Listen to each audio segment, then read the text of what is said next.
Hello, wonderful people. Welcome to Dark Harry, your story destination. We have an absolute treat for you today. What if Harry sent thing to spy on Dumbledore and discovered every secret? Trust broken. If you're enjoying these stories, please take a moment to like this video and subscribe to our channel. Your support keeps the stories coming. With that said, let the adventure begin. Chapter 1, The Watching Eye. Harry slammed his fist against the bedroom wall, wincing at the sharp pain but welcoming the distraction. 2 weeks at Privet Drive since Cedric's death, and not a single bloody word from anyone. The Daily Prophet sat crumpled on the floor, its headlines blaring nonsense about his mental stability. Harry kicked it across the room. "Boy! Stop that racket!" Uncle Vernon bellowed from downstairs. Harry ignored him, pacing the small bedroom while Hedwig watched with concerned amber eyes. The silence from Ron and Hermione hurt worse than the Ministry's smear campaign. They'd promised to write, yet nothing but vague, useless notes had arrived. Something's not right, he thought, running his fingers through his perpetually messy hair.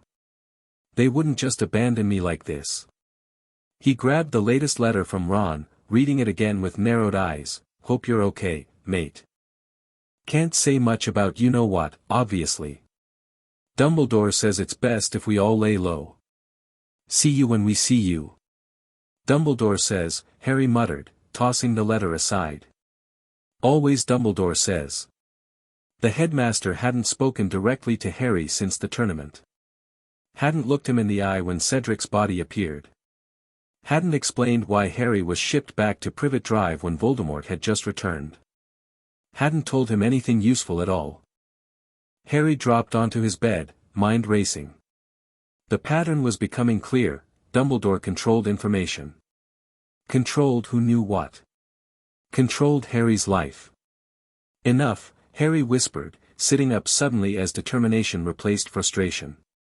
"If no one will tell me what's happening, I'll find out myself." An idea sparked, crazy, brilliant, and probably against a dozen school rules.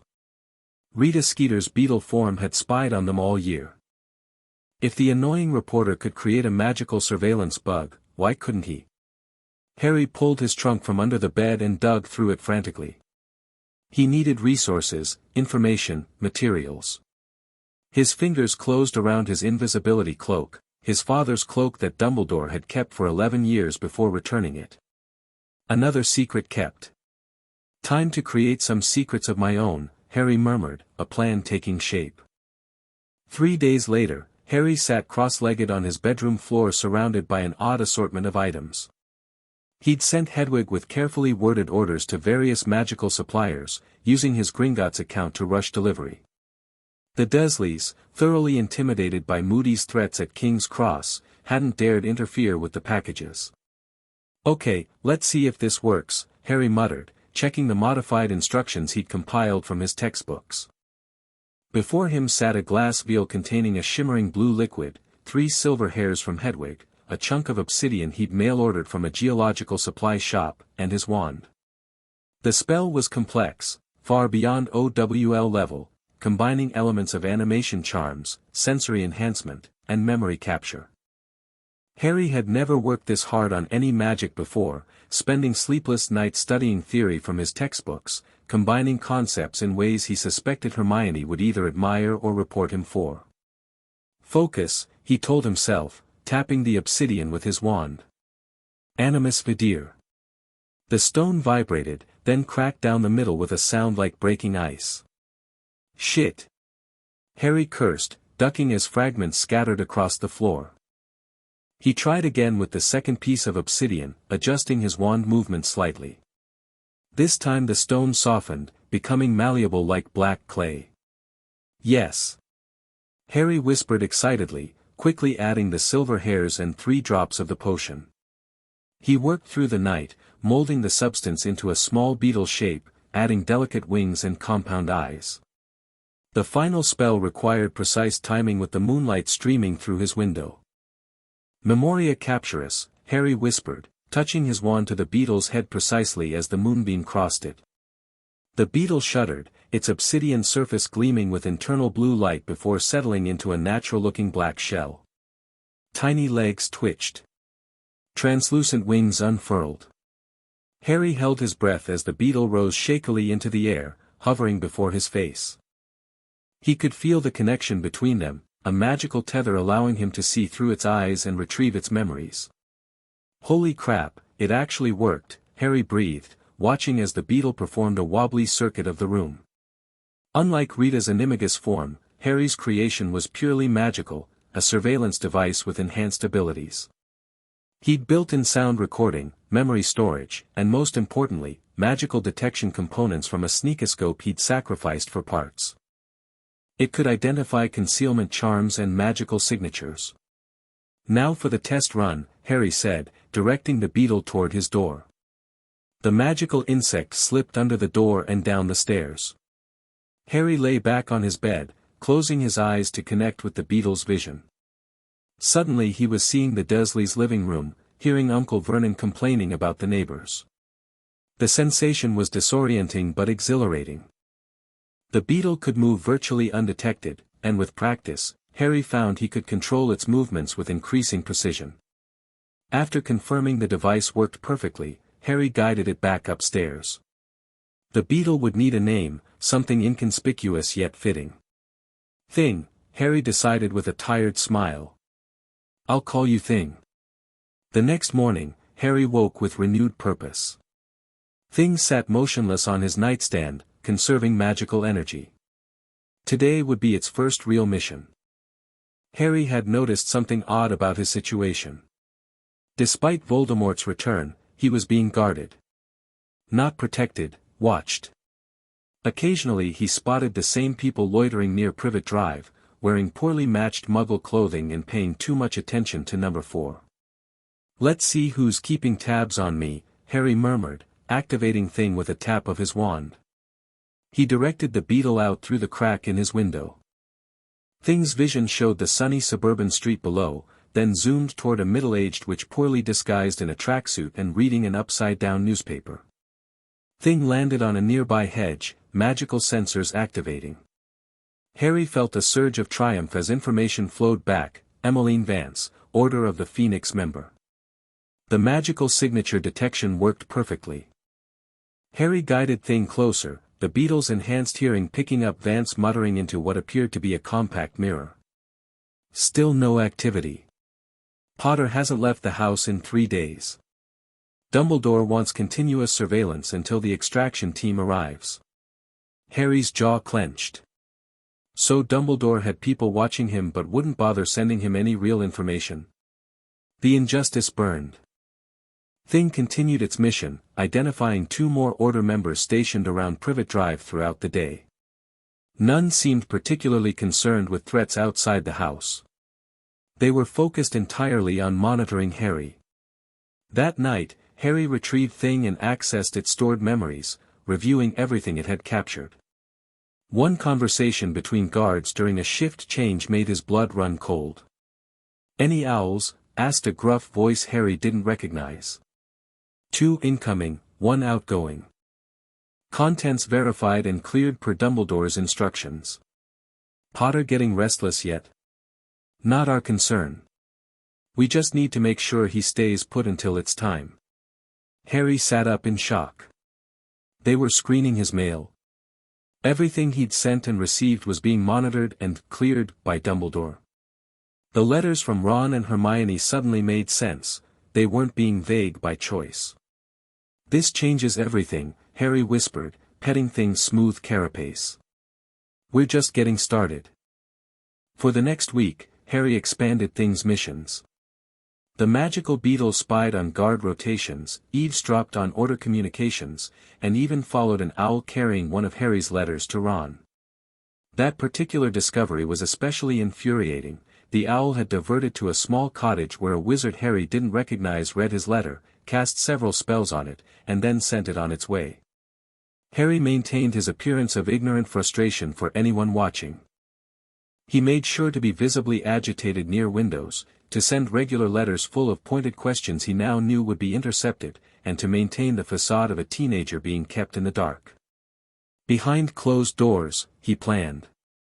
Thing's capabilities were growing as Harry refined the charms.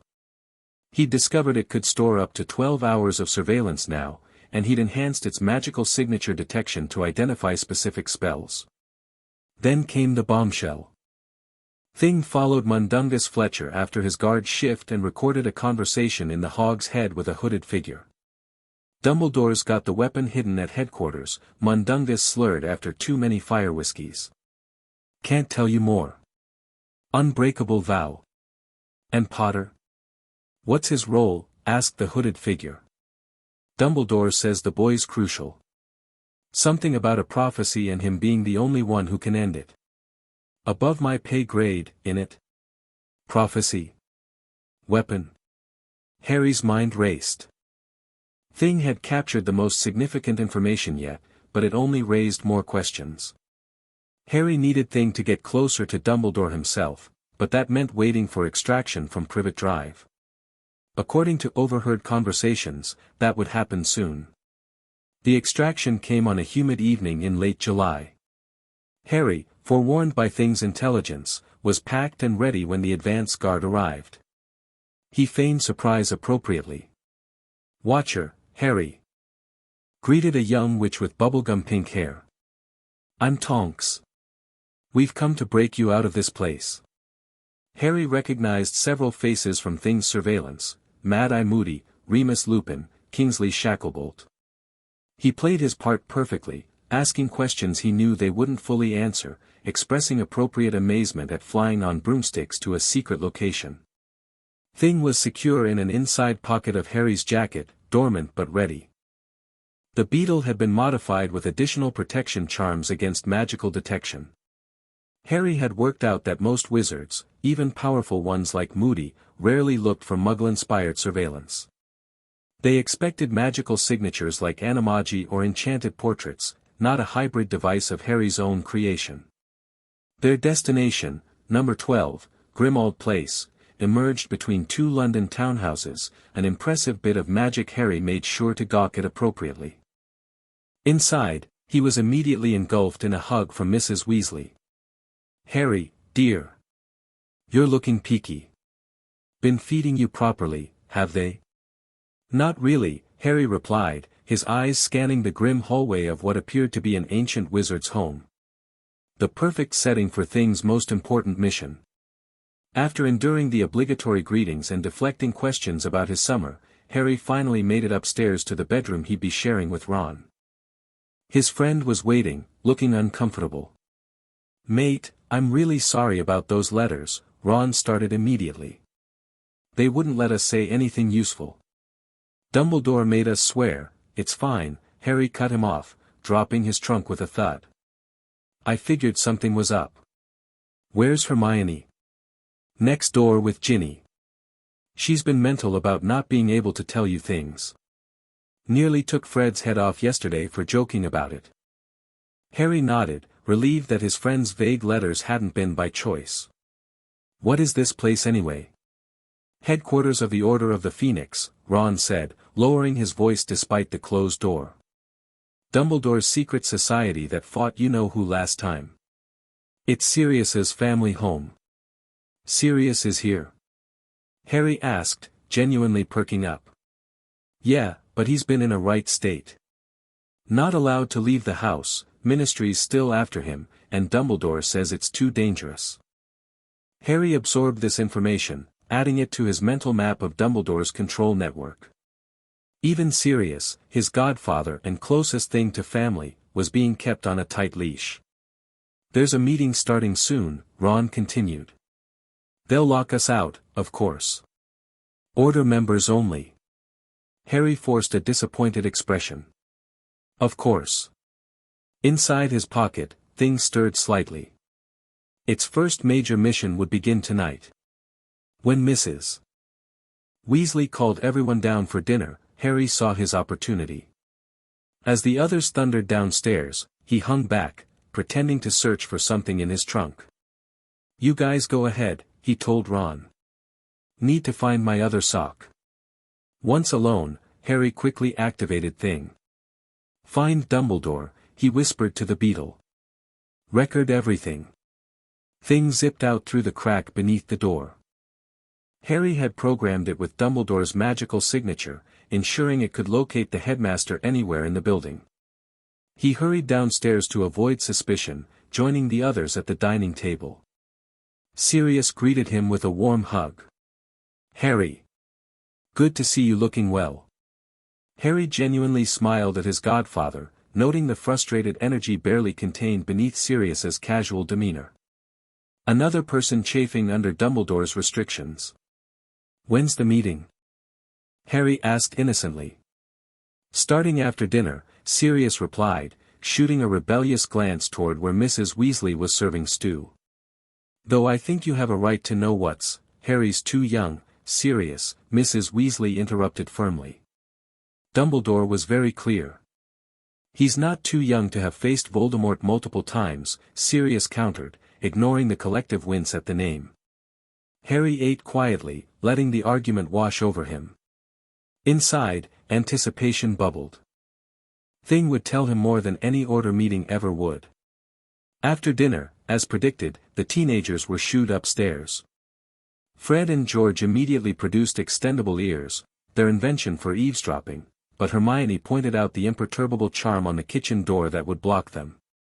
Harry feigned disappointment with the others but slipped away to his room as soon as possible.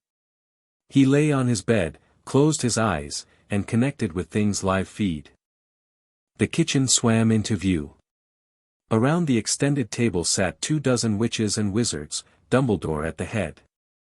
The headmaster looked exactly as he had at the end of term, serene, in control, his long silver beard gleaming in the lamplight.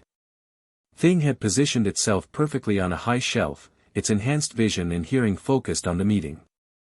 "Our first order of business," Dumbledore was saying, "is the guard rotation for the Department of Mysteries. Voldemort must not obtain the prophecy." Harry's breath caught. There it was again, the prophecy. "Wouldn't it be safer to simply remove it?" asked Kingsley's deep voice. "I'm afraid not," Dumbledore replied. "Only those named in a prophecy may remove it from the hall. That means either Harry Potter or Voldemort himself." "Then let Potter get it," growled Moody. "Bring him in, retrieve the prophecy, secure it elsewhere." Dumbledore shook his head. "Harry must not yet know the full contents of the prophecy. The burden would be too great, and his mind is not sufficiently protected. Voldemort has already established a connection between them." Harry froze, shock coursing through him. "Connection? What connection?" "Which brings us to our second matter," Dumbledore continued. "Harry's education this coming year must be carefully managed. Severus, you will begin a clemency training with him after the Christmas holidays, not before. It is essential that the connection remain open until certain events have unfolded." Snape's cold voice replied, "You risk the boy's mind, headmaster. The Dark Lord will not hesitate to exploit such a connection. A calculated risk, Severus.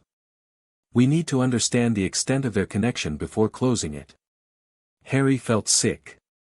Dumbledore knew about some mental connection between him and Voldemort and was deliberately leaving it open.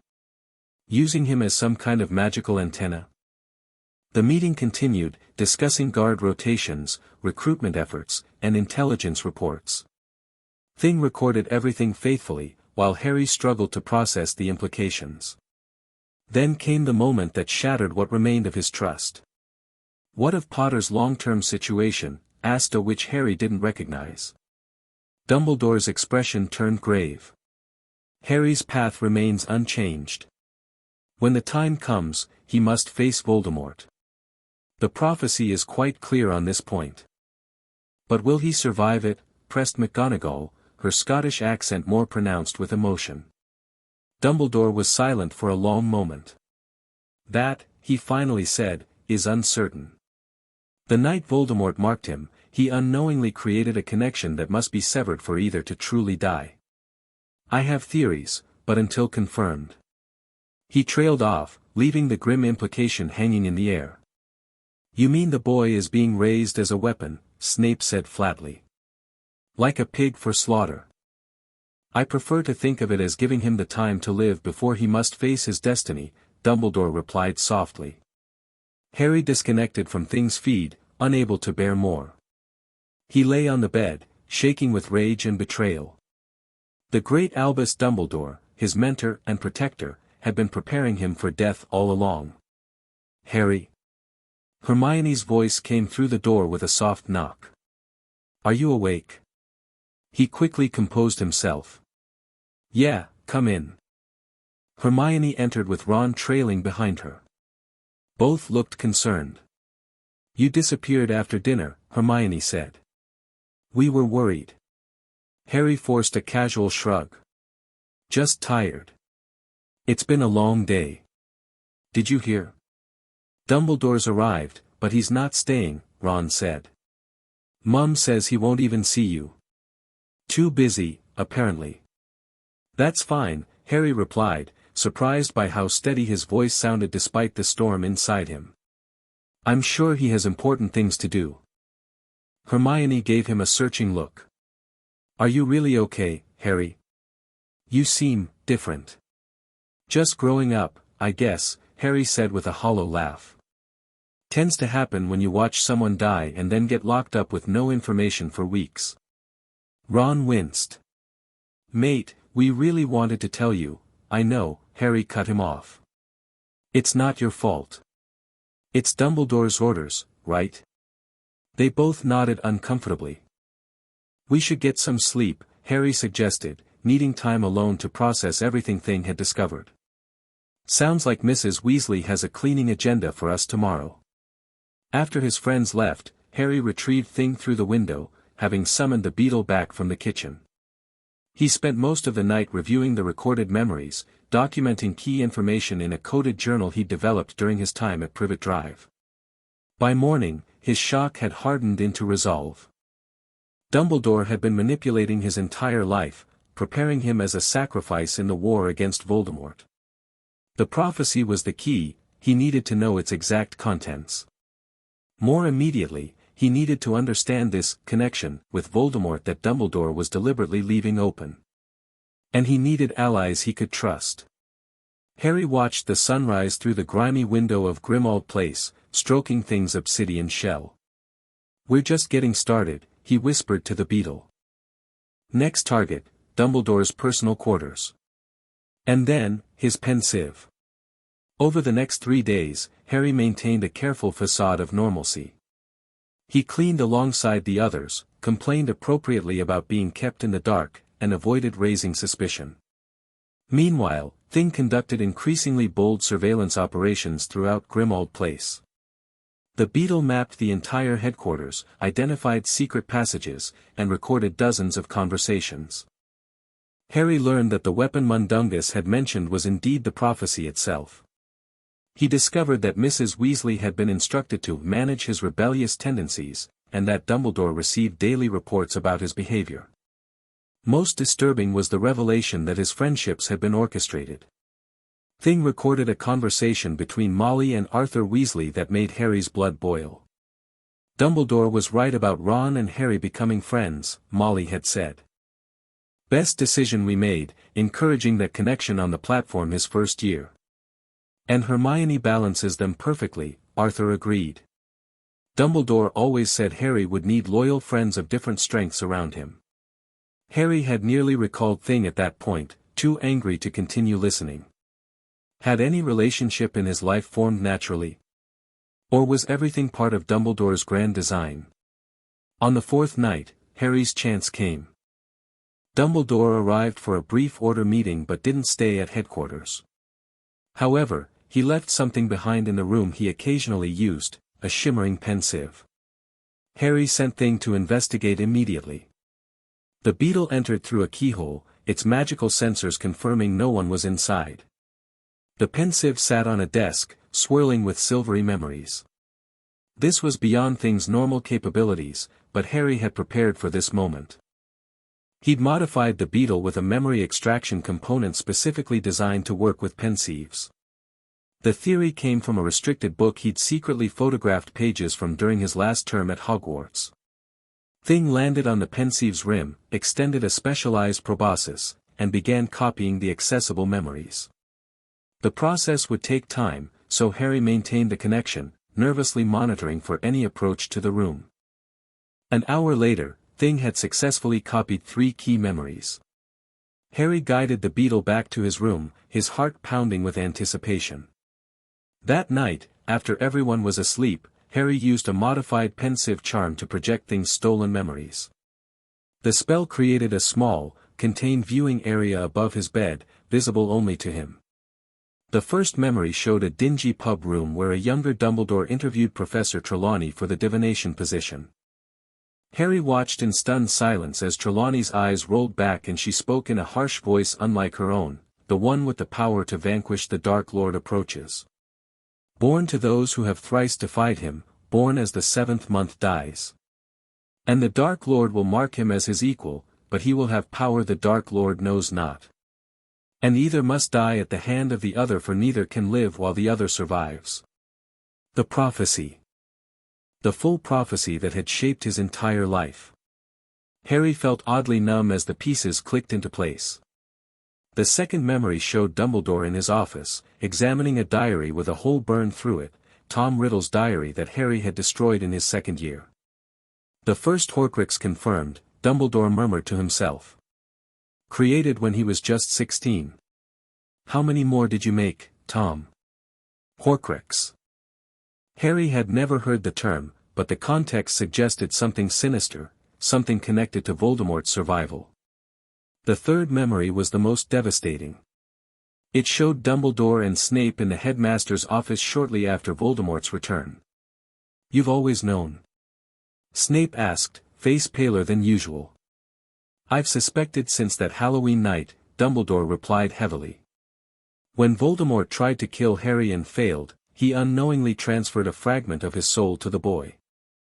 Harry is, himself, an unintended Horcrux. So the boy must die. Snape whispered. Ultimately, yes. The fragment within him must be destroyed if Voldemort is to be truly defeated. But it must happen in a specific way, at a specific time. Voldemort himself must do it. Harry ended the projection, trembling violently. The truth was worse than he could have imagined. He wasn't just being prepared to fight Voldemort, he was being groomed to die at the right moment.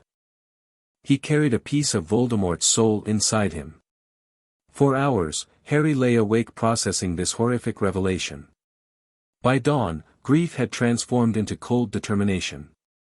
Dumbledore had made his plans without Harry's knowledge or consent. Now Harry would make his own plans.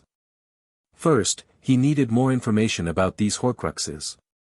Second, he needed to find out if there was any way to remove Voldemort's soul fragment without dying. And third, he needed to decide who he could truly trust with this information.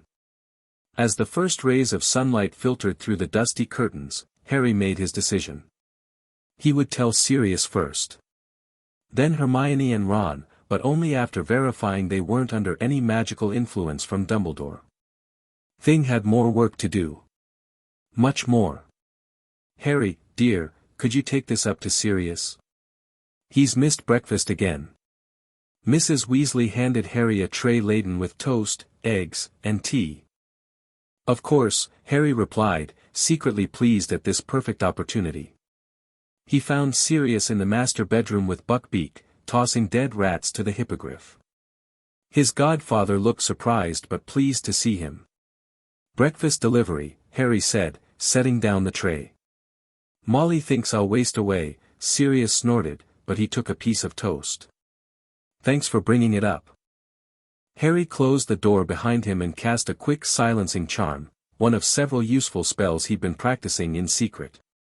We need to talk, he said gravely. Privately. Sirius's eyebrows rose, but he nodded. What's on your mind? How much do you trust Dumbledore? Harry asked directly. The question clearly caught Sirius off guard.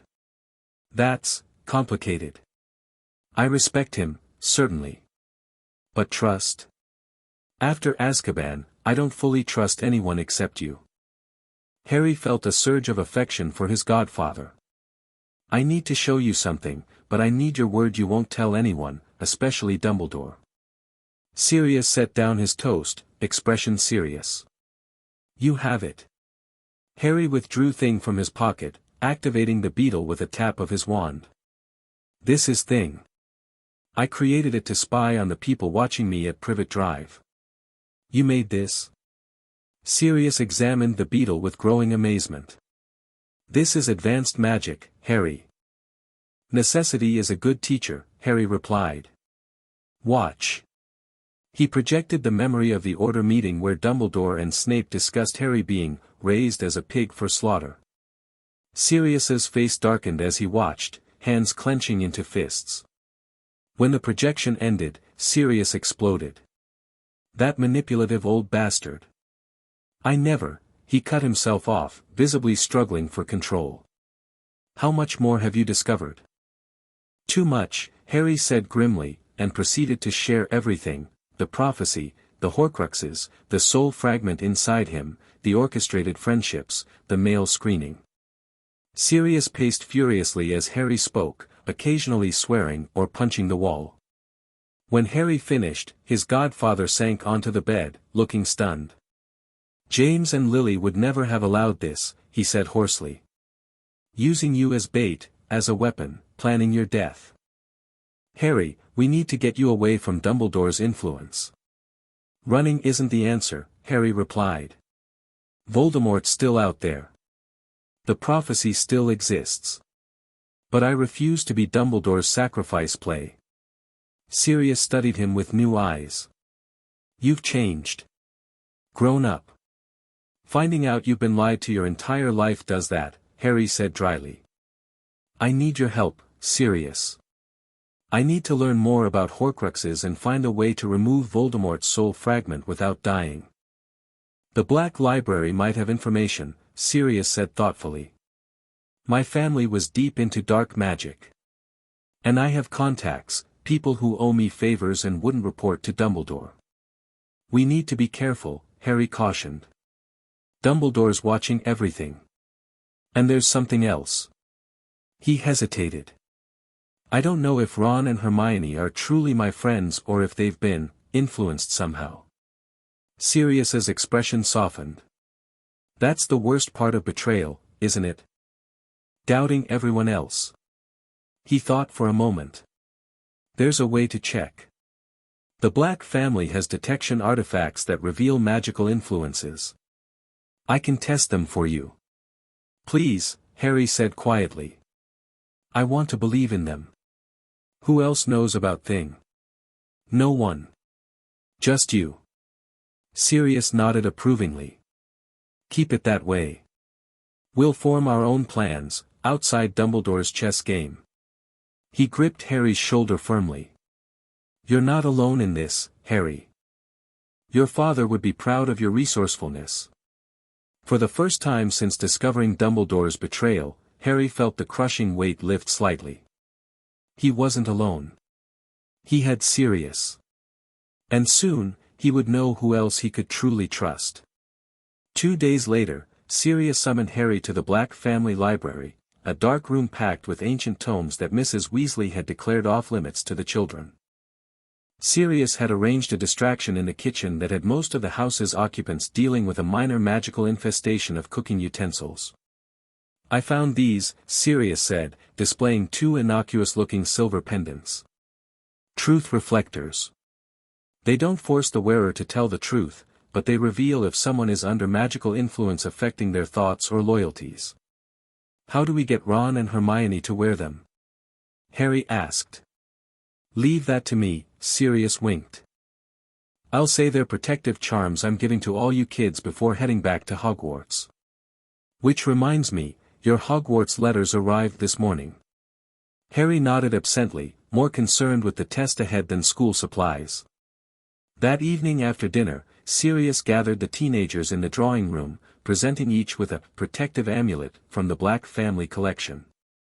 "Nothing dark," he assured Mrs. Weasley when she looked suspicious. "Just basic shield charms. Dumbledore approved them himself." This last part was a lie, but it did the trick.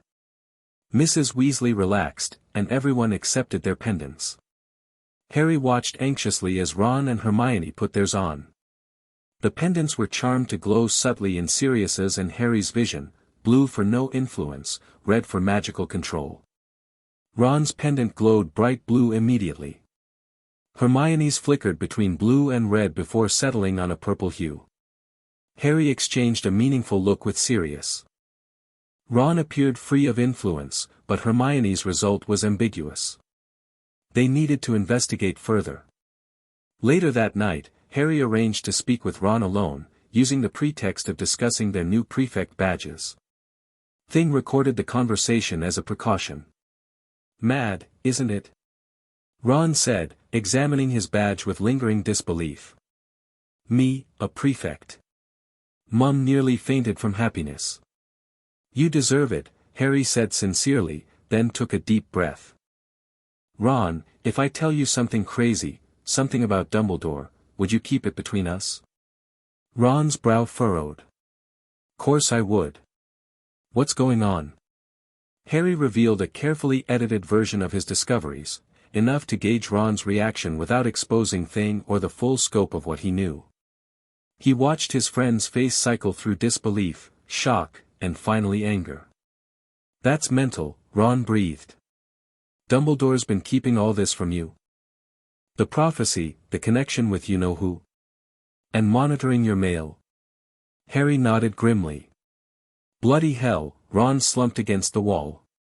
"I knew they weren't telling us everything, but this, no wonder you've been off since you got here." "You believe me?" Harry asked, relief washing through him. "Course I do. Why would you make this up?" Ron looked genuinely offended at the suggestion. "And it explains why Dumbledore's been avoiding you. Coward can't look you in the eye after all that." The genuine outrage in Ron's voice convinced Harry more than the pendant had. This was the real Ron Weasley, his loyal friend, not a puppet controlled by Dumbledore. "I'm going to need your help," Harry said quietly. "I can't be Dumbledore's weapon anymore. I need to find my own path to face Voldemort." Ron winced at the name but nodded firmly. "Whatever you need, mate. I'm with you." One true ally confirmed. Now for the more complicated case of Hermione. The following morning, Harry found Hermione alone in the library, surrounded by books as usual. He closed the door behind him and cast the silencing charm. "Harry?"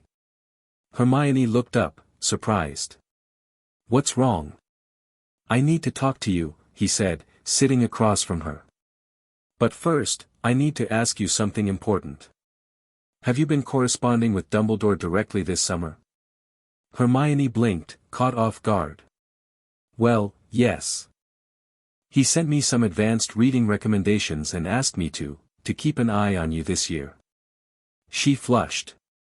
"He's worried about your emotional state after the tournament." That explained the pendant's purple glow, not direct magical control, but a form of influence nonetheless. "What if I told you Dumbledore isn't being honest with any of us?" Harry asked carefully. "That he's manipulating events and people, including me, for what he calls the greater good?" Hermione's expression grew troubled. "That's a serious accusation, Harry. What evidence do you have?" "A lot," Harry said grimly, and began sharing what he'd learned, watching her reactions closely. Unlike Ron's immediate acceptance, Hermione interrogated every point, demanding logical connections and proof. But as Harry continued, her academic skepticism gave way to genuine horror. "A soul fragment? Inside you?" she whispered. "And Dumbledore knows? Has known since you were a baby?" "According to what I've discovered, yes." That's unconscionable." Hermione's voice shook with emotion. "To raise a child knowing they carry such a thing, planning for them to sacrifice themselves, it goes against every ethical principle." "So you believe me?" Harry pressed. Hermione met his gaze steadily. "I believe that you believe this, and your evidence is compelling. But Harry, we need to be absolutely certain before taking action." Magical influence can be subtle, even I might not recognize if I've been affected. Her self-awareness impressed Harry. This was Hermione at her best, analytical, cautious, but open to evidence. I have a way to check, Harry said. The pendant Sirius gave you can reveal magical influence. Yours showed some effect, but not complete control. Hermione's hand went to the silver pendant. Dumbledore's correspondence, she realized. Subtle suggestion charms in the letters, perhaps. Nothing overt enough to trigger my suspicions. She removed the pendant and examined it. Clever. Where did Sirius get these? Black family collection, Harry explained. Will you help me research? I need to know everything about Horcruxes and how to remove one without dying. Determination replaced shock on Hermione's face. Of course I will. This goes beyond school rules or respecting authority. If what you're saying is true, this is about your life. She hesitated. Have you told Ron? Yes. He's with us. Good. Hermione's expression hardened. Harry, if Dumbledore has been manipulating us all along, we need to be extremely careful.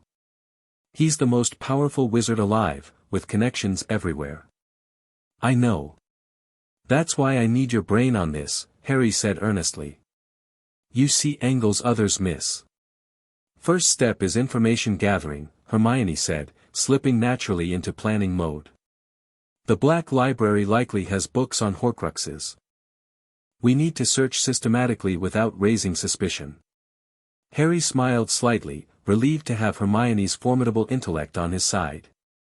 With Ron's loyalty and Sirius's resources, his team was forming. A team that wouldn't sacrifice him as a pawn in Dumbledore's grand strategy. The rest of the summer at Grimmauld Place became a carefully orchestrated operation. On the surface, Harry, Ron, and Hermione participated in cleaning the ancient house, complained about not being included in order meetings, and prepared for returning to Hogwarts. Behind this facade, they worked relentlessly on their secret mission. Sirius provided access to the darkest books in the Black Library during times when Order members were occupied elsewhere. Hermione devoured these texts, documenting everything about Horcruxes in a notebook charmed to appear as Hogwarts class notes to anyone else. Ron proved surprisingly adept at creating diversions when needed and maintaining their cover of ordinary teenage activities. His strategic mind, honed by chess, helped them map out the complex web of relationships and loyalties within the Order. Thing continued its surveillance, providing critical intelligence on Order meetings and private conversations. Harry learned that Dumbledore suspected Voldemort had created multiple Horcruxes. The diary had been just one of several. He discovered the Ministry's campaign to discredit him was actually being encouraged by Dumbledore, who believed Harry's isolation would make him more receptive to guidance when the time came. Most alarming was the revelation that Dumbledore had been aware of the abuse at the Dursleys but considered it an acceptable price for keeping Harry humble and malleable. The blood protection is essential, Dumbledore had told McGonagall in one recorded conversation. But I confess the Dursleys' treatment has served another purpose. A boy raised in adulation might have been unmanageable. Harry's difficult childhood has made him value friendship and sacrifice above personal glory. When Harry shared this with Sirius, his godfather nearly tore the room apart in rage. He knew, Sirius snarled, pacing like his animagus form. He knew how they treated you and left you there deliberately. I'll kill him, Harry. I swear I'll. No, Harry interrupted firmly. We can't tip our hand. Not yet. Dumbledore still has too much power and influence. By the final week of summer, they had assembled a significant body of knowledge. Horcruxes were objects containing fragments of a wizard's soul, created through murder and dark rituals. They anchored the remaining soul to the mortal world, preventing true death.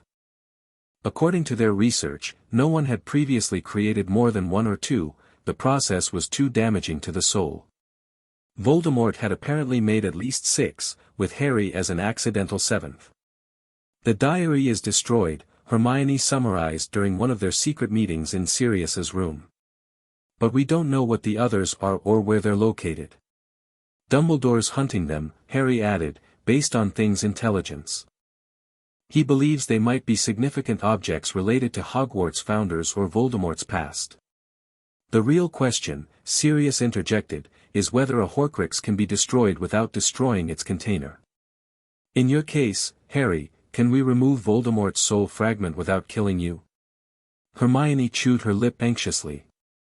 The texts aren't encouraging. Traditional methods like basilisk venom or fiendfire destroy both container and Horcrux. But there's a reference to ancient Egyptian soul magic that might offer alternatives. Where would we find that information?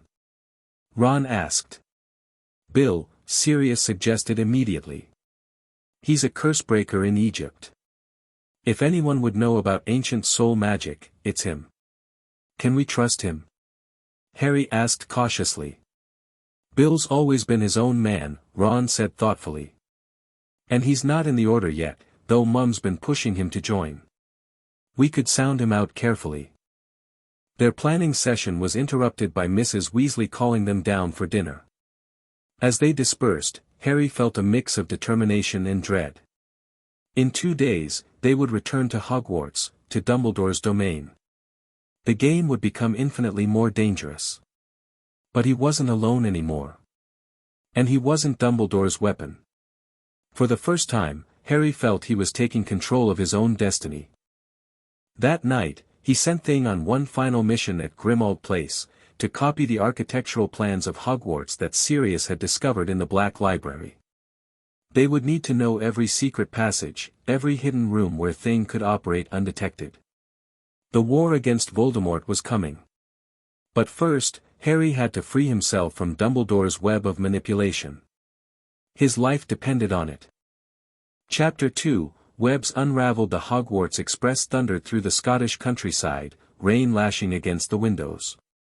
Harry sat in their usual compartment with Ron and Hermione, maintaining casual conversation whenever other students passed by. Inside his pocket, Thing remained dormant but ready, its magical batteries fully charged for the challenges ahead. Mental that Dumbledore never showed up to see you off, Ron commented, keeping his voice low even though Hermione had cast a subtle muffling charm around them.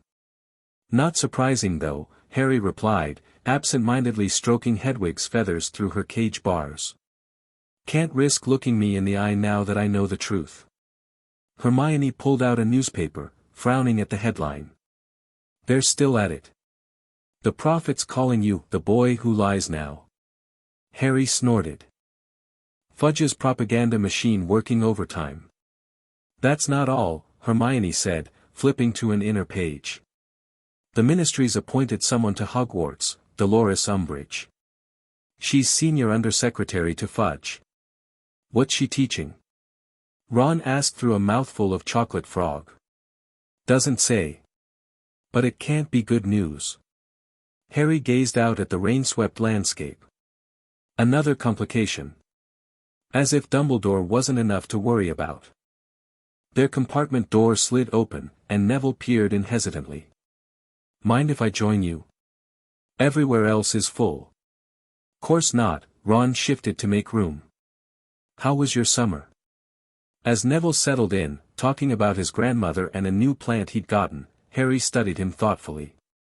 According to the prophecy memory, a child born as the 7th month died to parents who thrice defied Voldemort could be the chosen one.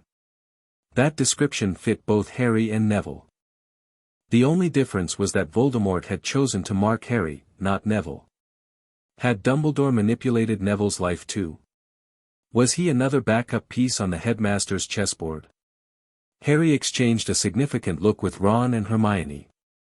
They discussed potentially bringing others into their confidence, but agreed to move cautiously. Trust had to be earned and verified.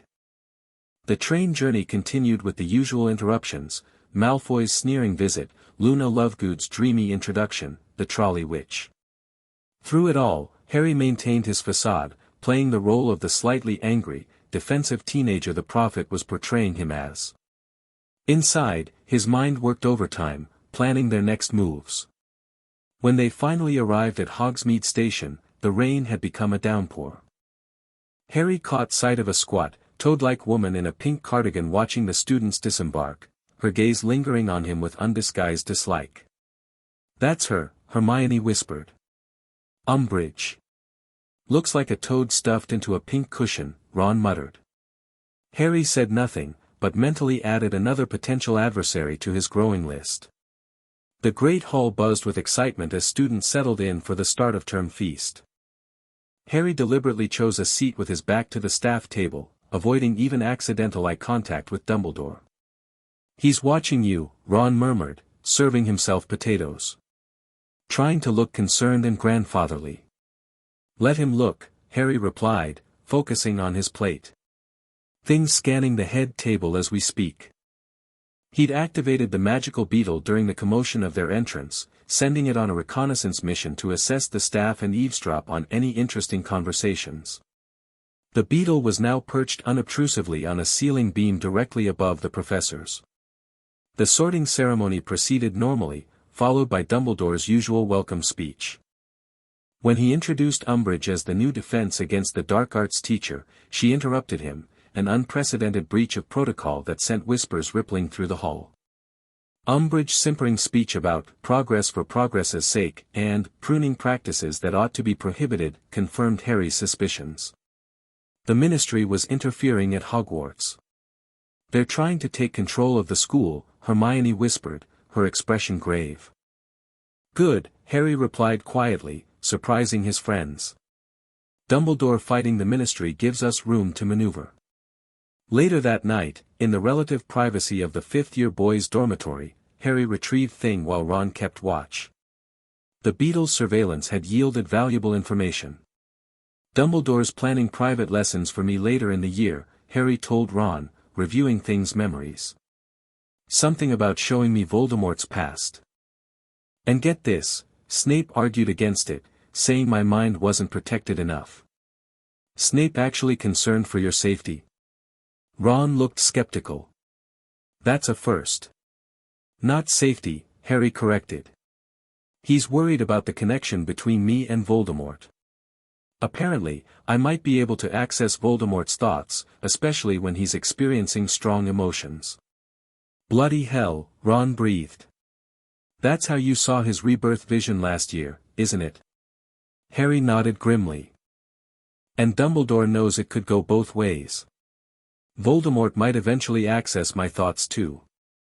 But instead of teaching me to block it immediately, Dumbledore wants to use the connection. Use me as a spy tool, basically."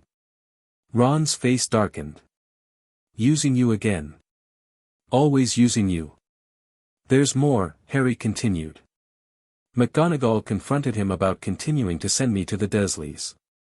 Said it was cruel given what we now know about how they treat me. And Dumbledore said, and I quote, Harry's suffering there strengthens the blood protection, Minerva.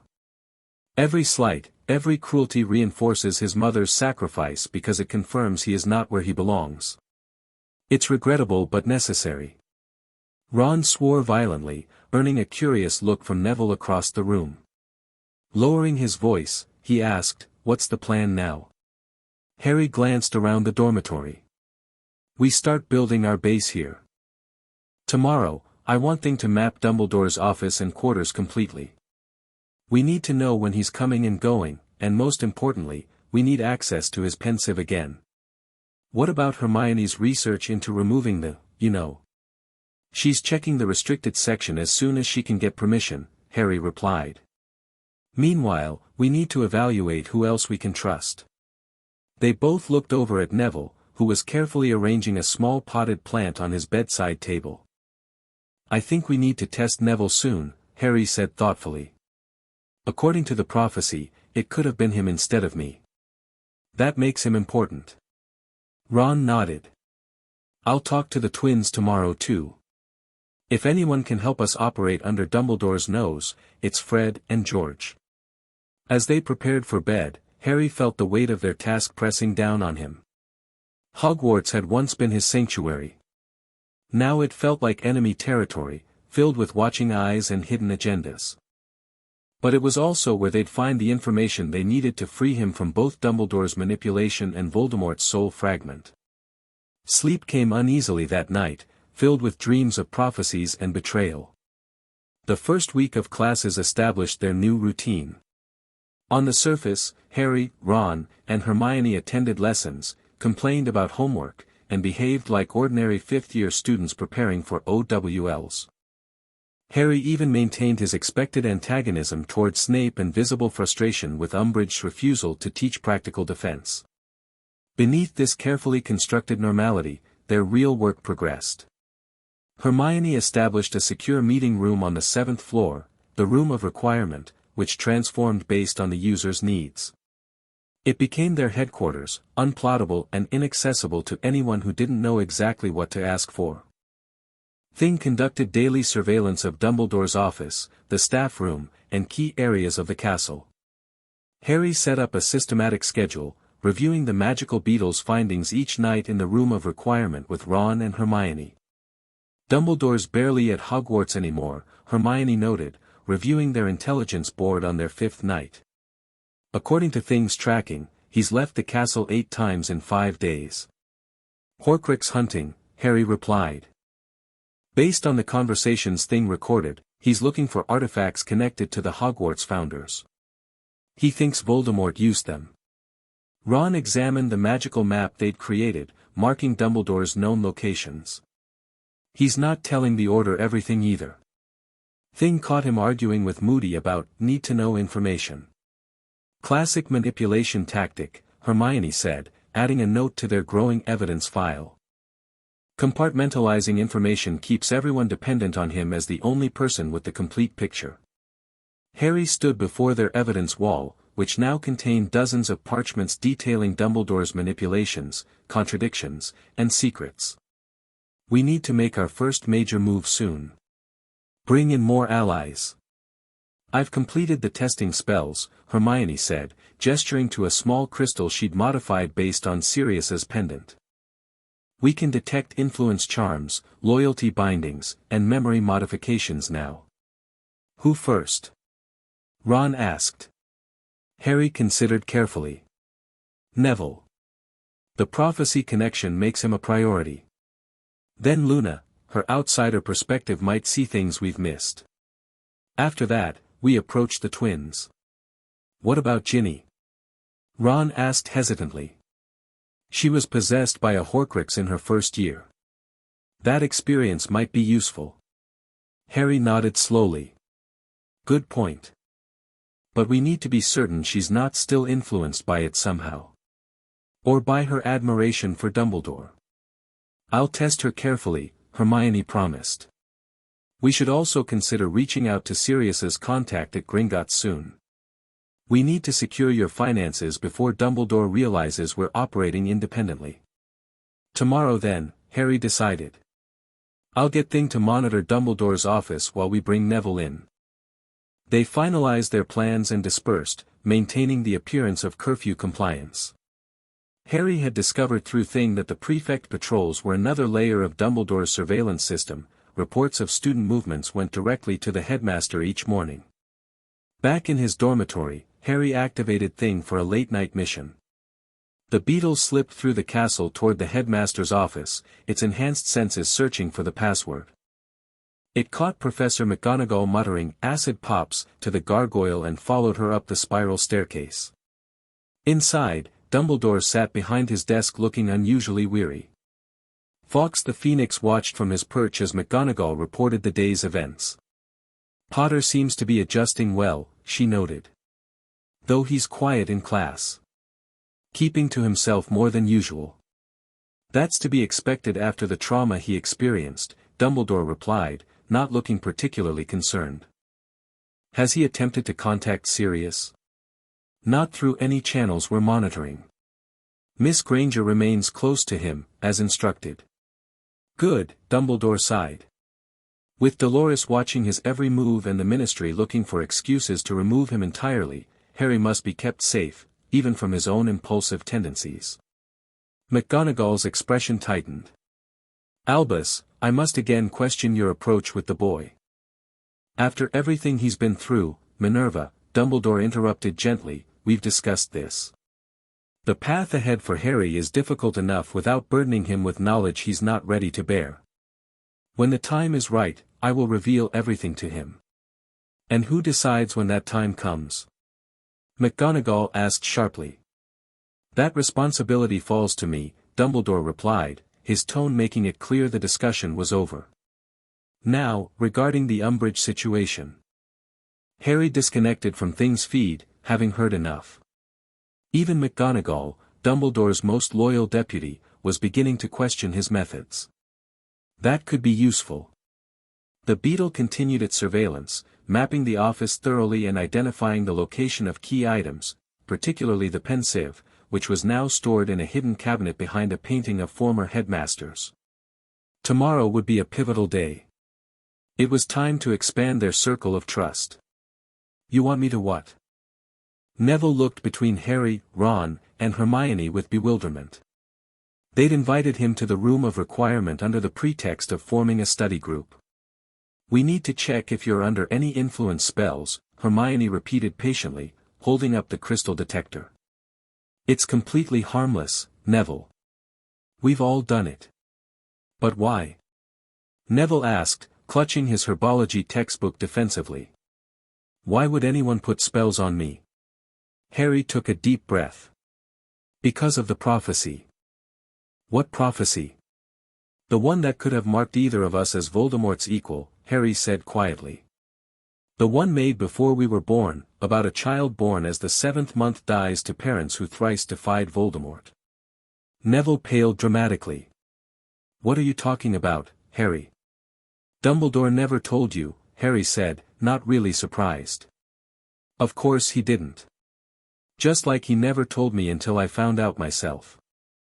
Over the next hour, Harry carefully explained what they'd discovered, the prophecy, Dumbledore's manipulations, the hidden agendas. He showed Neville edited memories from Things surveillance as proof, watching his classmates' expressions shift from disbelief to horror to anger. So, it could have been me? Neville finally asked, voice barely above a whisper. If you know who had chosen differently. Yes, Harry confirmed. And I think that's why your grandmother was so hard on you growing up. I think Dumbledore kept her informed as a backup plan, in case something happened to me. Neville's hands trembled. My parents, their torture. Might have been prevented if Dumbledore had acted differently, Hermione said gently. We don't know everything yet, Neville. That's why we need your help. Why me? Neville asked, not defensively but genuinely curious. Because you've been affected by all this too, Ron answered. Because your family's suffered. And honestly, because you're braver than people give you credit for. Neville straightened slightly at that. What do you need me to do? First, let Hermione check you for influence spells, Harry said. Then, if you're willing, join us. Help us find the truth and stop both Dumbledore's manipulation and Voldemort's return. Neville flinched at the name but nodded resolutely. I'll do it. Hermione activated the crystal, passing it slowly around Neville's head. It glowed faintly blue in most areas, indicating no direct influence, but flared red near his temples. Memory modification, Hermione reported grimly. Several instances, fairly old. Can you remove it? Neville asked anxiously. Not safely, Hermione admitted. But now that you're aware of it, you might start remembering things naturally. The mind has remarkable healing abilities once it knows something is wrong. Neville looked shaken but determined. I want to help. Whatever you're planning, I'm in. Harry clasped his shoulder gratefully. Welcome to the Resistance, Neville. Their circle expanded rapidly over the next week. Luna Lovegood, when approached, accepted their invitation with her characteristic dreamy calmness. Oh, I've always known Professor Dumbledore keeps secrets, she said airily as Hermione scanned her with the crystal. Daddy says he's been suppressing evidence of the Rotfong conspiracy for years. The crystal revealed no influence spells on Luna, which didn't surprise Harry. Her unique perspective and unwillingness to accept conventional wisdom probably made her naturally resistant to manipulation. Fred and George Weasley proved more challenging to convince but became their most enthusiastic recruits once presented with evidence. "You're telling us Dumbledore's been playing puppet master?" Fred asked incredulously. "And you created a magical spy bug to catch him at it?" George added.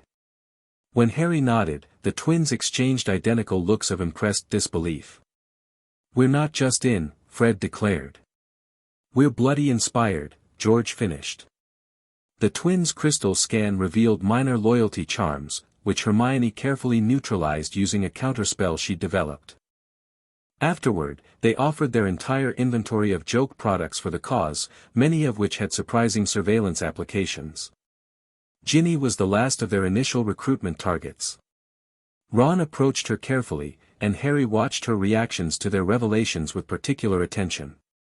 Her experience with Tom Riddle's diary made her uniquely qualified to understand the Horcrux situation. "I always felt something was off about how easily Dumbledore accepted my possession," Ginny admitted after hearing them out. "He questioned me once, very briefly, then never mentioned it again.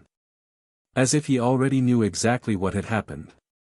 Her crystal scan showed the most concerning results yet, lingering dark magic traces from the diary and several subtle compulsion charms directing her attention toward Harry romantically. "That manipulative old," Ron couldn't even finish his sentence, too angry at the discovery that his sister's crush had been magically influenced. Ginny herself looked more furious than embarrassed. "He's been making me obsess over Harry." "Since when?" "The signature suggests it started after your first year," Hermione said, examining the crystal's readings. "It's subtle work, not forcing feelings but amplifying natural admiration into romantic fixation." "Can you remove it?" Ginny asked tightly. "I think so," Hermione replied. "But it might be uncomfortable." "Do it," Ginny insisted. "I want my feelings to be my own, whatever they are." The countercharm process took nearly an hour, leaving Ginny exhausted but clear-headed. She looked at Harry with new eyes, friendly and respectful, but without the intense adoration that had characterized their previous interactions. "I do like you, Harry," she said honestly. "But I think as a friend and my brother's best mate, not as whatever Dumbledore was pushing me toward." "I'm happy with that," Harry replied sincerely, relieved to have one less complication. With their core group assembled, they established a secure communication system using enchanted galleons, Hermione's brilliant adaptation of the Protean charm. Their resistance now had infrastructure, intelligence capabilities, and a growing resource base. It was time to address their most pressing problem, the Horcrux within Harry. "Bill says it's possible," Ron reported excitedly, returning from a covert trip to Hogsmeade where he'd met his eldest brother under the pretense of discussing career options. Ancient Egyptian priests developed rituals to separate soul fragments from living hosts. They had gathered in the Room of Requirement, which had configured itself as a perfect war room with a large central table, evidence boards covering the walls, and comfortable seating for their growing team. "What's the catch?" Harry asked, knowing there would be one. "It's complicated magic," Ron admitted. "Requires specific astronomical alignments, rare ingredients, and someone with experience in soul magic to perform it." "Bill?" Hermione asked hopefully. Ron shook his head. "He knows the theory but says he's not skilled enough to attempt it. He suggested we might find someone among the unspeakables at the Department of Mysteries." "The same place where the prophecy is stored," Harry noted thoughtfully. "We might kill two birds with one stone." Speaking of prophecies, Fred interjected, "Thing's latest reconnaissance of Dumbledore's office yielded something interesting."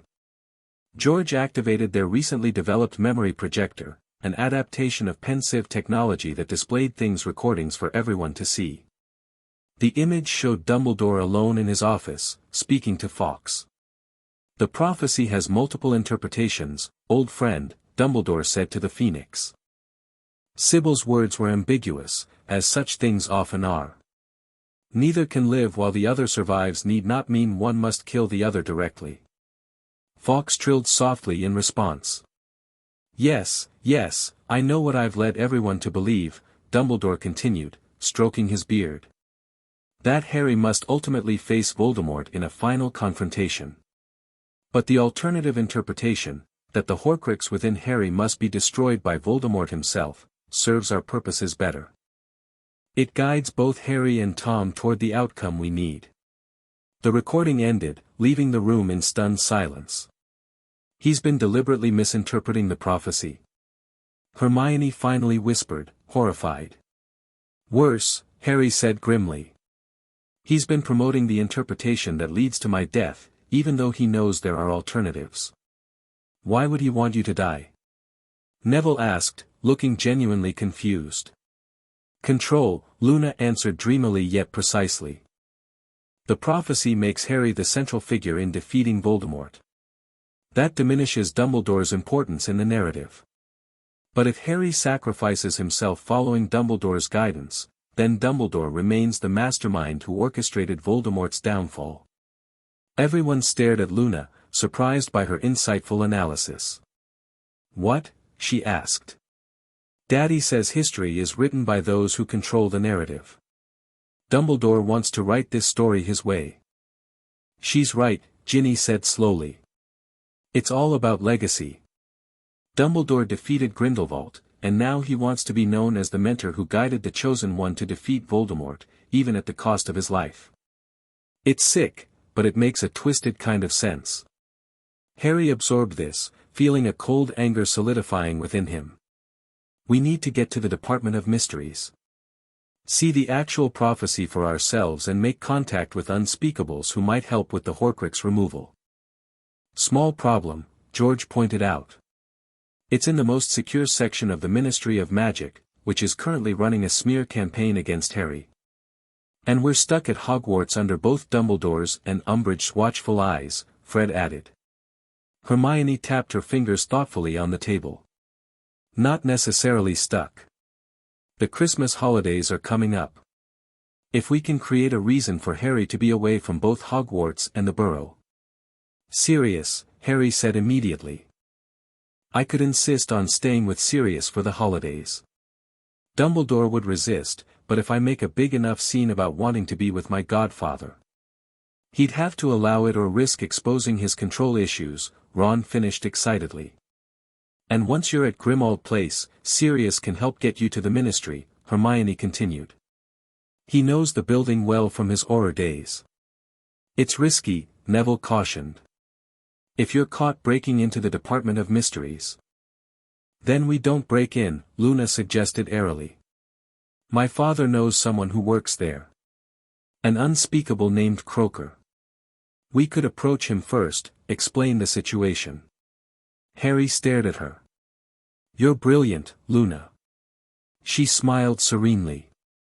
The simplest solution is often overlooked when people expect complications. They continued planning well into the night, assigning research tasks and preparation work for the coming weeks.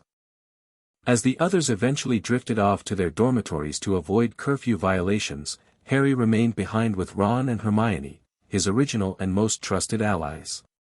We're making real progress, Hermione said encouragingly, organizing her notes. The expanded team has accelerated everything. There's something still bothering me, Harry admitted. Something we haven't addressed directly. Ron looked up from the magical map he was annotating. What's that? Sirius's imprisonment, Harry said quietly. Things surveillance suggests Dumbledore knew Sirius was innocent but let him go to Azkaban anyway. I want to know why. You think it was to ensure you went to the Dursleys? Hermione asked, her expression troubled. I think it's more than that, Harry replied. I think there's something about Sirius specifically that Dumbledore feared. Something that made him a threat to Dumbledore's plans for me. We need more evidence, Ron said pragmatically. Things should prioritize any mentions of Sirius in Dumbledore's conversations. Harry nodded in agreement. Tonight's mission will focus on that. I want Thing to access Dumbledore's personal records, there might be documentation from that time period. They finished their planning session and headed back to Gryffindor Tower, carefully timing their return to avoid patrols. Harry activated Thing from the privacy of his bed curtains, sending the magical beetle on its most daring mission yet, infiltrating Dumbledore's private quarters while the headmaster attended a late-night ministry meeting. Sleep did not come easily as Harry waited for Thing's return, his mind racing with possibilities. The web of Dumbledore's manipulation seemed to grow more complex with each discovery. How deep did the deception go? And more importantly, how many lives had been damaged by the headmaster's grand schemes? The next morning, Harry could barely contain his shock and fury as he reviewed Thing's discoveries with Ron and Hermione before breakfast. They'd sequestered themselves in a rarely used bathroom, warded by Hermione's privacy charms. "I can't believe this," Hermione whispered, her face pale as the projection ended. "Are we absolutely certain these documents are authentic?" "Thing's magical verification confirms it," Harry replied tightly, his hands clenched into fists. "Dumbledore testified at Crouch's private hearing that the secret keeper switch was his idea. He knew Pettigrew was the traitor before my parents were killed." Ron looked physically ill. He set up Sirius to take the fall. "But why?" "This letter explains it." Harry pointed to the projected image of Dumbledore's private correspondence with McGonagall dated November 3, 1981, days after his parents' murder. He writes that Black's influence over Harry would prove problematic to the greater plan. His unconventional nature and excessive devotion to James would lead him to raise the boy with values incompatible with the necessary sacrifices ahead. The blood protection at Petunia's home provides us with both security and the environment needed to shape Harry's character appropriately. "He wanted you broken," Hermione said softly, tears in her eyes. "Raised in a loveless home so you'd be desperate for affection and approval. Easy to guide and willing to sacrifice yourself when the time came. And Sirius would have raised you like his own son," Ron added, his freckles standing out against his pale face. "Loved you, protected you, made you confident and happy." "Exactly what Dumbledore didn't want," Harry confirmed, his voice eerily calm despite the rage boiling inside him. A Harry Potter who felt loved and secure might question authority. Might not walk willingly to his death when Dumbledore finally revealed the grand plan. The implications were staggering. Dumbledore had orchestrated not just the manipulation of Harry's life, but the destruction of Sirius's as well. 12 years in Azkaban, surrounded by Dementors, experiencing his worst memories on endless loop, all to ensure Harry grew up neglected and malleable. "We need to tell Sirius," Hermione said urgently. "He deserves to know." "Not by letter," Harry cautioned. "This is too sensitive. I'll tell him at Christmas when we execute our ministry plan." "This changes everything, Harry," Ron said grimly. "If Dumbledore would do this to Sirius, an innocent man, your godfather, his former student, what else is he capable of?" "That's what we need to find out," Harry replied, his resolve hardening. "And we need to accelerate our plans. Dumbledore's been playing this game for decades. We need to catch up fast." The weeks leading up to Christmas break intensified their operations. While maintaining their academic facades, Harry's resistance group expanded their knowledge and resources dramatically. The twins created an array of surveillance and counter-surveillance devices based on Thing's design principles. Ginny, free from the compulsion charms, proved exceptionally talented at magical detection, developing a system to identify and track specific magical signatures throughout the castle. Neville surprised everyone by revealing his extensive knowledge of rare magical plants with properties useful for their work, including several that could be used in the Horcrux removal ritual. Luna made contact with unspeakable Croaker through her father, laying groundwork for their ministry infiltration. Hermione continued her relentless research into Horcruxes and soul magic, spending countless hours in the restricted section under the pretense of advanced academic interest.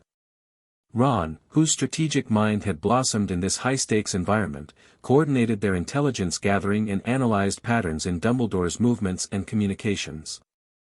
He was the first to notice a concerning development. "Dumbledore's watching you more closely," he told Harry during a private moment in the Room of Requirement. "Thing's surveillance shows he's added tracking charms to your personal items and assigned more Order members to monitor your correspondence. He's suspicious, Harry concluded. We've been too careful for him to know what we're planning, but he senses something's off. Your performance in his presence has been perfect, Hermione assured him, joining the conversation. Appropriately resentful of being ignored, but not excessively confrontational. The issue is likely Umbridge's presence forcing him to divide his attention. Speaking of Umbridge, Neville interjected as he entered with Luna and Ginny, she's forming something called the Inquisitorial Squad. Malfoy's recruiting for it. Ministry spies among the students, Harry muttered. Perfect. Actually, it could work in our favor, Ginny suggested. Umbridge's obsession with undermining Dumbledore creates confusion about who's responsible for what. If anything unusual happens, she and Dumbledore will suspect each other first. Good point, Harry acknowledged. We should encourage that rivalry when possible. Their planning session was interrupted by the galleon in Harry's pocket growing warm, the twins' signal that Dumbledore was returning to the castle unexpectedly. They quickly dispersed, returning to their cover activities with practiced ease.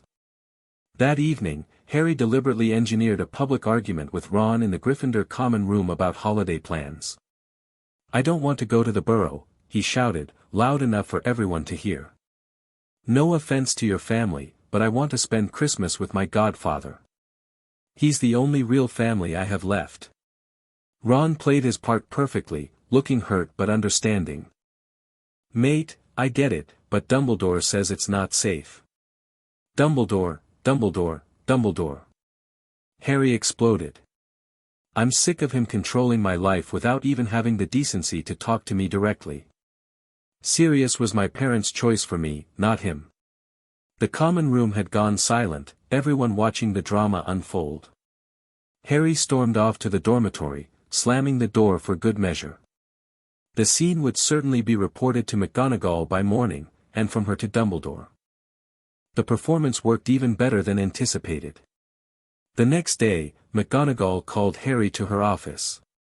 Potter, she began awkwardly, it's come to my attention that you're upset about the holiday arrangements. Harry maintained his sullen teenager act. I just want to see my godfather, Professor. Is that so wrong? McGonagall's expression softened slightly.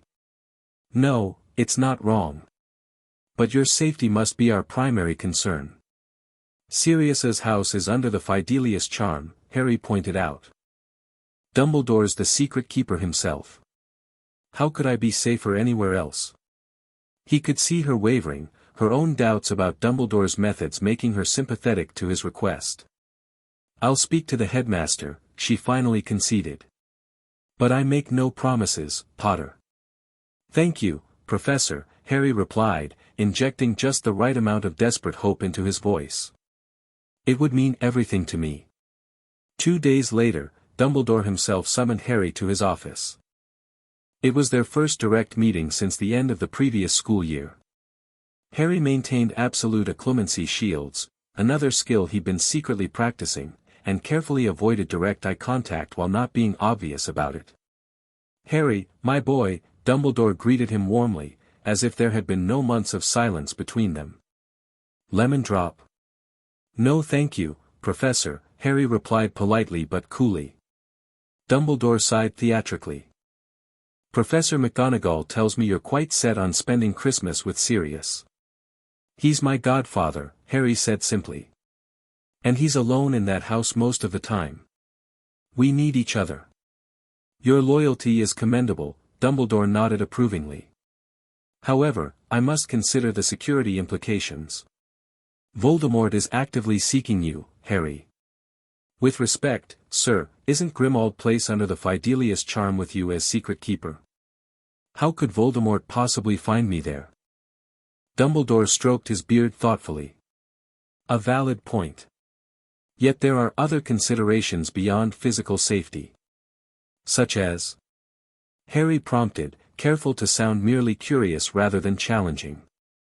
Sirius has been unstable since his escape. His confinement chafes at him.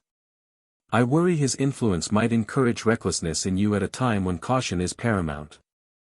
Harry felt a surge of anger at Dumbledore's characterization of Sirius but kept his expression neutral.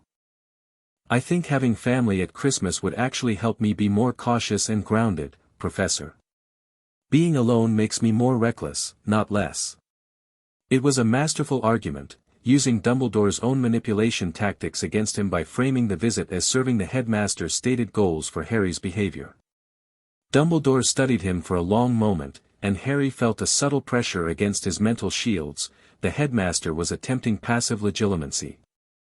Harry allowed surface thoughts of missing Sirius and feeling isolated to float in the outer layer of his mind. Perhaps you're right, Harry, Dumbledore finally conceded. Very well. You may spend the holidays at Grimmauld Place, with certain precautions in place. You are not, under any circumstances, to leave the house. I understand, sir. Thank you. One more thing, Harry, Dumbledore added as Harry turned to leave. When we return from the break, I believe it's time we begin working more closely together. There are things about Voldemort you need to know. I look forward to it, Professor, Harry lied smoothly. As he descended the spiral staircase, Harry permitted himself a small smile of triumph. Phase 1 complete. Dumbledore had unknowingly given Harry exactly what he needed, access to Sirius and proximity to the Ministry of Magic. Now for the hard part. The Hogwarts Express journey back to London buzzed with excited holiday chatter, but Harry's inner circle remained focused on their mission. In their private compartment, warded against eavesdropping, they finalized their plans. Unspeakable Croaker has agreed to meet you, Luna confirmed, reading from a coded letter from her father. The day after Boxing Day, in the Leaky Cauldron's private dining room. Perfect, Harry said. That gives us time to brief Sirius completely and prepare our approach. The twins and I will maintain communication from the burrow, Ron added. We've modified the galleons to allow longer messages if needed. Daddy's publishing the special edition the same day, Luna noted dreamily. A detailed exposé on Rotfong corruption should keep the ministry distracted. Harry smiled at their odd but effective ally. Your father's timing is perfect, Luna. Hermione handed Harry a small leather-bound book. I've compiled everything we know about Horcruxes and the Egyptian soul magic Bill mentioned. Show it to Croaker, it should help convince him we're serious. Be careful, Harry, Neville said earnestly. If Dumbledore realizes what you're doing. He won't, Harry assured him. He believes I'm safely tucked away at headquarters, bonding with my godfather under order supervision. When they arrived at King's Cross, Tonks and Remus were waiting to escort Harry to Grimmauld Place. He bid farewell to his friends with the usual promises to write, maintaining their cover perfectly. Excited for some time with Sirius? Remus asked as they navigated through Muggle London in a ministry car. Absolutely, Harry replied honestly. This, at least, wasn't part of the act. Grimmauld Place was quieter than during the summer, with most of the Weasleys at the Burrow and Order members spending time with their own families. Sirius greeted Harry with a crushing hug and a conspiratorial wink. Finally got Dumbledore to loosen the leash, he said loudly for Tonks's benefit.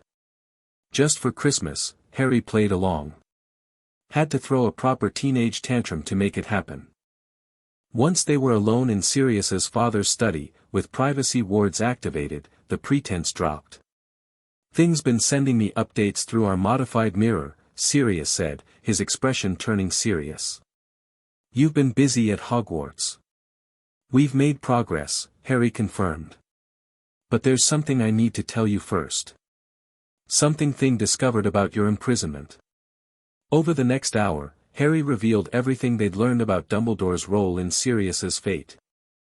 He watched his godfather's face transform from shock to disbelief to a terrible, cold fury.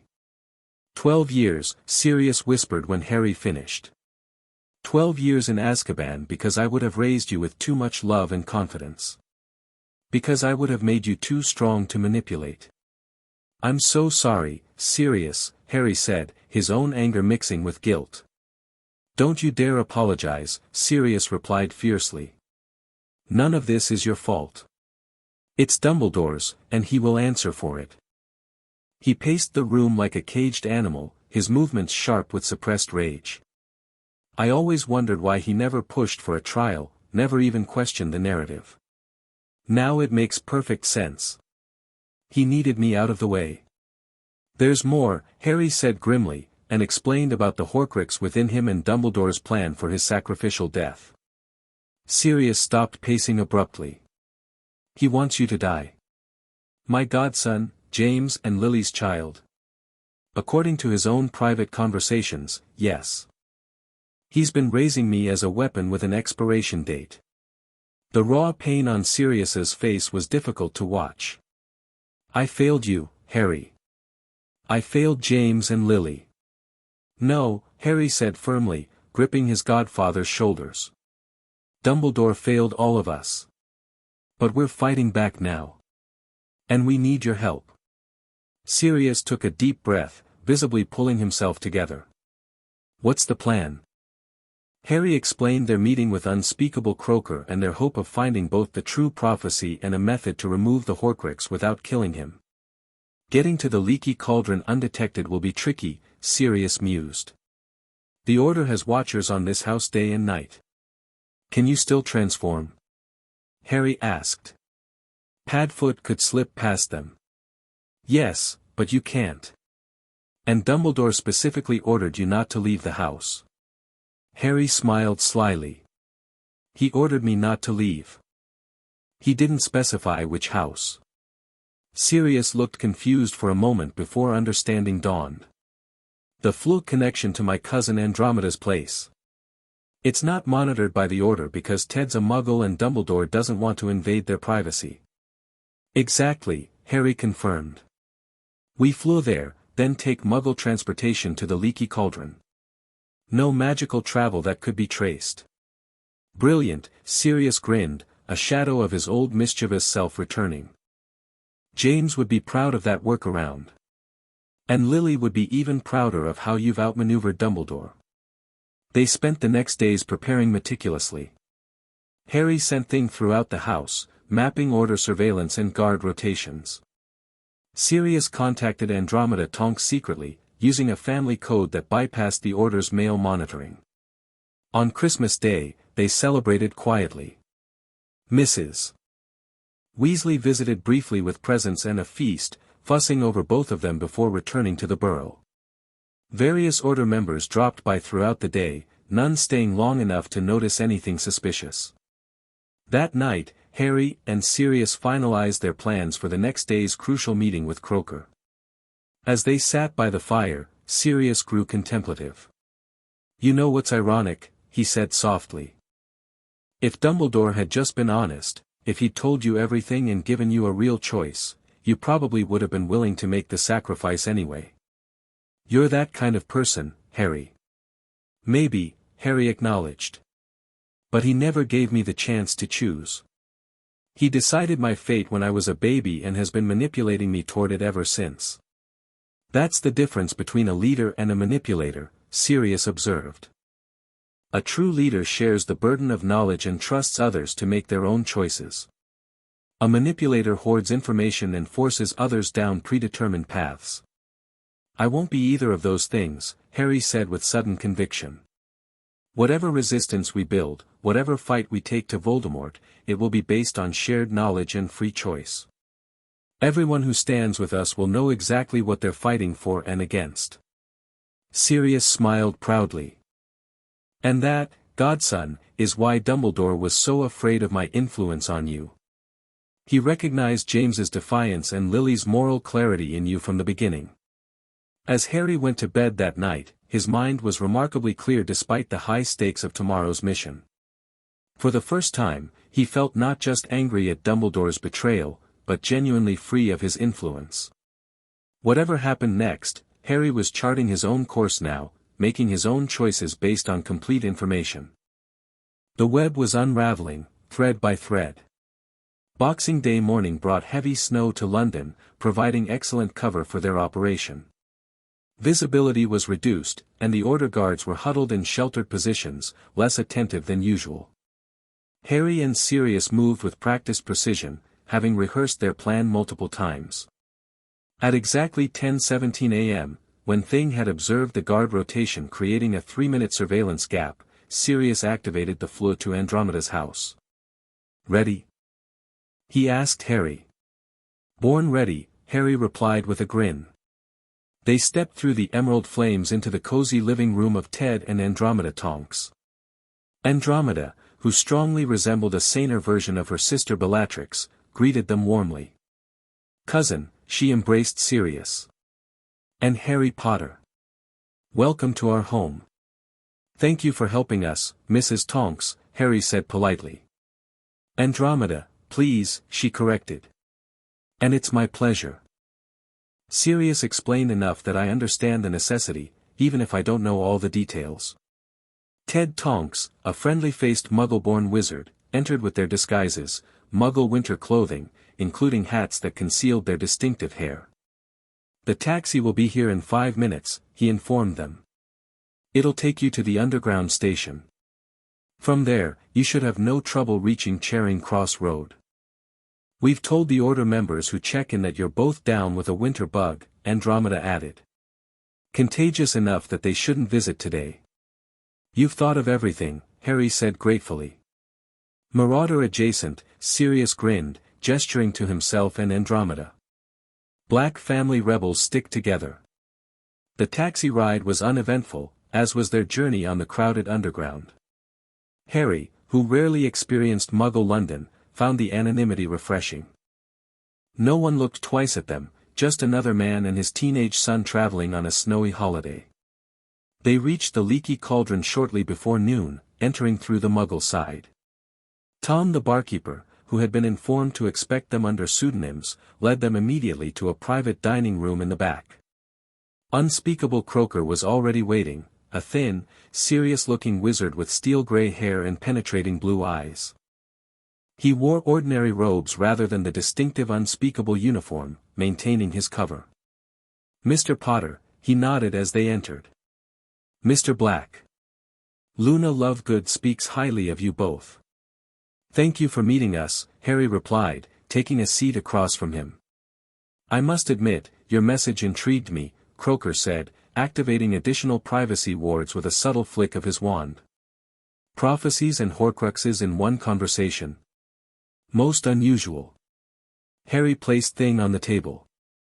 "This is my evidence gatherer. With your permission, I'd like it to record our meeting for my team's later reference." Croaker examined the beetle with professional interest. "Fascinating construct. Magical surveillance device with organic components." When Harry nodded, he continued, "Very well. I have no objections." Over the next hour, Harry and Sirius presented their case methodically. They explained their discoveries about Dumbledore's manipulations, the prophecy's multiple interpretations, and most crucially, the Horcrux lodged within Harry's scar. Croaker listened without interruption, his expression revealing nothing. When they finished, he sat in silence for several long moments.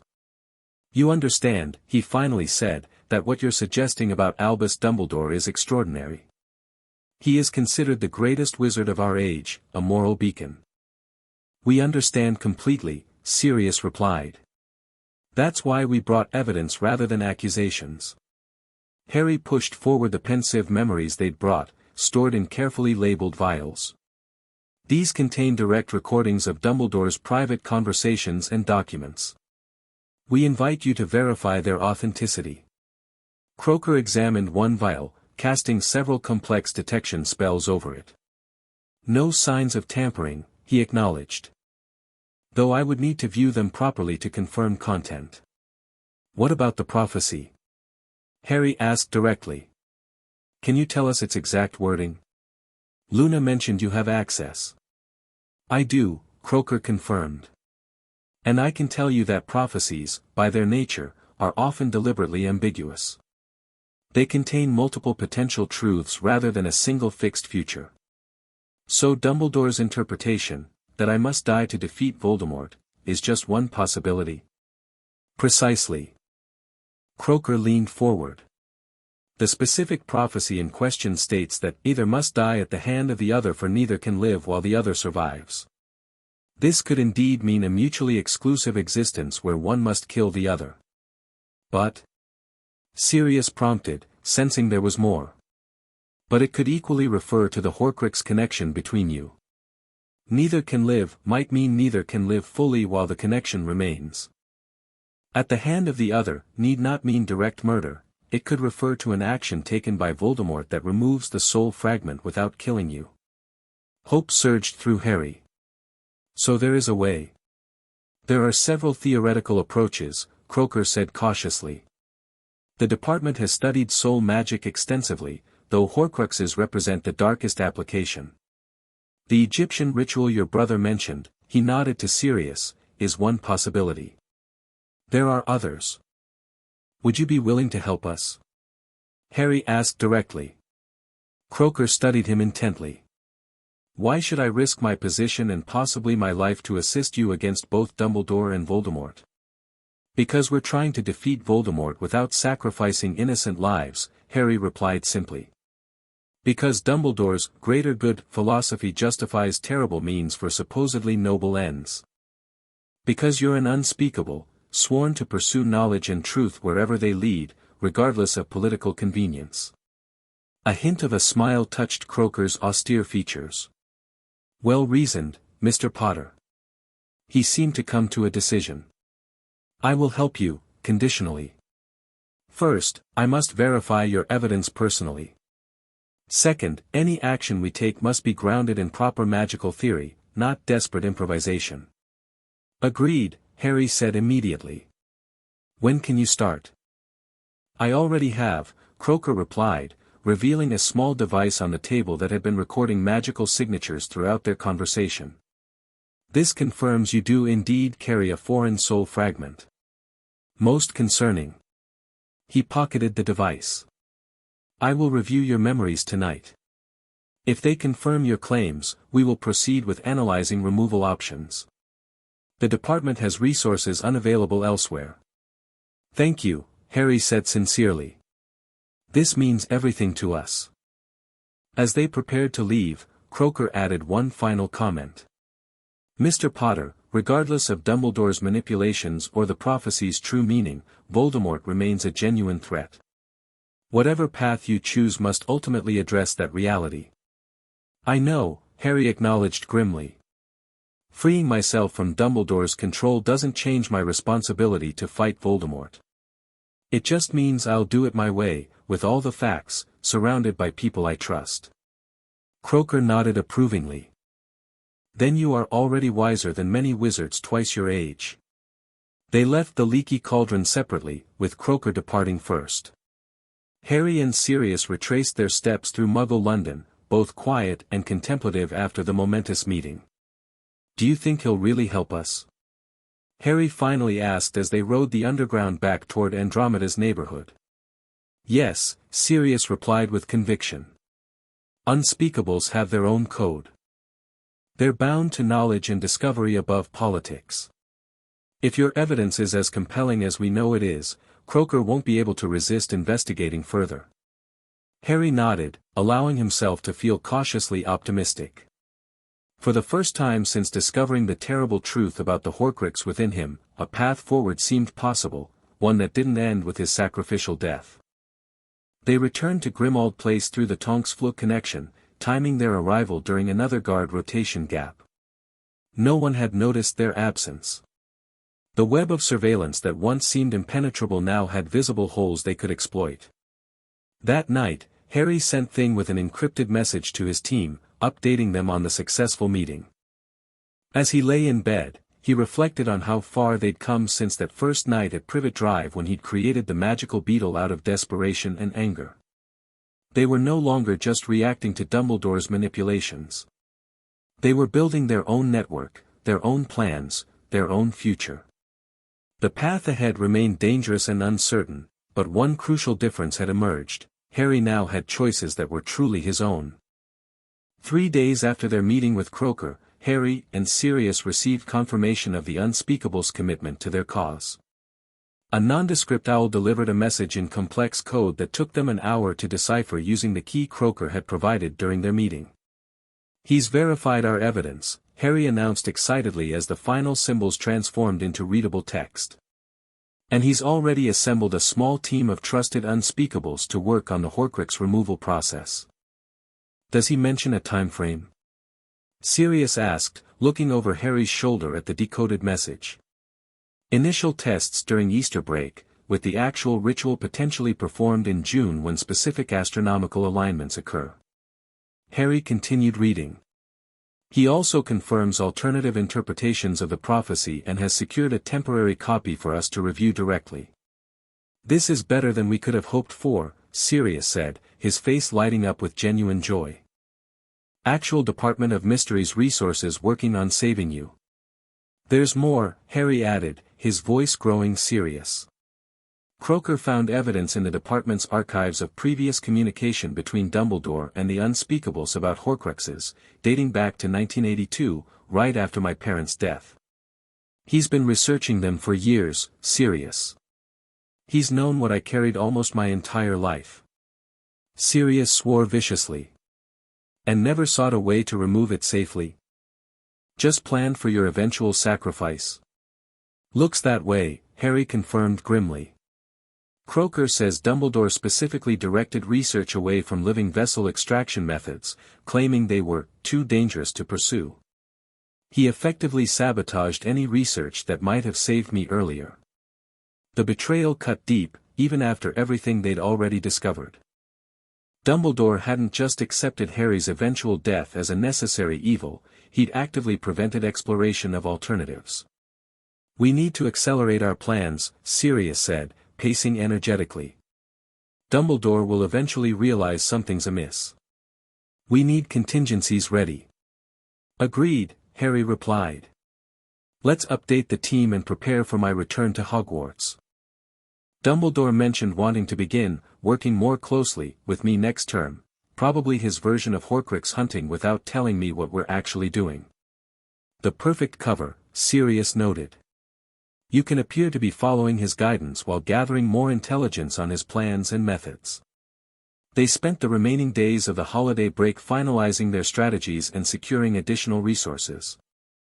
Sirius provided Harry with emergency funds, untraceable communication methods, and a series of safe houses unknown to the Order should evacuation become necessary. Most importantly, they strengthened their personal bond. For the first time, Harry experienced what life might have been like had Sirius raised him from infancy, the perfect blend of guidance and freedom, love and respect. It only deepened his resolve to build a future where such connections were possible without Dumbledore's manipulative interference. On the night before Harry's return to Hogwarts, they sat before the fire in Sirius's father's study, sharing stories and butterbeer. "I've been thinking," Sirius said thoughtfully, "about what comes after we remove the Horcrux and deal with Dumbledore's manipulation." "You mean defeating Voldemort?" Harry asked. "That too, but I was thinking more personally." Sirius set down his bottle. "Harry, when this is over, when your name is cleared and mine too, would you want to live with me? Make a proper home together?" The question caught Harry off guard. He'd been so focused on survival and freedom from manipulation that he rarely allowed himself to imagine a normal future. "Yes," he answered without hesitation. "More than anything." Sirius smiled broadly. "Then that's what we're fighting for. Not just against Dumbledore's control or Voldemort's terror, but for the life we should have had all along." Harry raised his bottle in toast. "To reclaiming what's ours. To family," Sirius added, clinking his bottle against Harry's. "The real kind, not the manipulated version Dumbledore tried to engineer." As Harry packed the next morning, preparing to return to Hogwarts and the next phase of their operation, he felt a new strength flowing through him. The web of lies and manipulation that had surrounded his life was unraveling rapidly now. In its place, something new was forming, a network of genuine trust and shared purpose. Dumbledore had spent years carefully positioning Harry as a sacrificial pawn. But pawns could become queens when they reached the other side of the board. And Harry Potter had nearly reached that transformation point. The return to Hogwarts brought immediate challenges. Umbridge had been granted additional powers during the break, implementing educational decrees that restricted student activities and expanded her authority over other professors. Harry maintained his careful public persona, visibly frustrated by the restrictions but not openly rebellious enough to draw special attention. Meanwhile, Thing conducted daily surveillance of both Dumbledore's office and Umbridge's activities, providing crucial intelligence to the resistance team. Their first full meeting in the Room of Requirement revealed significant developments from all fronts. Fred and George had successfully created an expanded network of surveillance devices based on Thing's design. Neville had secured rare plant components needed for the Horcrux removal ritual. Luna reported that her father's Quibbler exposé had indeed created the desired distraction at the Ministry. Most surprisingly, Ginny revealed an unexpected discovery. "I've been having flashbacks," she told the group solemnly. "Since Hermione removed the compulsion charms, memories from my first year, from when the diary possessed me, have been coming back more clearly." "That's brilliant, Ginny," Hermione encouraged. "Anything useful?" "Yes," Ginny nodded, her expression intense. "When the diary controlled me, I accessed parts of Riddle's memories. Not consciously, but they leaked through sometimes. I remember fragments about the other Horcruxes." The room fell silent, everyone staring at her with a mixture of horror and hope. "You know what the other Horcruxes are?" Harry asked carefully. "Not exactly," Ginny clarified. "But I remember feelings, impressions. Riddle was obsessed with Hogwarts founders' relics. He considered them his birthright as Slytherin's heir. And there was something about a ring, a family ring he stole from his uncle. That matches what Thing recorded from Dumbledore's conversations," Harry confirmed. "He believes Voldemort used founders' artifacts too. Can you try to remember more?" Ron asked his sister gently. "I've been using a memory recovery technique Luna suggested," Ginny replied. "It's helping. The memories are fragmented, but more keeps surfacing." "This could be crucial," Hermione said excitedly. "If we can identify the Horcruxes independently, we gain another advantage over Dumbledore's controlled information." Harry updated the group on Croaker's involvement and the Easter break testing plan. They assigned new tasks and responsibilities, maintaining their operational security while expanding their knowledge base. As the meeting concluded, Harry held Ron and Hermione back for a private word. "Dumbledore's requested our first private session tonight," he informed them. "Thing will record everything, of course, but I need to be prepared." "What do you think his approach will be?"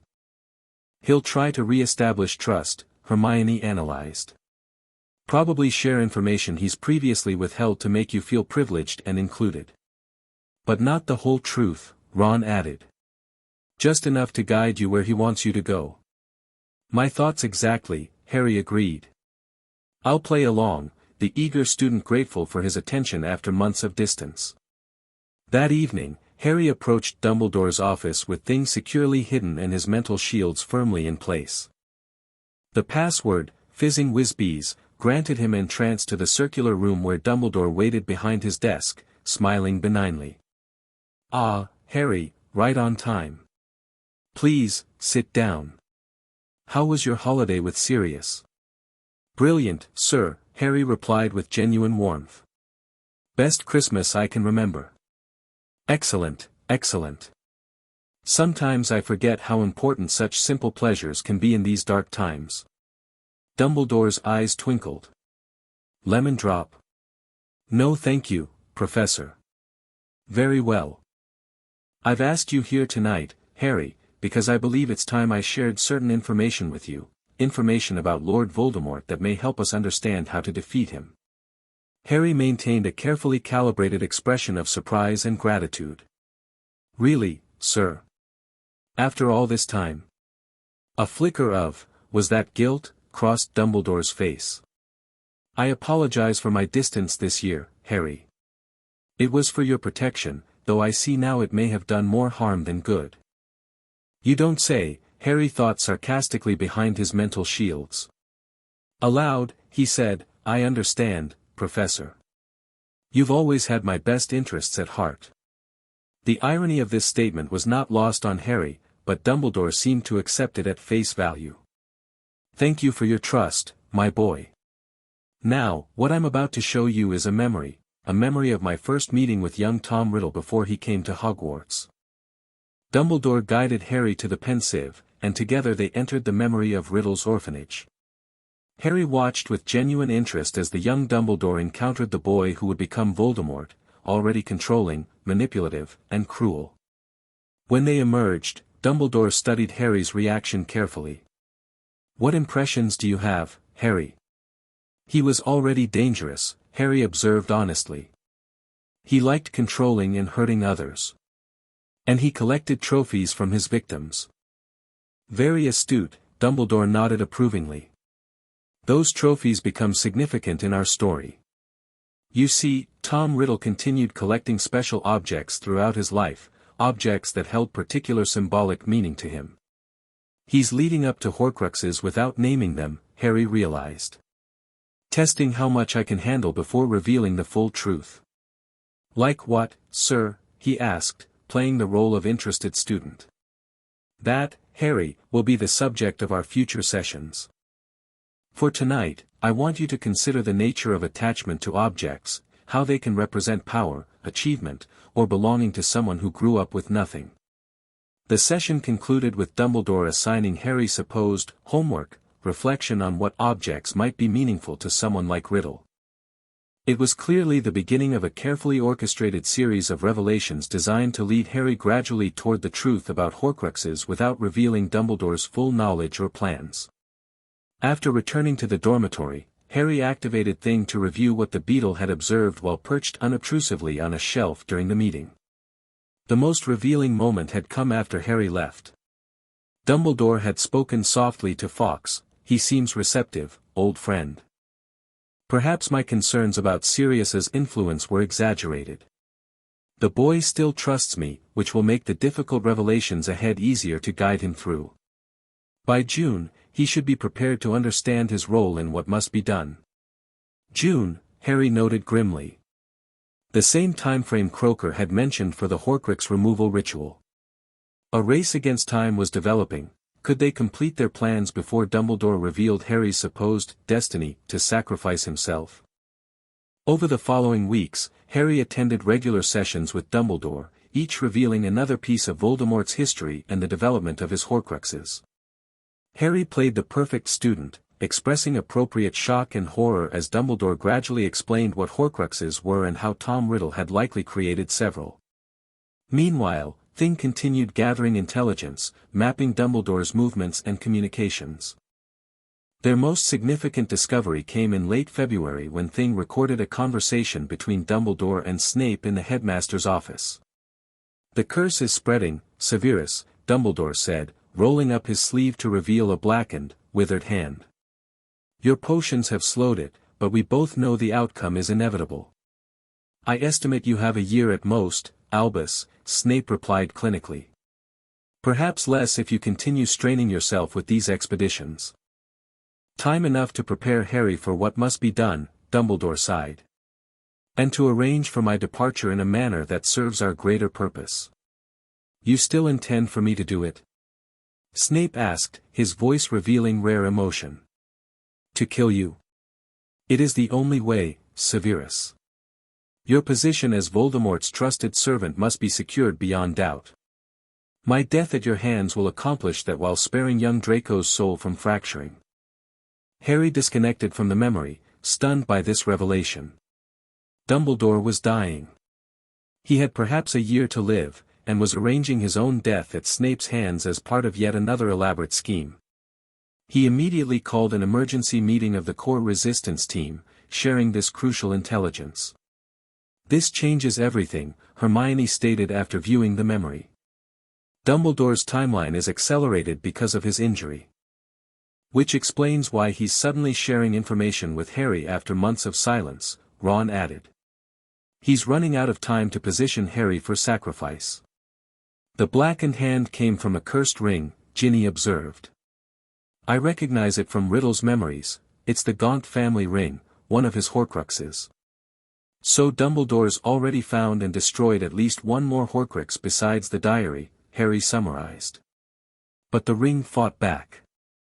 Neville, who had been quietly contemplating, spoke up. If Dumbledore's planning his own death, that means every move he's making now is part of his endgame. Everything, what he tells Harry, what he keeps hidden, who he positions where, it's all calculated to function after he's gone. Control from beyond the grave, Fred said darkly. The ultimate puppet master's trick, George agreed. We need to accelerate our plans too, Harry decided.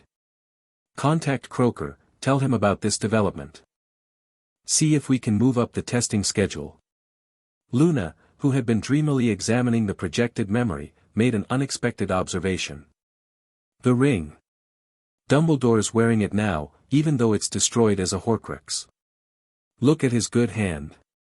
Everyone peered at the memory projection, and indeed, a cracked black stone set in gold was visible on Dumbledore's uninjured hand. Why would he wear a cursed object that nearly killed him? Ron wondered. Because it's not just a Horcrux, Luna replied softly. It's something else too. Something he's wanted for a very long time. Her cryptic statement hung in the air as the meeting concluded with new assignments and heightened urgency. The web continued to unravel, revealing layers of manipulation and secret agendas they hadn't imagined possible. March brought unseasonably cold weather to Hogwarts and a new development in their campaign. Croaker managed to arrange an earlier testing session during a Hogsmeade weekend, using the secret passage to the Shrieking Shack as their meeting point. Harry slipped away from the main group of students, using his invisibility cloak to evade Umbridge's watchful inquisitorial squad. Ron and Hermione provided visible distraction in the village while Harry made his way to the abandoned house on the hill.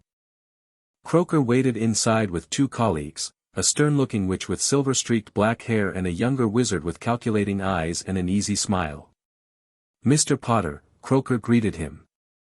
These are Unspeakables Meridian and Hayes.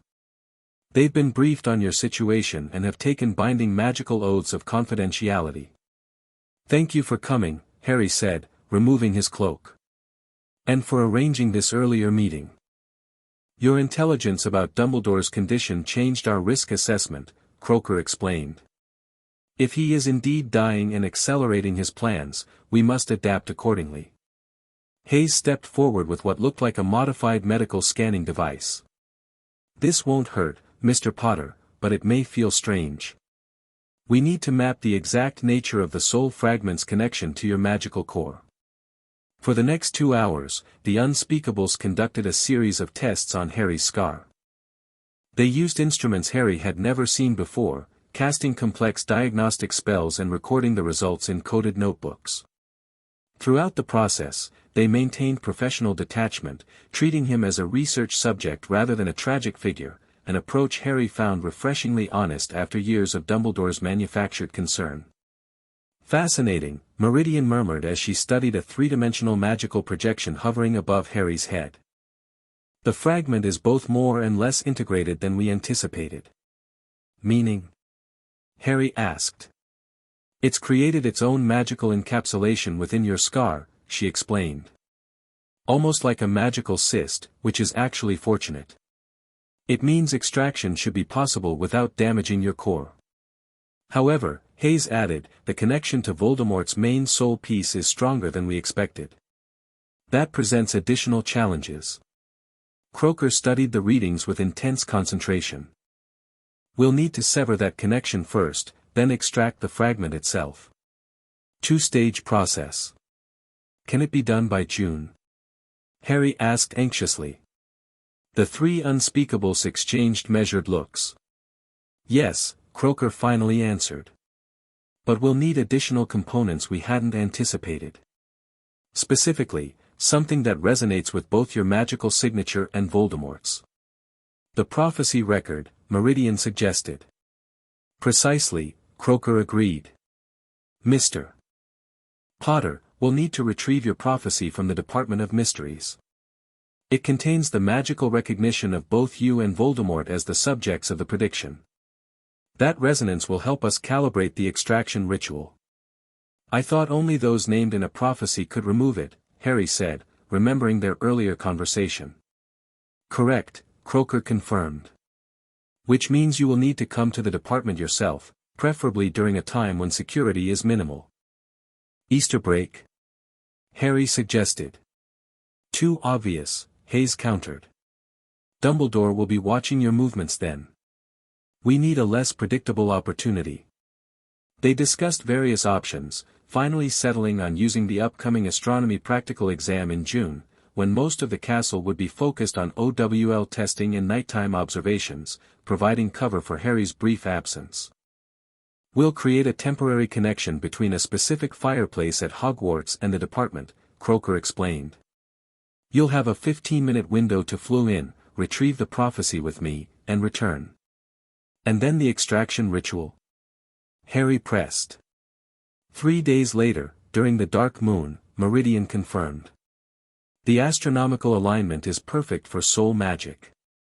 We've already secured the ritual space within the department. As they concluded their meeting, Harry felt both hopeful and anxious.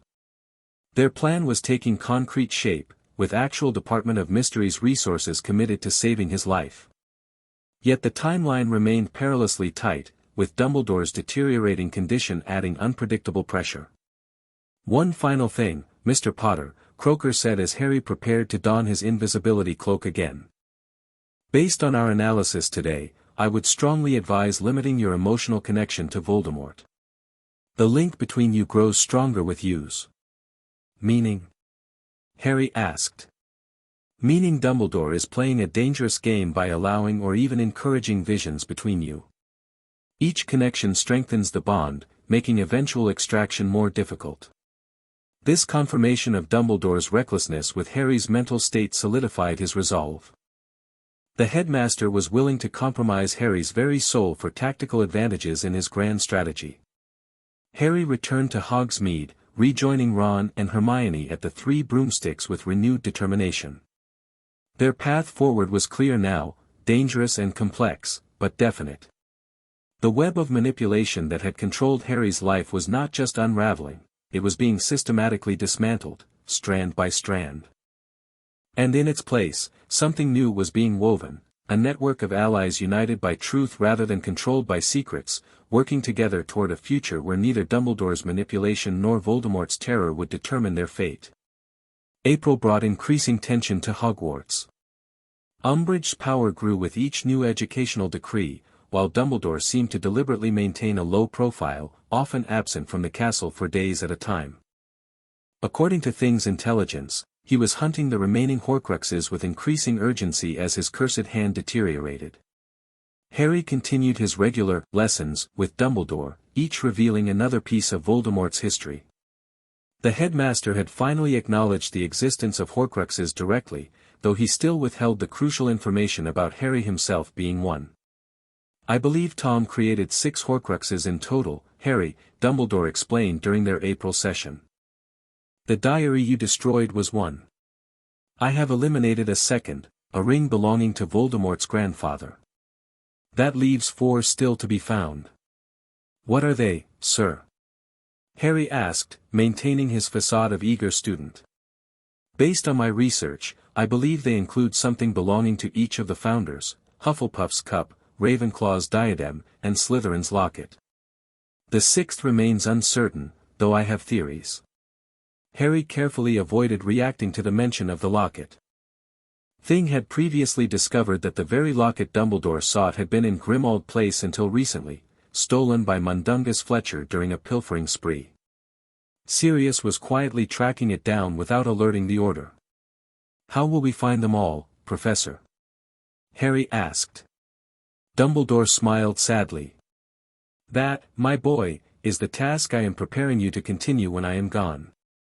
The admission of his impending death seemed calculated to create emotional impact.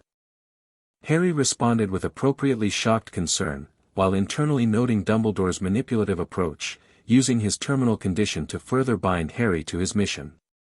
After the session, Harry immediately shared the new information with his team.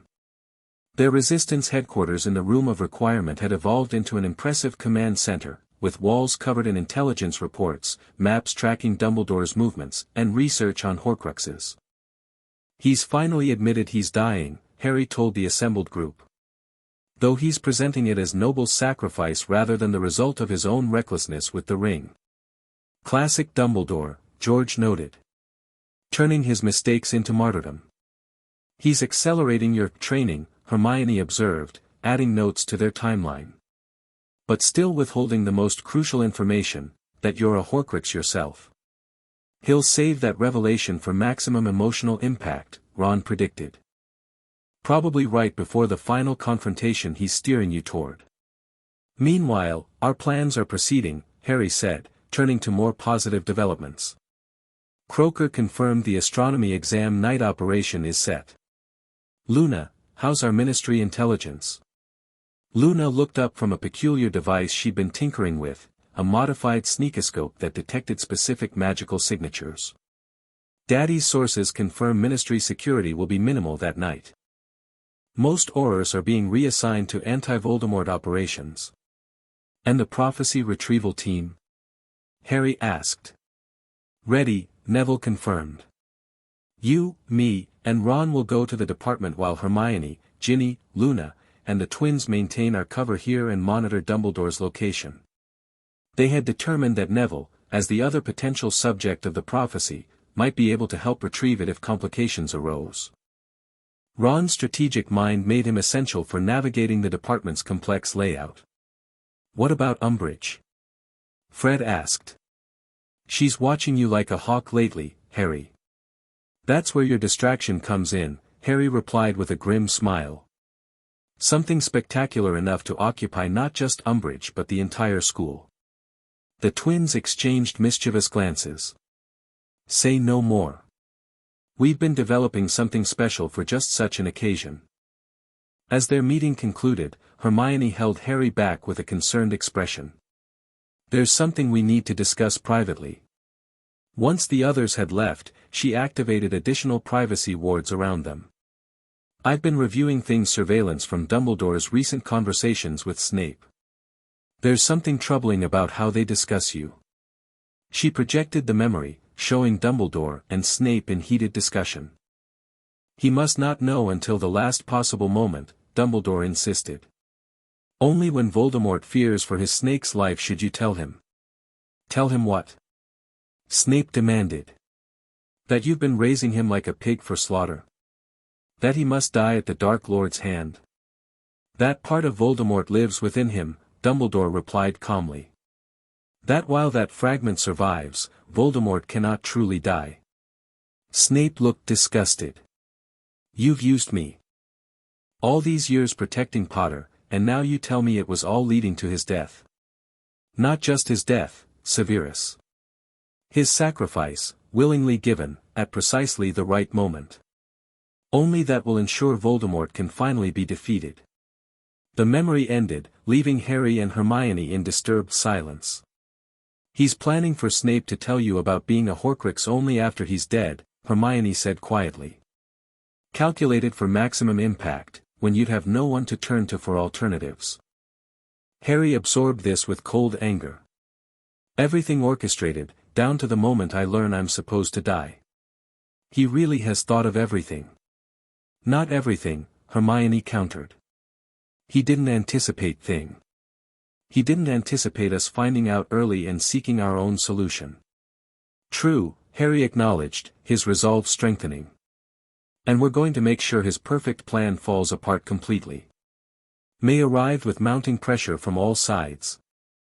OWL examinations loomed for the 5th years, creating a natural cover of stress and intensive study for Harry's team. Umbridge's reign of terror reached new heights, with students regularly serving detention under her blood quill for minor infractions. Dumbledore's health visibly deteriorated, though he maintained a semblance of normalcy. Things surveillance revealed increasingly urgent communications between the headmaster and various order members, suggesting he was putting final pieces in place for his post-death plans. Most concerning was evidence that Dumbledore had arranged magical compulsions on several key items he intended to leave for Harry, objects subtly enchanted to guide him toward specific actions after Dumbledore was gone. The snitch he's leaving you in his will has a compulsion charm linked to sacrifice, Hermione reported after analyzing things readings. It's designed to activate when you're losing hope, pushing you toward accepting death. And the old children's book for you contains subtle enchantments promoting blind faith in authority figures, Harry told her. While Ron's Deluminator carries loyalty bindings to ensure he returns if he ever abandons the mission. He's trying to control us from beyond the grave, Ron said, disgusted. Make sure his plan proceeds even after he's gone. Not if we disable the compulsions first, Hermione replied determinedly. Once we know exactly what items he's leaving, we can neutralize the enchantments without removing the object's original magic. Their final preparation phase moved into high gear as the astronomy OWL approached. Sirius maintained regular communication through their secure mirror, reporting that he had successfully traced Slytherin's locket to a disreputable magical pawnshop in Nocturne Alley. I've acquired it, he informed Harry during their last communication before the Department of Mysteries operation. Cost a small fortune to buy it from Borgin without questions, but it's secured. That's one more Horcrux we have that Dumbledore doesn't know about, Harry noted with satisfaction. We're ahead of him now. Be careful at the department, Harry, Sirius cautioned. I know that place well from my aura training. It's disorienting by design. We're prepared, Harry assured him. Croakers provided detailed maps and will be waiting for us. The night of the astronomy OWL arrived with perfect conditions, clear skies for the examination and a school fully focused on the 5th year's practical test on the astronomy tower. As planned, Fred and George initiated their distraction, a spectacular magical fireworks display that transformed into a swamp in the East Wing, drawing Umbridge and her inquisitorial squad away from monitoring student movements. Harry, Ron, and Neville slipped away during the confusion, making their way to the one-eyed witch passage that Croaker had temporarily connected to the Ministry Floor network. Thing accompanied them, providing real-time intelligence on patrol movements throughout the castle. We have a 12-minute window, Harry reminded them as they prepared to enter the passage. In and out with the prophecy, no detours. The journey through the modified passage was disorienting. Croaker had adapted it to bypass normal flow security protocols, resulting in a turbulent magical transit that left them slightly dizzy upon arrival. They emerged in a circular black room with identical doors all around it, the entrance chamber to the Department of Mysteries. Croaker waited for them, his expression tense. Right on schedule, he nodded approvingly. This way, quickly. The rotation charm is temporarily disabled, but it will reactivate in exactly 10 minutes. He led them through a door that opened onto a vast, cathedral-like room filled with towering shelves holding small glass orbs, the Hall of Prophecy. Their footsteps echoed as they hurried down the central aisle, passing thousands of recorded prophecies collected over centuries. Row 97, Croaker directed, turning left into a narrower passage between shelving units. They found the prophecy exactly where expected, a small glass sphere with Harry's and Voldemort's names etched on a yellowed label. Harry reached for it hesitantly. Only you can remove it, Croaker confirmed. Though Mr. Longbottom might also be able to, given his connection to the prophecy. Harry's fingers closed around the cool glass. The orb glowed softly as he lifted it from its stand, recognizing him as its rightful recipient. A strange warmth spread up his arm. Got it, he said simply.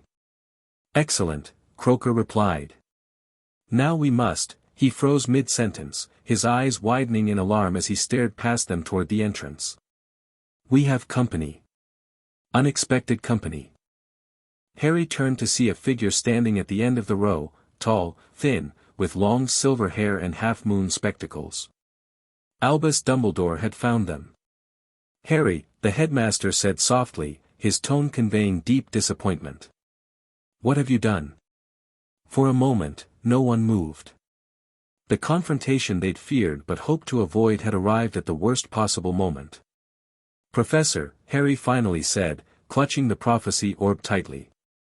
This isn't what it looks like. I believe it is exactly what it looks like, Dumbledore replied, his voice gentle yet carrying unmistakable power. You've been accessing information meant to be revealed in due time, making unauthorized contact with the Department of Mysteries, and I suspect, undermining carefully laid plans meant for your protection. His gaze shifted to Croaker. Unspeakable Croaker. I admit, I did not anticipate your involvement.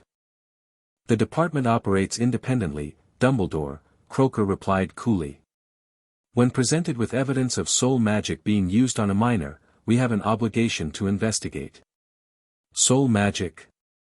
Dumbledore's expression remained calm, but Harry detected a flicker of alarm in his eyes. What exactly have you told these people, Harry? Harry made a split-second decision. Deception was no longer viable, Dumbledore had caught them red-handed. The only path forward was controlled confrontation with strategic truth-telling. I told them about the Horcrux inside me, Harry said directly, watching Dumbledore's face carefully. About your plan for me to die at Voldemort's hand. About how you've manipulated my entire life toward that sacrifice. Dumbledore closed his eyes briefly, genuine pain crossing his features. You have been misinformed or have misunderstood, Harry. My plans for you have always been, for the greater good. Harry interrupted. Like arranging for Sirius to be imprisoned so I'd grow up with the Dursleys. Like keeping me ignorant of my heritage and destiny until it served your purposes. Like planning my death without ever giving me a choice. Thing had emerged from Harry's pocket and was now recording the confrontation, hovering unobtrusively near the ceiling. Harry knew this evidence would be crucial regardless of the outcome. Harry, Dumbledore's voice grew softer, more paternal. These are complex matters that require context. No more, headmaster, Harry cut him off firmly. I know everything. Thing has been recording your private conversations for months. I've seen your unguarded moments, your real plans, your discussions with Snape about my necessary sacrifice. For the first time in Harry's memory, Dumbledore appeared genuinely caught off guard. Thing. What is Thing? Harry gestured upward to where the magical beetle hovered. My creation. Inspired by Rita Skeeter's animagus form but improved. It's been watching you, recording you, revealing the truth you've hidden for years. Dumbledore's eyes narrowed as he examined the beetle. Extraordinary magic for a fifth-year student. Perhaps you had, assistants. Harry's more capable than you've ever given him credit for, Ron interjected defiantly, stepping forward to stand beside his friend. And he's not alone, Neville added, joining them in a unified front. Dumbledore regarded the three students and Croaker with a calculating expression that dropped all pretense of grandfatherly benevolence. I see. A conspiracy has formed right under my nose. Most impressive, Harry. His gaze returned to the prophecy in Harry's hand. May I ask what you intend to do with that? Use it for its resonant magical properties in a ritual to remove Voldemort's soul fragment without killing me, Harry answered honestly. Something you never bothered researching because my death fit your plans better. A flash of genuine surprise crossed Dumbledore's face. Such a ritual is theoretically possible, but dangerously unstable. The risks are mine to take, Harry finished firmly. My life, my choice. Something you never allowed me. We've thoroughly analyzed the procedure, Croaker added professionally. The extraction has a high probability of success with Mr. Potter's willing participation and the prophecy's resonant properties. Dumbledore seemed to age before their eyes, the calculated mask slipping to reveal genuine weariness and conflict. Harry, you cannot understand the complexities of this situation. The prophecy has multiple interpretations, yes, but you chose the one that required my death, Harry stated flatly. Even when alternatives existed. You steered everyone toward believing I must die to defeat Voldemort. I did what I believed necessary, Dumbledore replied, a hint of defensiveness entering his voice. When one holds the fate of the wizarding world in one's hands, difficult choices must be made. And that's the difference between us, Harry said quietly. I don't believe one person should hold that power or make those choices for others without their knowledge or consent. An unexpected expression crossed Dumbledore's face, something almost like pride mingled with regret. "You truly are your mother's son, Harry." Lily would have said the same. He sighed deeply, glancing at his blackened hand. "Time grows short for me, as I'm sure you're aware. Perhaps I have become too accustomed to making decisions for others. Too certain of my own wisdom." The admission stunned Harry. He had expected denial, manipulation, even direct opposition, not this hint of concession. "What happens now?" Harry asked cautiously. Dumbledore considered for a long moment. "I could attempt to stop you, confiscate the prophecy, obliviate your memories of this discovery, continue as planned. It would be within my power." Ron and Neville tensed, ready for conflict. Croaker's hand moved subtly toward his wand. "But I won't," Dumbledore continued surprisingly. "Not because I couldn't succeed, but because your determination has forced me to confront certain inconsistencies in my own thinking." He gestured to the prophecy. "Take it. Attempt your ritual. I will not interfere." Harry stared at him suspiciously. "Just like that? You're giving up control." "Not giving up, Harry. Recognizing its limits." Dumbledore's expression turned grave. "But understand this, if your attempt fails, if the Horcrux remains, my original plan may still represent the only viable path forward. Voldemort must be defeated, whatever the cost." "We understand the stakes," Harry assured him. "Better than you think." Croaker checked his pocket watch. "We must leave now. The security protocols will reset in 2 minutes." As they prepared to depart, Dumbledore offered one final comment. "Harry, regardless of our differences, I have always cared for you. Perhaps not in the way you needed, but genuinely nonetheless." Harry met the headmaster's blue eyes directly for the first time in months. "I believe you think that's true, sir. But caring without respect for autonomy isn't love, it's possession." They left Dumbledore standing among the prophecies, a solitary figure diminished by revelation. The journey back to Hogwarts passed in tense silence, each processing the unexpected confrontation. "Will he really let us proceed?" Ron asked as they emerged from the passage back into the castle. "Yes and no," Croaker answered pragmatically. "He won't directly oppose us, but he'll position himself to implement his original plan if our attempt fails. Dumbledore always arranges multiple paths to his preferred outcome." "Which means we need to succeed," Harry said firmly, carefully storing the prophecy in a cushioned box Croaker had provided.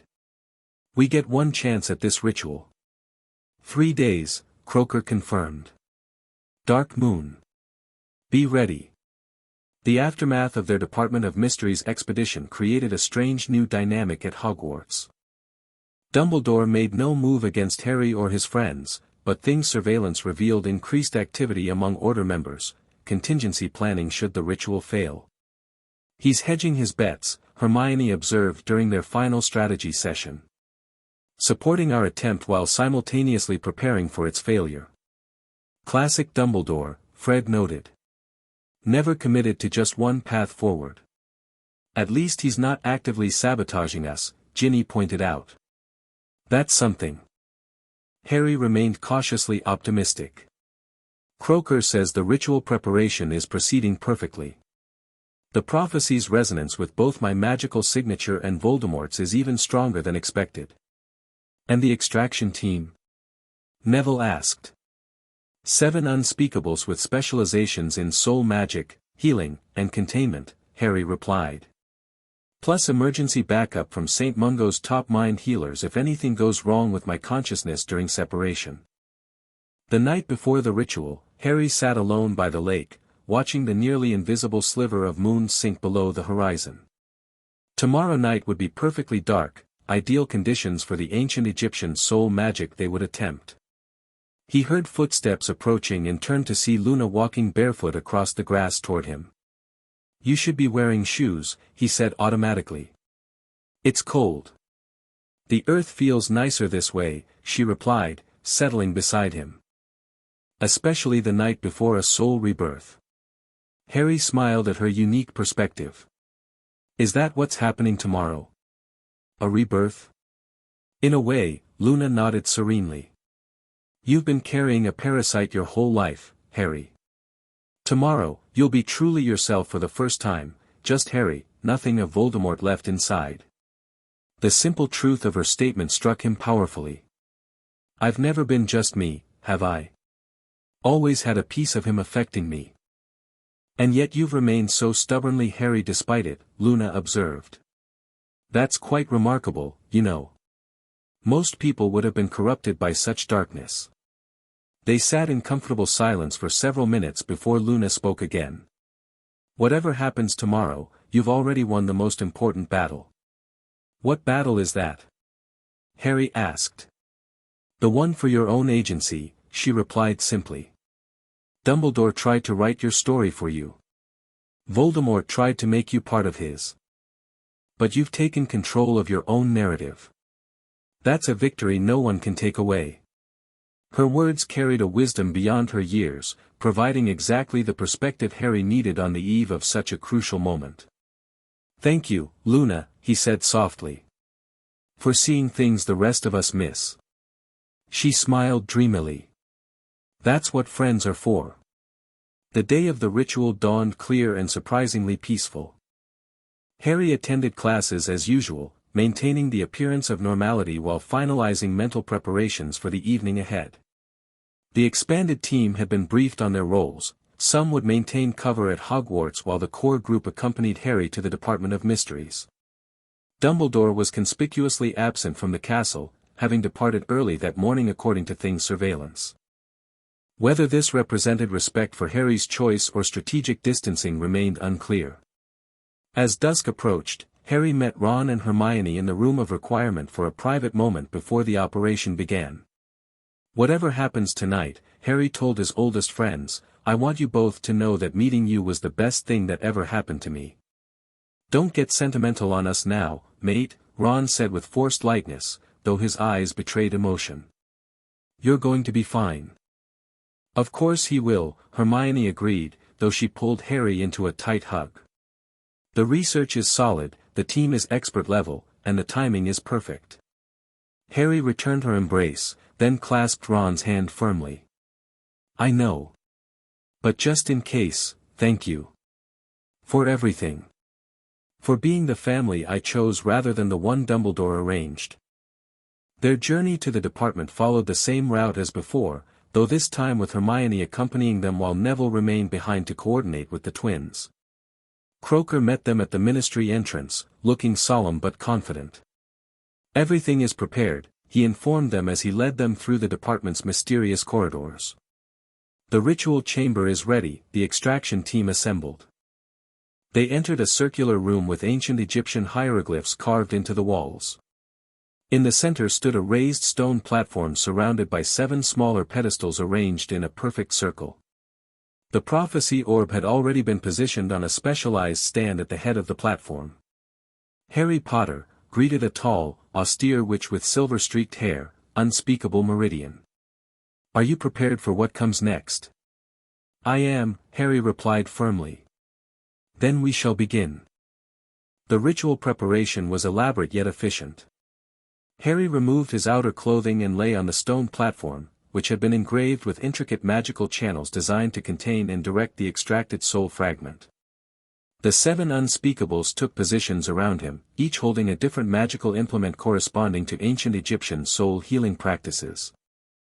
Ron and Hermione were permitted to observe from an elevated gallery, outside the ritual circle but still present for support. Croaker stood at the control podium, coordinating the complex magical energies about to be channeled. The process has 3 phases, Meridian explained to Harry as final adjustments were made.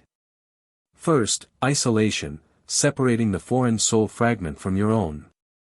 Second, extraction, physically removing the fragment from your body. Third, containment, securing the fragment for later destruction. Will it hurt? Harry asked practically. Yes, she answered honestly. But we have measures to manage the pain and prevent permanent damage. Your conscious participation is essential throughout. This is not something we can do to you, but something we must do with you. Harry nodded his understanding. After years of being manipulated as a passive object in Dumbledore's grand strategy, the active collaboration required for the ritual felt appropriately meaningful. "We begin on my mark," Croaker announced, checking a complex astronomical chart that indicated perfect alignment. 3, 2, 1, initiate. The 7 unspeakables began chanting in an ancient language Harry didn't recognize. The prophecy orb glowed brilliantly, pulsing in rhythm with Harry's heartbeat. He felt a warm sensation spreading from his scar throughout his body, not painful yet, but intense and foreign. As the ritual progressed to the isolation phase, the sensation transformed into pressure behind his eyes, building steadily until it became genuinely uncomfortable. Harry gritted his teeth, focusing on the visualization Meridian had taught him, imagining the soul fragment as an oil slick floating atop water, separating from his own essence. Fragment isolated, called one of the unspeakables. Beginning extraction sequence.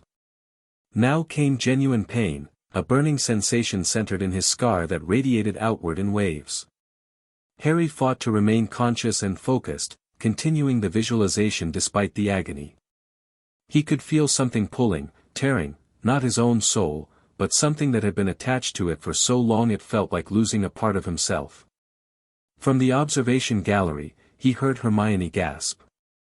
Opening his eyes momentarily, he saw what had shocked her: a dark, oily substance was literally being drawn out through his scar, hovering above him in a writhing mass of malevolence.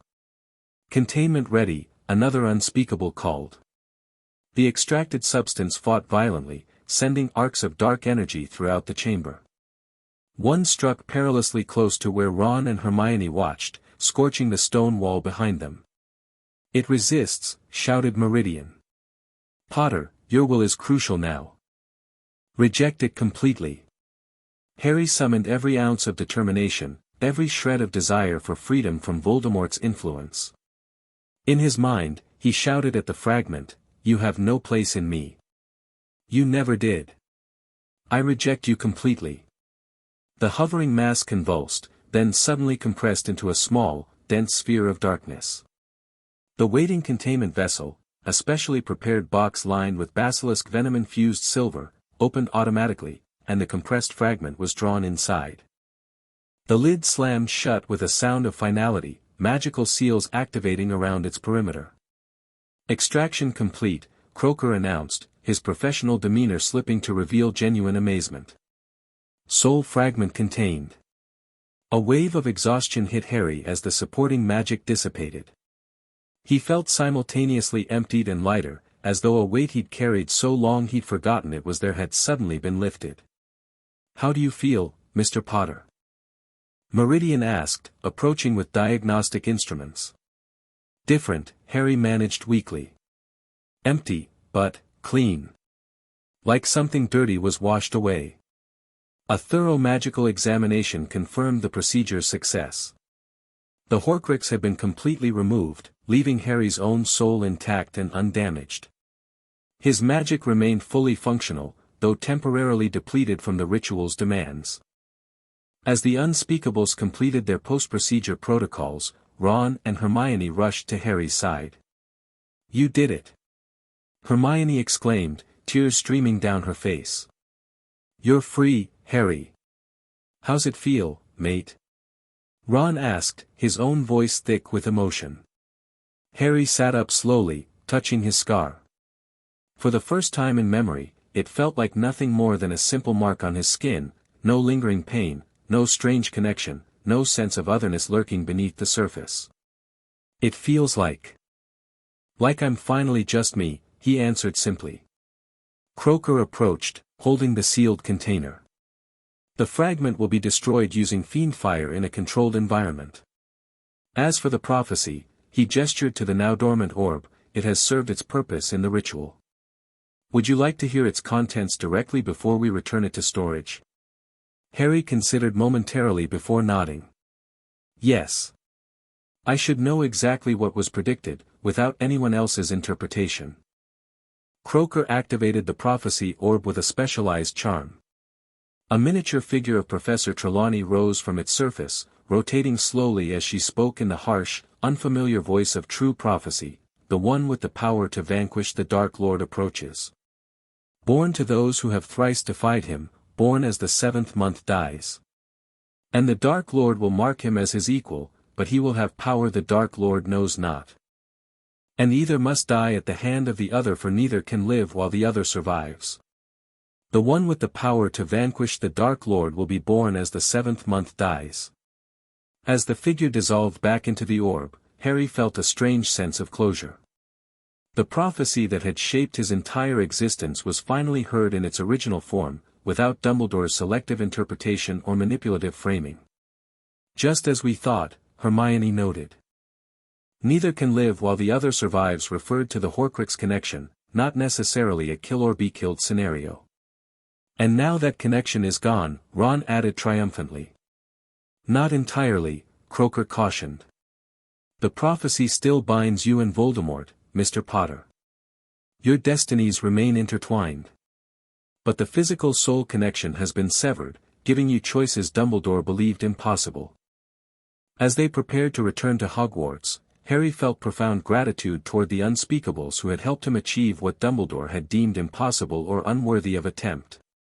Their clinical, research-based approach had accomplished what years of Dumbledore's supposedly caring manipulation had failed to do. It had given Harry genuine agency in his own fate. Thank you, he told Croaker sincerely. For everything. The older wizard nodded solemnly.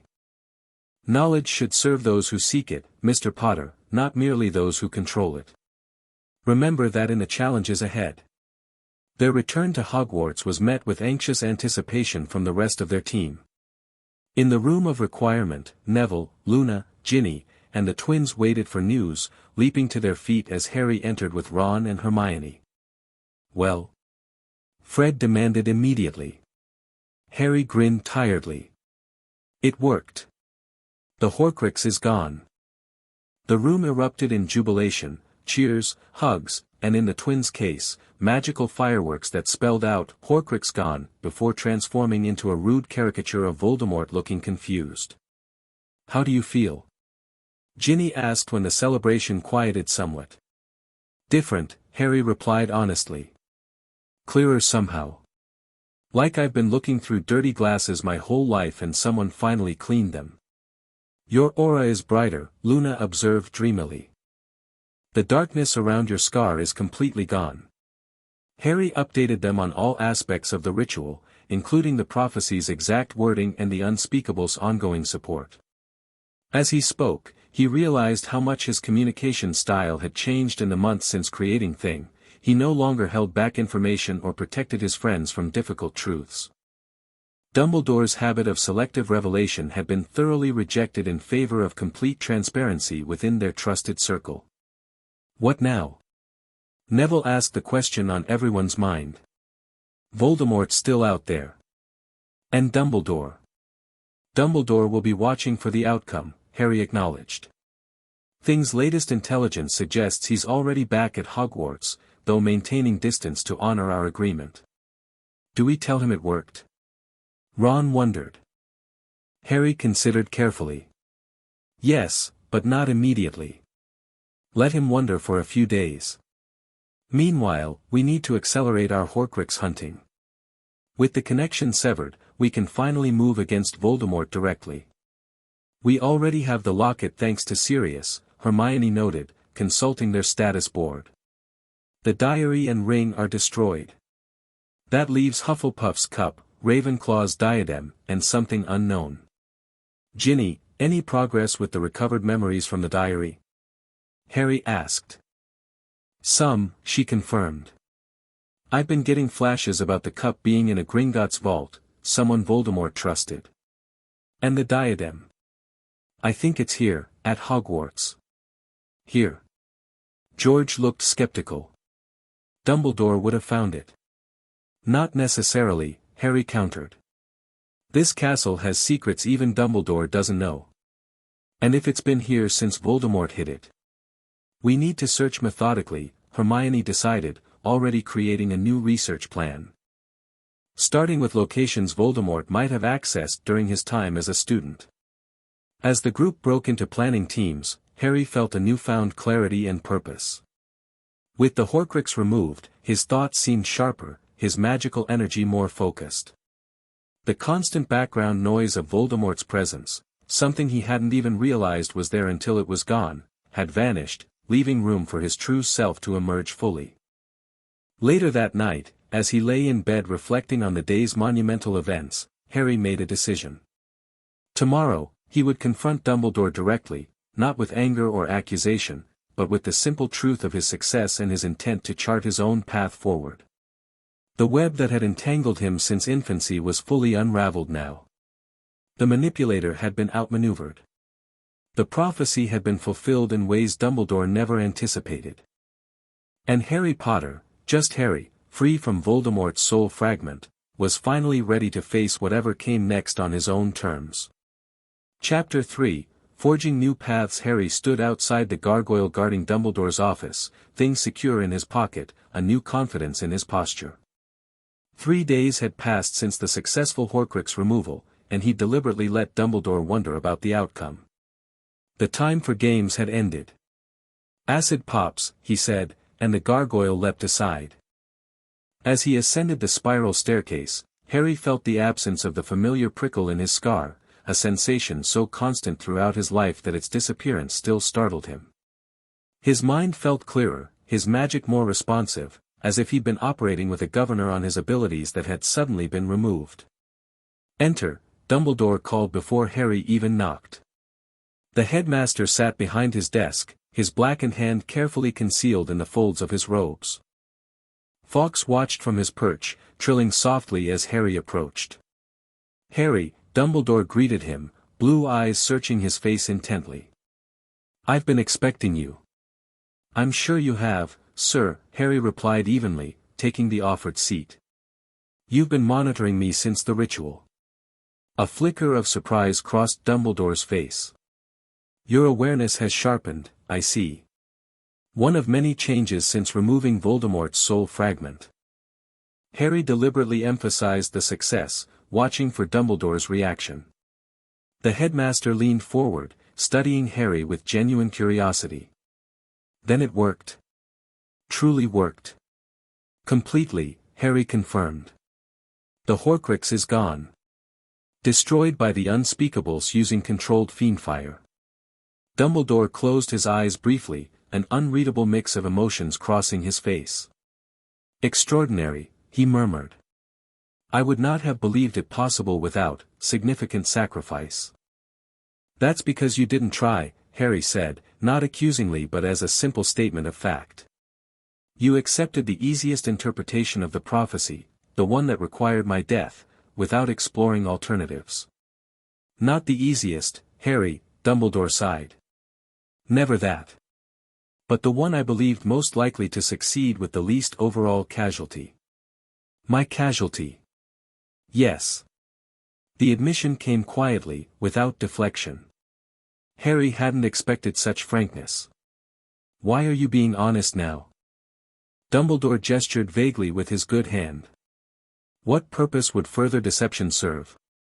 You've outmaneuvered me rather spectacularly. Your thing, as you call it, has exposed my methods and motivations more thoroughly than any legitimacy." He smiled sadly. "Besides, I am dying, Harry. My time for grand strategies is running short." Harry took out Thing, activating the beetle with a tap of his wand. It hovered between them, recording. "I want to understand," Harry said.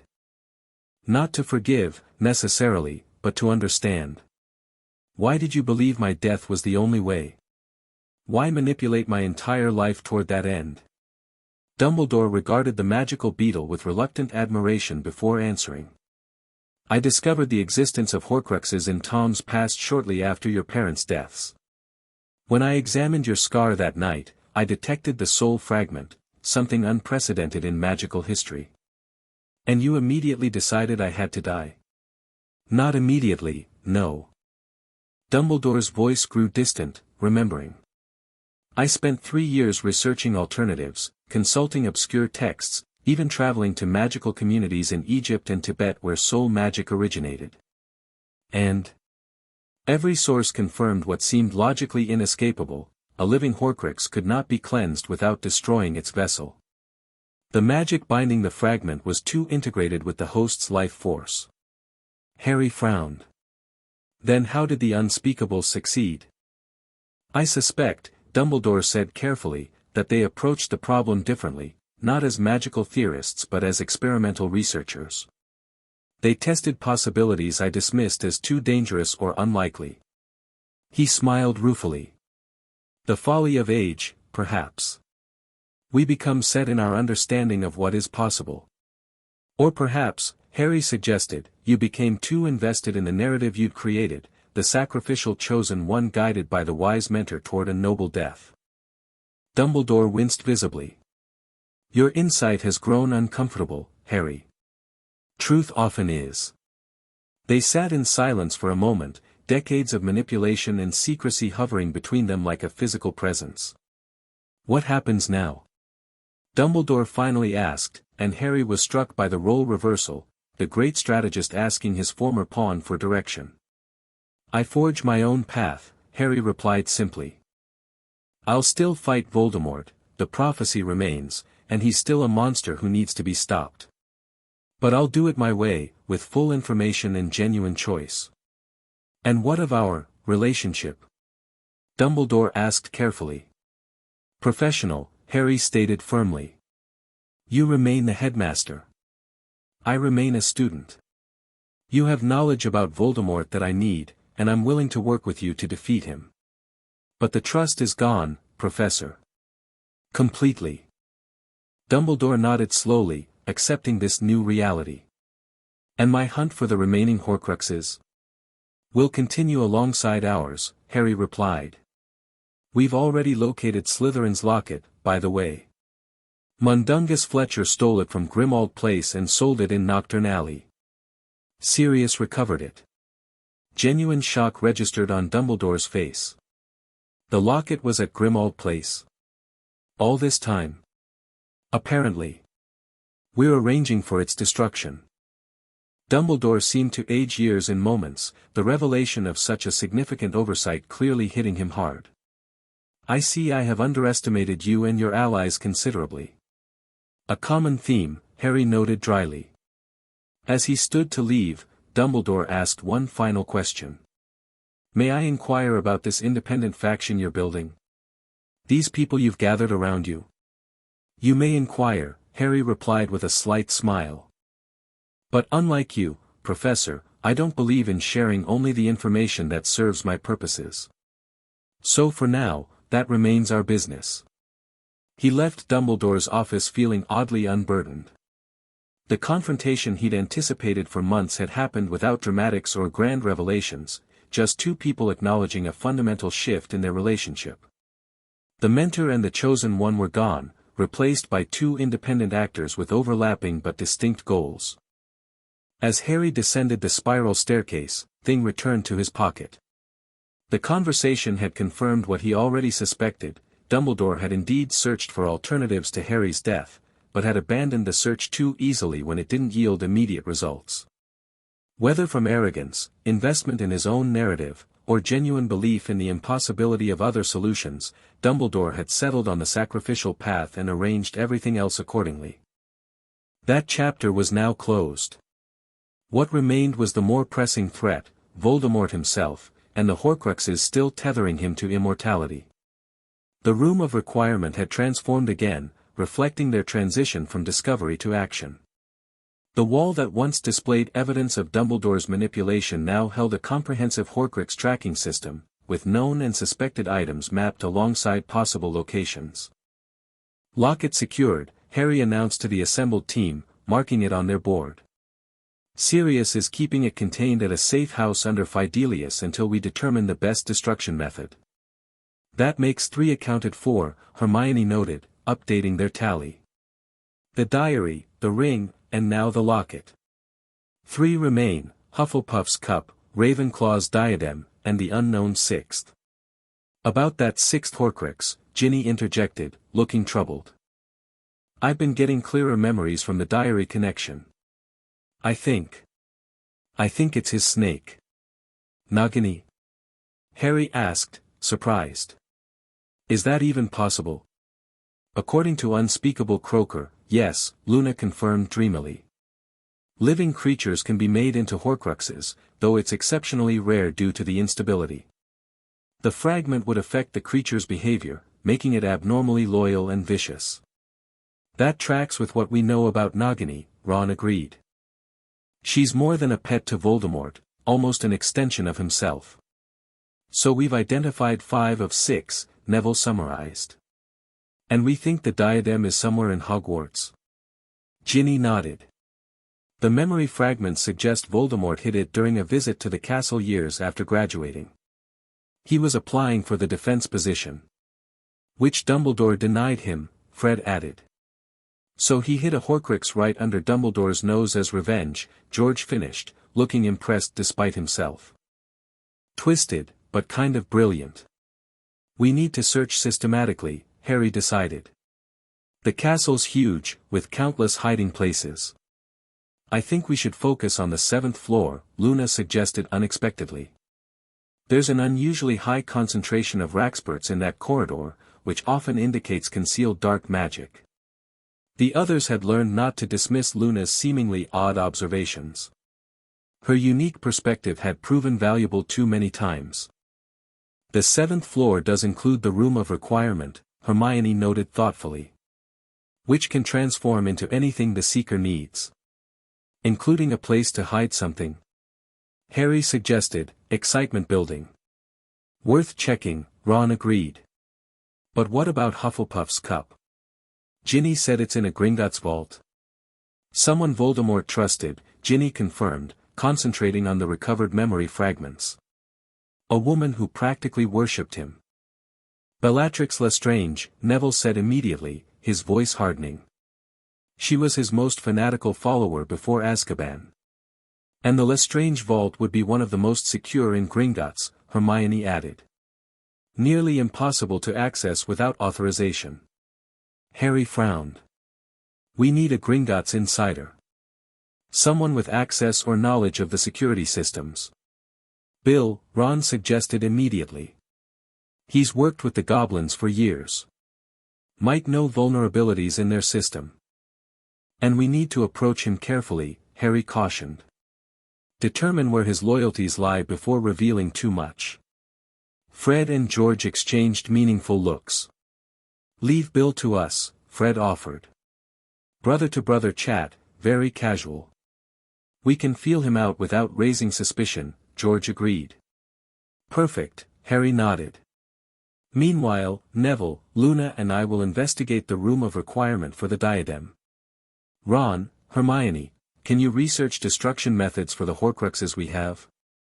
Basilisk venom worked on the diary, and Dumbledore used something effective on the ring, but we need options we can control. Already on it, Hermione confirmed. The Department of Mysteries provided some promising leads through Croaker.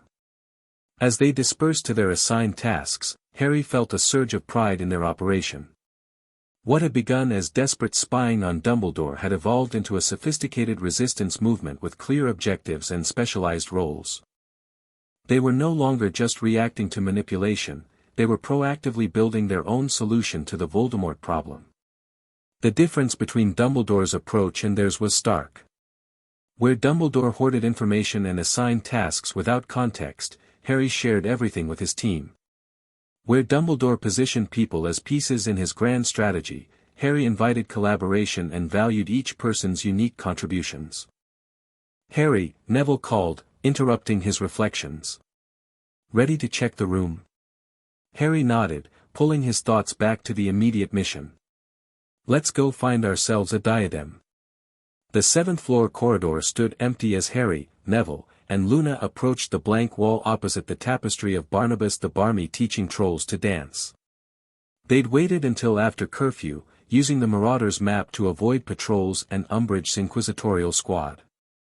How do we ask for the right room? Neville wondered. We need a place where things are hidden, but that's pretty vague. Luna tilted her head thoughtfully. We should ask for what Voldemort asked for, the exact same intention. Good thinking, Harry agreed. He would have needed a place to hide something important, something no one else should find. Harry paced before the wall 3 times, concentrating intensely. I need the place where everything is hidden, where Voldemort concealed his treasure.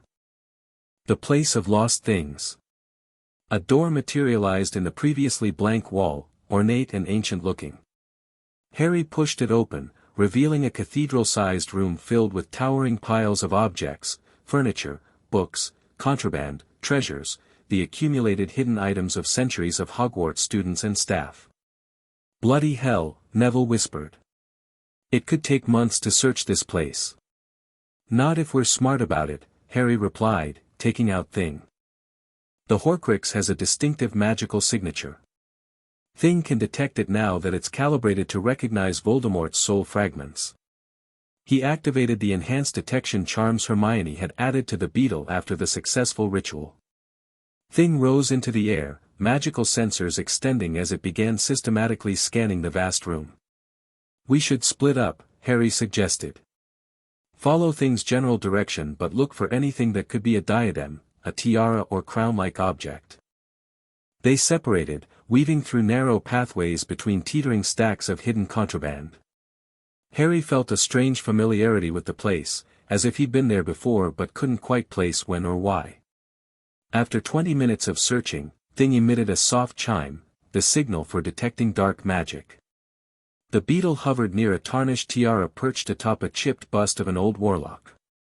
I think I've found it. Harry called. Neville and Luna hurried over, both drawing their wands cautiously. That's it, Luna whispered, her dreamy demeanor falling away as she gazed at the diadem. Ravenclaw's lost diadem. Wit beyond measure is man's greatest treasure. How do you recognize it? Harry asked, surprised.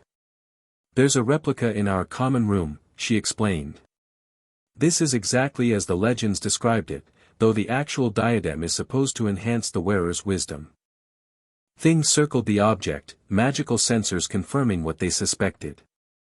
The diadem pulsed with dark energy, the unmistakable signature of a soul fragment similar to what had been extracted from Harry's scar. Don't touch it directly, Harry warned as Neville reached toward it. Horcruxes can defend themselves. We need a container. Luna transfigured a nearby broken toy into a lead-lined box. Lead dampens magical energy, she explained at their curious looks. Daddy uses it to store dangerous artifacts he investigates for the Quibbler. Using levitation charms, they carefully transferred the diadem into the box. The moment it settled inside, Harry felt a wave of malevolence emanate from it, a silent scream of rage at being discovered. We should get this to Hermione immediately, Harry decided, sealing the box with additional containment charms.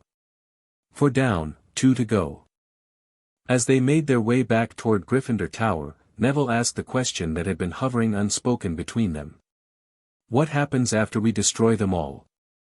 When Voldemort's mortal again? Harry considered carefully.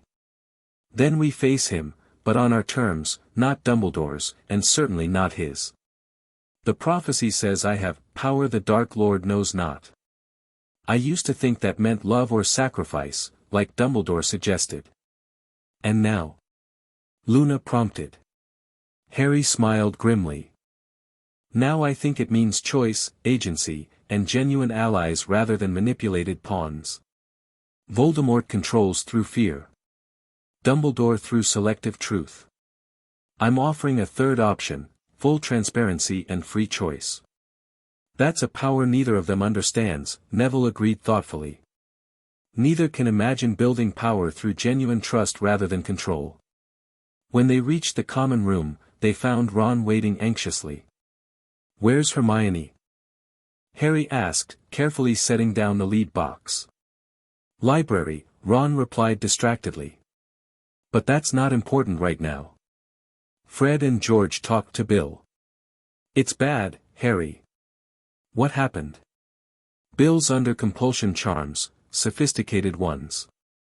The twins detected them immediately when discussing Gringotts' security. Someone doesn't want Bill sharing his knowledge about the bank's vulnerabilities. Harry's jaw tightened. Dumbledore? That's our guess. The magical signature is similar to what we found on Ginny and Hermione. We need to free him from the compulsions, Harry decided immediately. Can the twins bring him to Hogsmeade this weekend? We can meet at the Hog's Head. Aberforth doesn't report to his brother. Already arranged, Ron confirmed. But there's more. Bill let slip something about the Gringotts wards before the compulsion kicked in. They're designed to detect concealment magic but not physical disguises. So we could use Polyjuice Potion to enter as Bellatrix, Neville suggested. Potentially, Ron agreed. If we can get a sample of her hair and her wand. One problem at a time, Harry cautioned. First, we free Bill from the compulsions.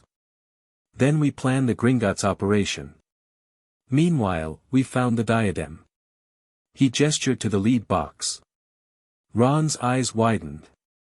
Bloody brilliant. That's 4 Horcruxes accounted for. We still need a reliable destruction method, Harry reminded him. Where are we on that research? Hermione's found something promising. The Sword of Gryffindor, it absorbed basilisk venom when you killed the serpent in second year. According to ancient texts, goblin-made silver imbibes only what strengthens it. The perfect Horcrux destroyer, Harry realized. And it's right here in the castle. In Dumbledore's office, Ron added grimly. Behind about 50 magical protections. Harry smiled suddenly. Then its time thing earned its keep again. One last major heist from Dumbledore's office, the tool we need to destroy Voldemort's soul containers. The Hogsmeade weekend arrived with perfect spring weather that helped obscure their serious purpose behind the appearance of normal student activities. Harry, Ron, and Hermione made their way to the Hog's Head Inn, ostensibly for butterbeer away from the crowded Three Broomsticks. Bill Weasley waited inside with the twins, looking slightly confused about why he'd agreed to meet them so urgently. His long hair was pulled back in its usual ponytail, but his expression showed subtle signs of the magical compulsions affecting his thoughts, a slightly unfocused gaze when certain topics arose. Harry, he greeted warmly. Fred and George said you wanted to discuss career options in curse-breaking. Bit unusual venue for career advice. He glanced around the dusty, nearly empty pub.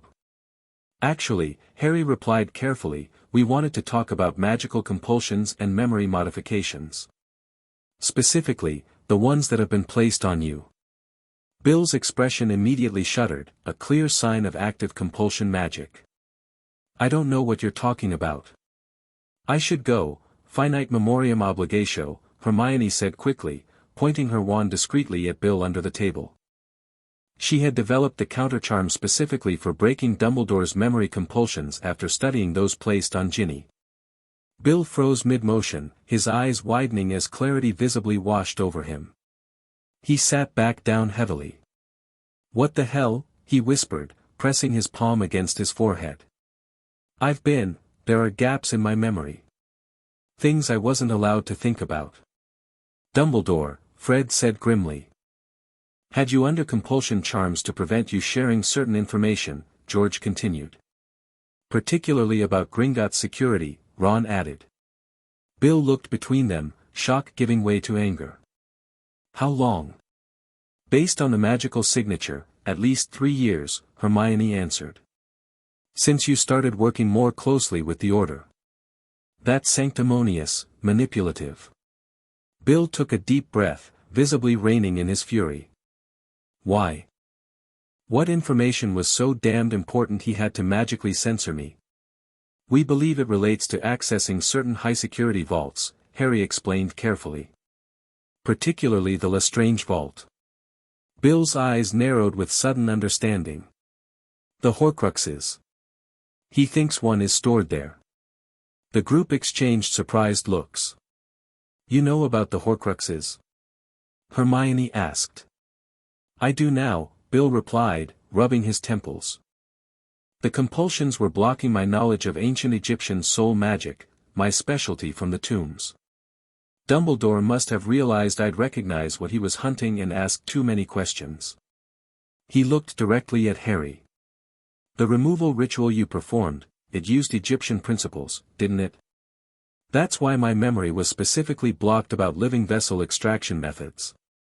Yes, Harry confirmed.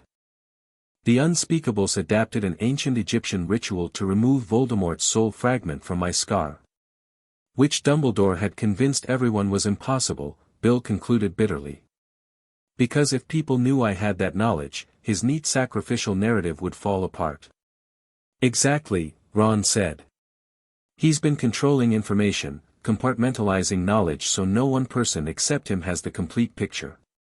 Bill shook his head in disgust. I trusted him completely. We all did. He straightened, newfound determination in his eyes. How can I help you now? We need to access the Lestrange vault, Harry said directly. We believe Hufflepuff's cup, another Horcrux, is stored there. Bill whistled low. That's one of the deepest, most heavily protected vaults in Gringotts. Breaking in would be nearly impossible. Nearly impossible isn't the same as impossible, Hermione pointed out. True, Bill acknowledged with a slight smile. The goblins pride themselves on their security, but every system has vulnerabilities. He leaned forward, speaking quietly. The most effective approach would combine deception and authentic access. You'd need Bellatrix's wand, it's keyed to her vault, and either her physical presence or a flawless disguise. Polyjuice potion, Harry suggested. That could work, Bill agreed. The wards detect magical concealment but not physically transformative potions. You'd also need to account for the thief's downfall, a waterfall in the tunnels that washes away all magical deception. How do we bypass that? Ron asked. You don't, Bill replied. You trigger it deliberately at a strategic moment, then proceed with Plan B, which would require an inside goblin accomplice. That sounds challenging, Hermione noted skeptically. There's one goblin who might help, Bill said thoughtfully. Griphook. He was recently demoted for advocating the return of goblin-made artifacts to their creators. He's disgruntled, angry at both wizard and goblin authorities. Can you arrange a meeting? Harry asked. Bill nodded. I can, but you should know, dealing with goblins requires absolute precision in your agreements. They interpret contracts literally and hold grudges eternally. Noted, Harry replied seriously. We'll proceed carefully. As they finalized plans for contacting Griphook, Harry felt another piece of their strategy falling into place. With Bill free from Dumbledore's compulsions, they had gained not just access to Gringotts' knowledge but another valuable ally, someone with expertise in curse-breaking and ancient magic. There's one more thing, Harry said as the meeting concluded. We need a way to destroy the Horcruxes once we've collected them. We believe the Sword of Gryffindor would work, but it's in Dumbledore's office. Not necessarily, Bill said thoughtfully. According to Goblin lore, the Sword of Gryffindor is designed to come to the aid of worthy Gryffindors in moments of great need. It's appeared to you once before, right?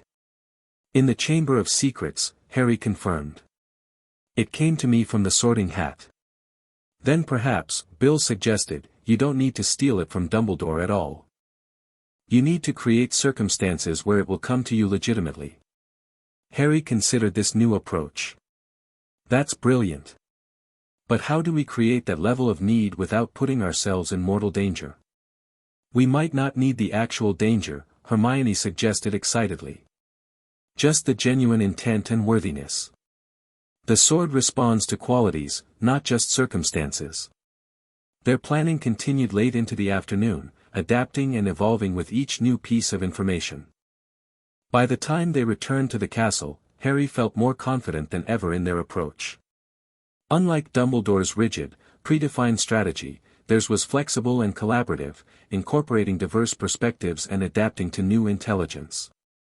The web that Dumbledore had spent years weaving around Harry was being repurposed, its strands rewoven into a network of genuine allies united by informed choice rather than manipulation.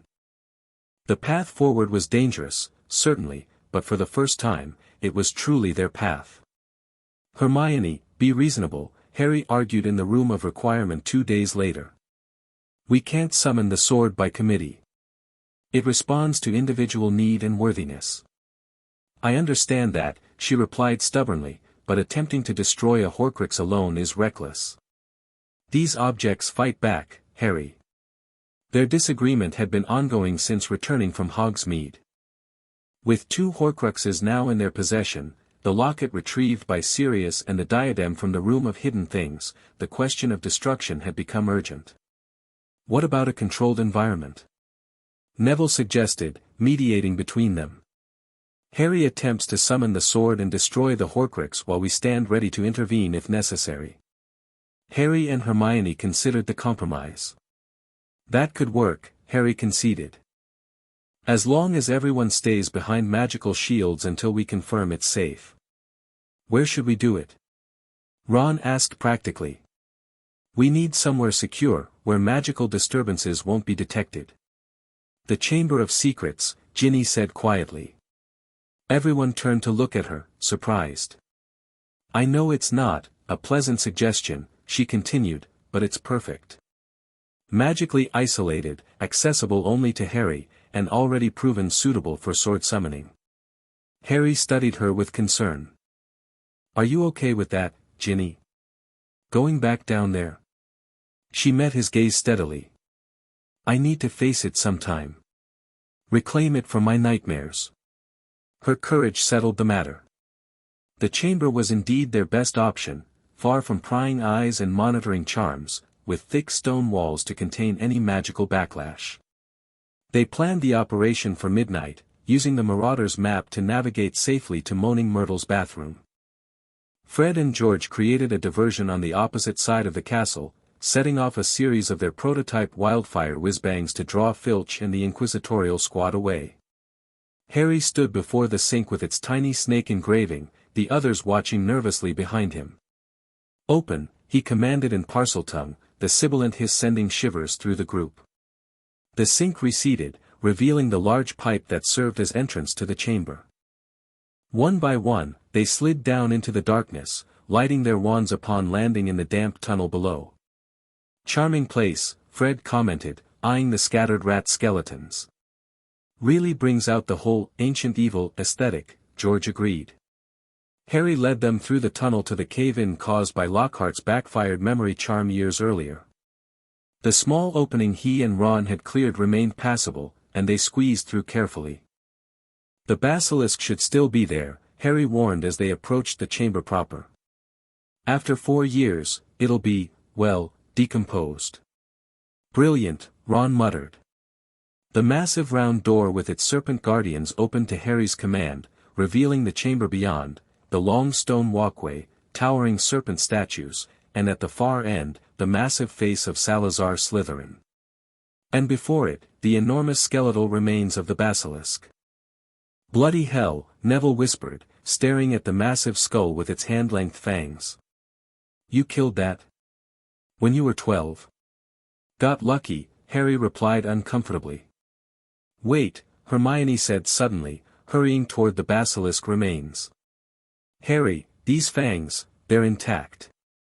Basilisk venom destroys Horcruxes, that's how you destroyed the diary. We don't need the sword at all, Ron realized. We've got a whole set of Horcrux killers right here. Harry approached the skeleton carefully, examining the yellowed fangs still firmly set in the skull. You're right. Let's extract some. Using dragonhide gloves conjured by Hermione, they carefully removed several of the largest fangs, placing them in a specially reinforced container. Should we try one now? Ginny suggested, eyeing the lead box containing the diadem.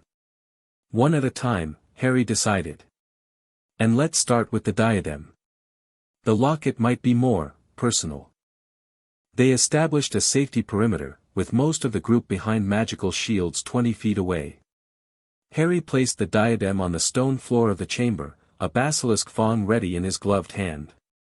Everyone ready, he called.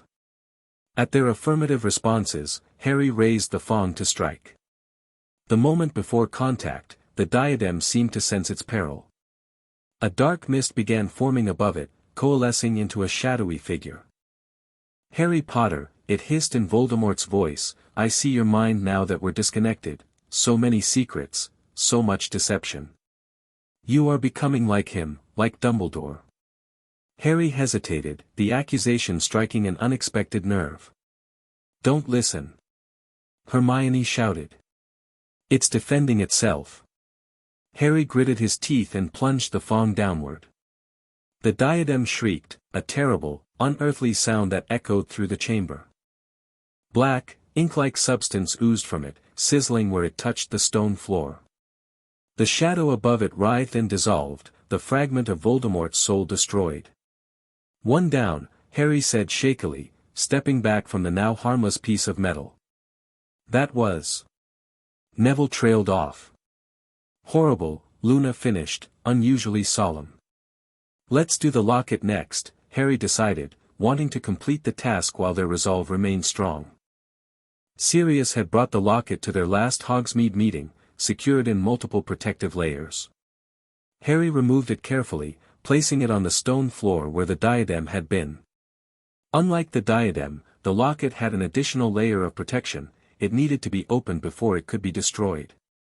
In Parseltongue, Harry realized. Just like the chamber. He focused on the serpentine S inlaid on the locket's surface.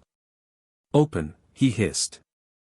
The locket clicked open, and immediately a more powerful dark mist erupted from within, forming not one but two figures, Ron and Hermione, but twisted, cruel versions of themselves. We never really cared for you, the Shadowron sneered.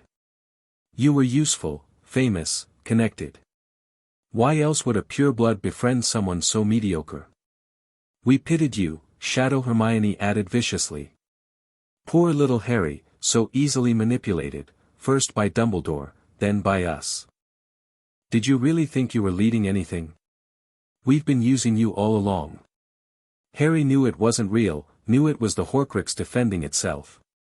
Yet the word struck deeper than he expected, tapping into insecurities he thought he'd overcome. Harry, the real Ron called, his voice cutting through the illusion. Remember who you are. Who we are together. We chose you, Hermione added firmly. Not Dumbledore's version of you. The real you. Their voices anchored him, dispelling the Horcruxes' influence. With newfound determination, Harry drove the basilisk fong into the locket's face. The scream was louder than the diadems had been, more personal, more agonized. The shadow figures dissolved, and the locket itself blackened as if burned from within. Harry sat back, breathing heavily. Two down. You okay? Ron asked, approaching cautiously now that the danger had passed. Yeah, Harry nodded, surprised to find it true. It tried to use my fears against me, but I know better now. That's the difference between you and both Dumbledore and Voldemort, Luna observed, helping collect the destroyed Horcruxes. You faced your fears directly. They build their entire lives around avoiding theirs. Her insight, as usual, cut straight to the heart of the matter. Harry had spent months unraveling Dumbledore's web of manipulation, but only now did he fully understand the fear driving it, Dumbledore's terror of being wrong, of losing control, of others making choices he couldn't predict or direct. 2 Horcruxes remain, Hermione reminded them, bringing focus back to their mission. Hufflepuff's cup in the Lestrange vault and Nagini, always at Voldemort's side. The cup first, Harry decided. Bill's arranged our meeting with Griphook tomorrow night through the twins. If we can secure his help, we'll move on Gringotts during the Easter holiday. They collected the basilisk fangs and the destroyed Horcruxes, leaving the chamber as they had found it, a secret place now reclaimed from both Voldemort's legacy and Dumbledore's narrative. Ginny lingered briefly, touching one of the serpent statues with a thoughtful expression. Thank you for coming back with us, Harry told her quietly as the others went ahead. I needed to, she replied simply. Some demons have to be faced directly. Wise words, Harry acknowledged. Applicable to more than just chambers and basilisks. The meeting with Griphook took place in a secluded clearing in the Forbidden Forest, arranged through Bill's contacts. The goblin arrived precisely at midnight, his shrewd eyes taking in the assembled group with obvious suspicion. Bill Weasley speaks highly of your integrity, Harry Potter, Griphook said without preamble. He claims you seek access to the Lestrange vault for reasons beyond mere theft. That's correct, Harry replied, meeting the goblin's gaze directly. We seek a specific item, a small cup bearing Hufflepuff's crest. It contains dark magic that threatens both wizard and goblin kind. Griphook's expression remained unchanged. The internal contents of a Gringotts vault are of no concern to its guardians. Our responsibility is security, not morality. Even when the item in question helps maintain the power of a wizard who considers all non-humans inferior. Hermione challenged. Who would subjugate goblins further if he regains full power? A flicker of something, anger, perhaps, or acknowledgement, crossed Griphook's face. Your point is noted, Miss Granger. However, professional ethics cannot be discarded for political convenience. What about an exchange? Harry suggested. Something of equal or greater value to Goblinkind. Griphook's interest visibly sharpened. What could you possibly offer that would justify such a breach of Gringotts security? Harry had prepared for this moment carefully, consulting with Bill about goblin values and priorities. The Sword of Gryffindor. A goblin-made artifact wrongfully held by wizards for centuries. The goblin's eyes widened briefly before narrowing with calculation. You possess the Sword of Gryffindor. I can obtain it, Harry clarified. And I'm willing to return it to goblin hands once our mission is complete. Once you've used it for your purposes, Griphook noted shrewdly. Yes, Harry admitted honestly. We need it to destroy the dark objects we're collecting. But afterward, it would be yours, a return of goblin property to its rightful makers. Griphook studied him intently. Wizards have made such promises before, only to renege when convenient. I'm not other wizards, Harry replied firmly. And I'm willing to make an unbreakable vow to that effect. This offer clearly surprised the goblin. An unbreakable vow? Your life as collateral for a goblin-made artifact? Yes, Harry confirmed. Because defeating Voldemort matters more than any object, no matter how valuable. And because it's the right thing to do, the sword belongs to goblins by your law and custom. Griphook fell silent, considering the unprecedented offer. Finally, he spoke. I require time to consider this proposal. The risks to myself are considerable. Of course, Harry agreed. We'll meet again in 3 days, same location. As Griphook departed, Ron voiced what everyone was thinking. An unbreakable vow, Harry. That's extreme. It's necessary, Harry replied firmly. We need his help, and I meant what I said, the sword should return to the goblins once we've completed our mission. Dumbledore would never have offered that, Hermione noted. He believes wizard ownership of goblin-made artifacts is justified by purchase. Another difference between us, Harry said simply. I don't believe in keeping what isn't rightfully mine, especially when obtained through unjust laws or traditions. The distinction highlighted yet another way Harry's approach diverged from his former mentors. Where Dumbledore maintained existing power structures while working within them, Harry increasingly questioned the foundations of those structures themselves. Their return to the castle was tense but uneventful, with Fred and George's latest distraction, enchanted origami birds that followed Filch around chirping insults, providing perfect cover. Back in the Gryffindor common room, Harry updated the twins on the Griphook meeting while the others went to bed. Risky business, dealing with goblins, Fred noted. But potentially brilliant if it works, George added approvingly. We've got another matter to discuss, Fred continued, his usual joking manner subdued. We've been monitoring Umbridge's communications as requested. And? Harry prompted. She's in direct contact with Lucius Malfoy, George reported grimly. Planning something for just before Easter break. Something about removing Dumbledore permanently and bringing Potter to heel. Harry processed this new complication. They're accelerating their timeline. Probably because Fudge is losing ground politically as evidence of Voldemort's return becomes harder to deny. What's our play? Fred asked. Let them proceed, Harry decided after consideration. If Umbridge moves against Dumbledore, it creates confusion we can use for the Gringotts operation. The Ministry and Voldemort's forces will be focused on Hogwarts leadership, not bank security. Using their chaos for our benefit, George grinned. Very Slytherin of you, Harry. The houses have more in common than people admit, Harry replied with a slight smile. Ambition and cunning aren't evil, it's how you use them that matters. 3 days later, Griphook returned with his decision. The goblin had clearly spent the intervening time in careful calculation of risks and benefits. I will assist you, Harry Potter, he announced. Under specific conditions. Name them, Harry replied, prepared for tough negotiations. First, the unbreakable vow regarding the sword must be completed before we proceed. Second, I require magical protection for myself and my family should my involvement be discovered.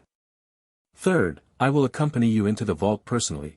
I trust no wizard to identify only the item in question without helping themselves to additional treasures. Harry considered the terms. The first 2 conditions are acceptable. For the third, you may accompany us, but you must understand our urgency. We take only Hufflepuff's cup, nothing more. Agreed, Griphook nodded sharply. Now, regarding your plan, it requires refinement. Polyjuice potion alone will not suffice. You need Bellatrix's wand and a convincing manner. The older vault families are treated differently, with deference but also careful scrutiny. Getting her wand will be challenging, Hermione noted worriedly. Perhaps not, Luna interjected dreamily. My father's sources report Death Eater activity near our home in Ottery St. Catchpole.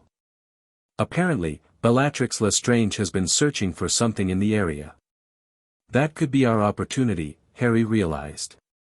A targeted interception rather than a frontal assault. Risky, Ron cautioned.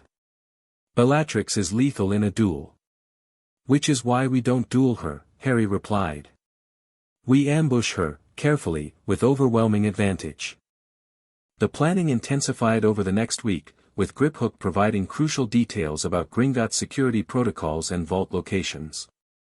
Luna's father confirmed increased Death Eater activity near their home, providing specific patrol patterns and times through his unconventional but effective intelligence network.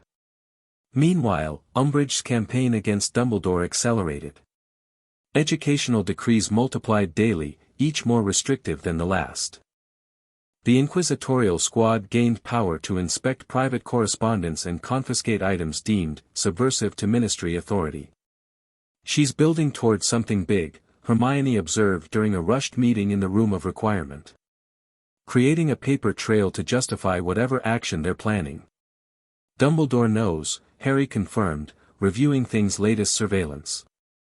He's making his own preparations, removing personal items from his office, securing certain memories and documents. He expects to be forced out soon. Perfect timing for us, Ron noted. The chaos will provide cover for both the Bellatrix operation and the Gringotts break-in. Harry nodded agreement, then addressed the assembled team. We're entering the most dangerous phase of our mission. From this point forward, every operation carries significant risk. Anyone who wishes to step back can do so without judgment. No one moved or spoke, their commitment clear in their expressions. Very well, Harry continued, deeply touched by their loyalty. We proceed as planned. The Bellatrix interception team will be myself, Ron, Hermione, and Luna, with Sirius as backup. Neville, I know you want to confront Bellatrix, but my emotional connection would be a liability, Neville finished for him, showing remarkable maturity. I understand, Harry.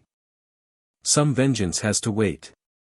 The Gringotts team will be myself, Hermione, and Ron, with Griphook's assistance, Harry continued. Everyone else maintains our cover here and provides emergency extraction if needed. As they finalized details, Harry felt the weight of leadership more keenly than ever. These people had trusted him, followed his lead in breaking away from Dumbledore's control. Their lives now depended on his judgment and planning. Unlike Dumbledore, however, Harry didn't pretend to have all the answers or make decisions unilaterally. Each operation was collectively designed, with everyone's expertise and concerns incorporated. The result was a plan with multiple contingencies, backup systems, and escape routes, created through genuine collaboration rather than top-down direction. "One last thing," Harry said as they prepared to disperse. "After the Gringotts operation, we'll need to move quickly against Nagini. Once Voldemort discovers we're hunting Horcruxes, he'll keep her close and heavily protected. We'll cross that bridge when we come to it," Hermione advised pragmatically. "One impossible task at a time." As the meeting ended, Ginny held Harry back with a concerned expression. "Be careful with Bellatrix," she warned quietly. "From what I remember of Tom's memories, she's not just dangerous, she's unpredictable. Brilliant but unbalanced." "We'll take every precaution," Harry assured her. "I know you will," she replied. "Just, come back, okay? All of you." Her concern reflected what they all felt but rarely voiced, that despite their careful planning and growing capabilities, they were still students facing experienced killers and centuries-old institutions. The odds remained staggeringly against them. Yet as Harry made final preparations that night, he felt a strange confidence. Not the reckless bravery of his younger years or the manufactured certainty Dumbledore had tried to instill, but something more substantial: trust in his team, in their combined abilities, and in the power of informed choice over manipulation. They were forging a new path, one neither Dumbledore nor Voldemort had anticipated. Whether it led to victory remained to be seen, but it was unquestionably theirs. The Bellatrix operation was scheduled for the first day of Easter break. Harry, Ron, Hermione, and Luna traveled to Ottery St. Catchpole under the pretense of visiting the Weasley home, while actually setting up an ambush position near where Luna's father had tracked Death Eater patrols. Sirius met them at the rendezvous point, an abandoned gamekeeper's cottage on the edge of a dense woodland. He looked healthier than Harry had ever seen him, the months of freedom from Grimmauld Place having restored some of his pre-Azkaban vigor. "Perimeter sensors are in place," Sirius reported as they gathered around a makeshift tactical map.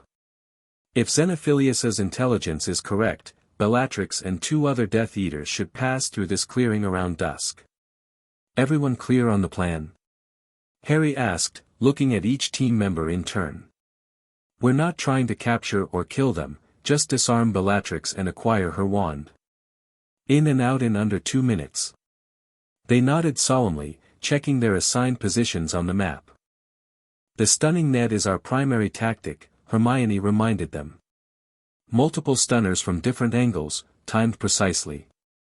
If that fails, Luna activates the containment ward while the rest of us maintain suppressive fire." "And if everything goes pear-shaped?" Ron asked practically. "Emergency port keys," Harry replied, indicating the enchanted rope bracelets each wore.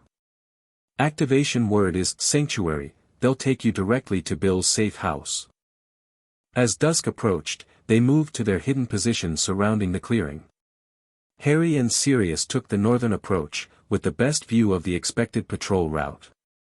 Ron and Hermione covered the eastern and western sides respectively, while Luna monitored their specialized detection wards from a concealed position to the south.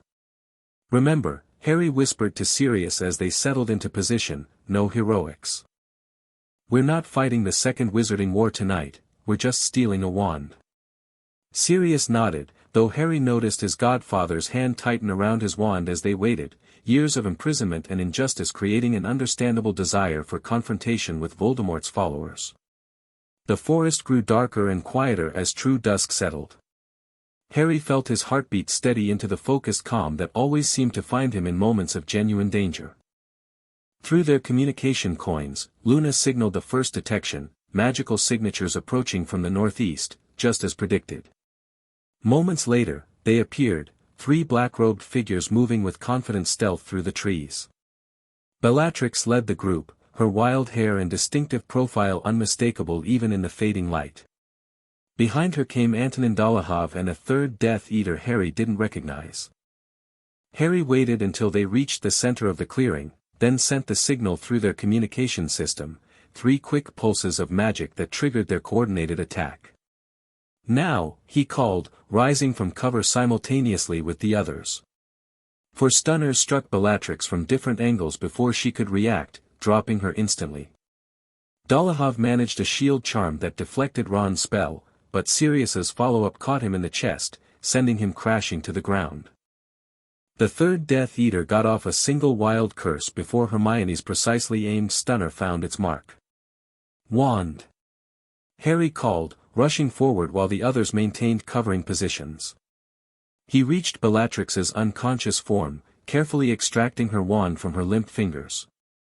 The walnut wand seemed to resist his touch, recognizing him as neither its master nor a compatible user. "Got it," he confirmed. "Luna, status?" "No additional magical signatures approaching," she reported from her monitoring position. "But we should leave quickly, the defensive wards they likely established will detect the magical discharge."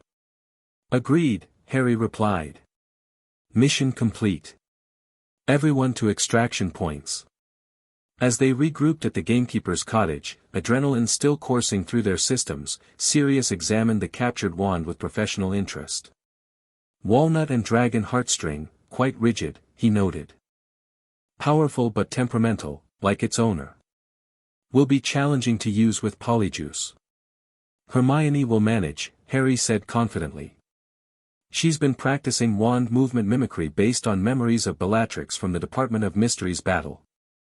The successful acquisition of Bellatrix's wand represented their first direct offensive action against Voldemort's forces.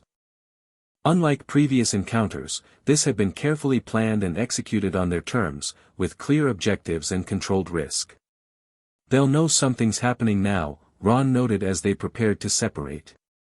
3 stunned Death Eaters, Bellatrix missing her wand, Voldemort will realize someone's moving against him.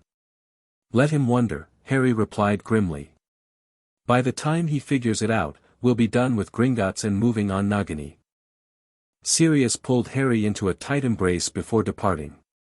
"James would be bursting with pride," he said quietly.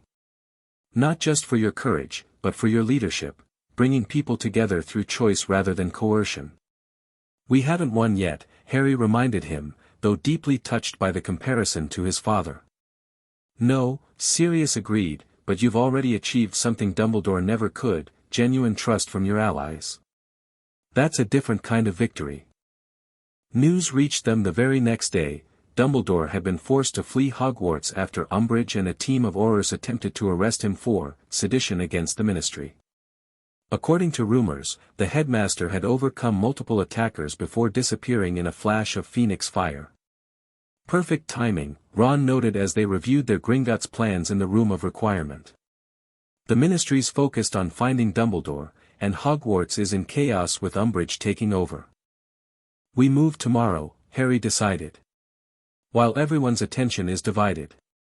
Their plan had been refined through multiple sessions with Griphook. Hermione would use Polyjuice Potion to impersonate Bellatrix, with Ron disguised as a foreign wizard under her influence, a known associate of the Lestranges. Harry would remain under the invisibility cloak, and Griphook would guide them through the bank's security measures. "Remember," Hermione cautioned as she practiced moving with Bellatrix's distinctive arrogant stride, "we need to get past the thief's downfall before the potion wears off. After that, we rely on Griphook's inside knowledge." "And if we're discovered?" Ron asked. "Then we fight our way out," Harry replied simply. "Which is why we've arranged multiple exit strategies." The twins had created specialized smoke bombs that would fill the tunnels with vision-obscuring but navigation-enabling mist, visible only to those wearing enchanted contact lenses they'd developed. Bill had identified a maintenance shaft that connected to an old smuggling tunnel beneath Nocturne Alley, providing an emergency escape route. "One last issue," Hermione noted. "The cup itself may have defensive enchantments like the locket did. We should be prepared for it to fight back." "Basilisk fangs," Harry replied, patting his moleskin pouch where several carefully wrapped fangs were stored. "We destroy it the moment we're clear of Gringotts." That night, as final preparations were made, Harry found himself standing by the window of Gryffindor Tower, gazing out at the moonlit grounds of Hogwarts. Despite the enormity of tomorrow's mission, his thoughts kept returning to how much had changed since that desperate night at Privet Drive when he'd first created Thing. The magical beetle had begun as a tool for uncovering Dumbledore's secrets, but it had catalyzed something far more significant: Harry's independence, not just from Dumbledore's manipulation but from the very framework that enabled such control. He had moved beyond simply reacting to others' agendas to creating his own path based on genuine choice and collaborative trust. Thing buzzed softly from the nightstand, as if sensing Harry's reflections. The beetle had evolved alongside its creator, becoming more sophisticated and capable with each mission. From simple surveillance to complex magical detection, Thing represented Harry's growing abilities and confidence. "We've come a long way," Harry murmured to the magical construct. "Tomorrow, we take another step forward, on our terms, not Dumbledore's or Voldemort's."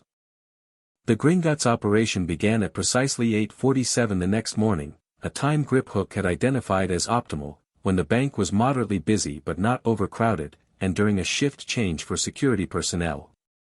Hermione, transformed by Polyjuice into a perfect replica of Bellatrix Lestrange, strode confidently through the bank's massive doors, projecting the haughty disdain characteristic of the Death Eater. Ron followed 2 steps behind, disguised as a swarthy foreign wizard with a thick beard and intimidating scowl. Harry moved invisibly beside them, while Griphook remained concealed in an expanded inner pocket of Ron's robes. "I wish to enter my vault," Hermione announced imperiously to the goblin teller, the precise intonation practiced endlessly from pensive memories of Bellatrix. The teller examined her suspiciously. "Identification?" Hermione withdrew Bellatrix's wand with a contemptuous flourish. "I hardly think that's necessary. However, if you insist." She placed the wand on the counter with calculated impatience. The goblin ran a long finger over the wand, complex authentication magic activating at his touch. After a tense moment, he nodded reluctantly. "Very well, Madame Lestrange. Gornik will take you to your vault." A second goblin approached, eyeing Bellatrix with poorly concealed dislike. "Follow me." They proceeded through the first security checkpoint without incident, though Harry noticed increased scrutiny from both goblin guards and wizarding security personnel. News of Bellatrix's wand being stolen had clearly reached Gringotts, even if the teller had authenticated it. The real test came as they approached the carts that would take them into the depths of the bank. A particularly suspicious-looking goblin moved to intercept them. "One moment, Madame Lestrange," he said, raising a probity probe. "Additional security measures have been implemented for high-security vaults." "A mere formality." Hermione bristled exactly as the real Bellatrix would. "How dare you? Do you know who I am? Who I serve?" Her perfectly calibrated outrage gave Ron the opportunity to surreptitiously release Griphook, who slipped away during the distraction to disable the alarm system at this checkpoint, his first direct assistance in their plan. "My apologies, madam," the security goblin replied, though his suspicious expression remained unchanged. "Ministry regulations. I'm sure you understand the importance of vigilance during these troubled times." The pointed reference to Death Eater activities was not lost on any of them. Nevertheless, the checkpoint was passed successfully, and they proceeded to the carts. "They suspect something," Harry whispered as they followed Gornik. "Be ready." The descent into the depths of Gringotts was dizzying, the cart hurtling through complex tunnel systems at breathtaking speed. As they penetrated deeper into the bank's underground network, Harry noticed the security features becoming increasingly formidable: dragons chained at strategic intersections, magical barriers that rippled as they passed through, and goblin guards stationed at key junctions. Suddenly, Gornik pulled a lever, and their cart accelerated toward what appeared to be a waterfall cascading across the track ahead. "The thief's downfall." Hermione hissed urgently. "Prepare yourselves." They crashed through the magical waterfall, and instantly their disguises dissolved. Hermione reverted to her natural appearance, Ron's fake beard vanished, and Harry's invisibility cloak was rendered temporarily transparent, revealing his presence. Gornik turned to sound the alarm, but found himself facing 3 wands and an angry Griphook, who had emerged from hiding. Imperio, Harry whispered, directing the spell at Gornik. He disliked using unforgivables, but they had anticipated this necessity in their planning.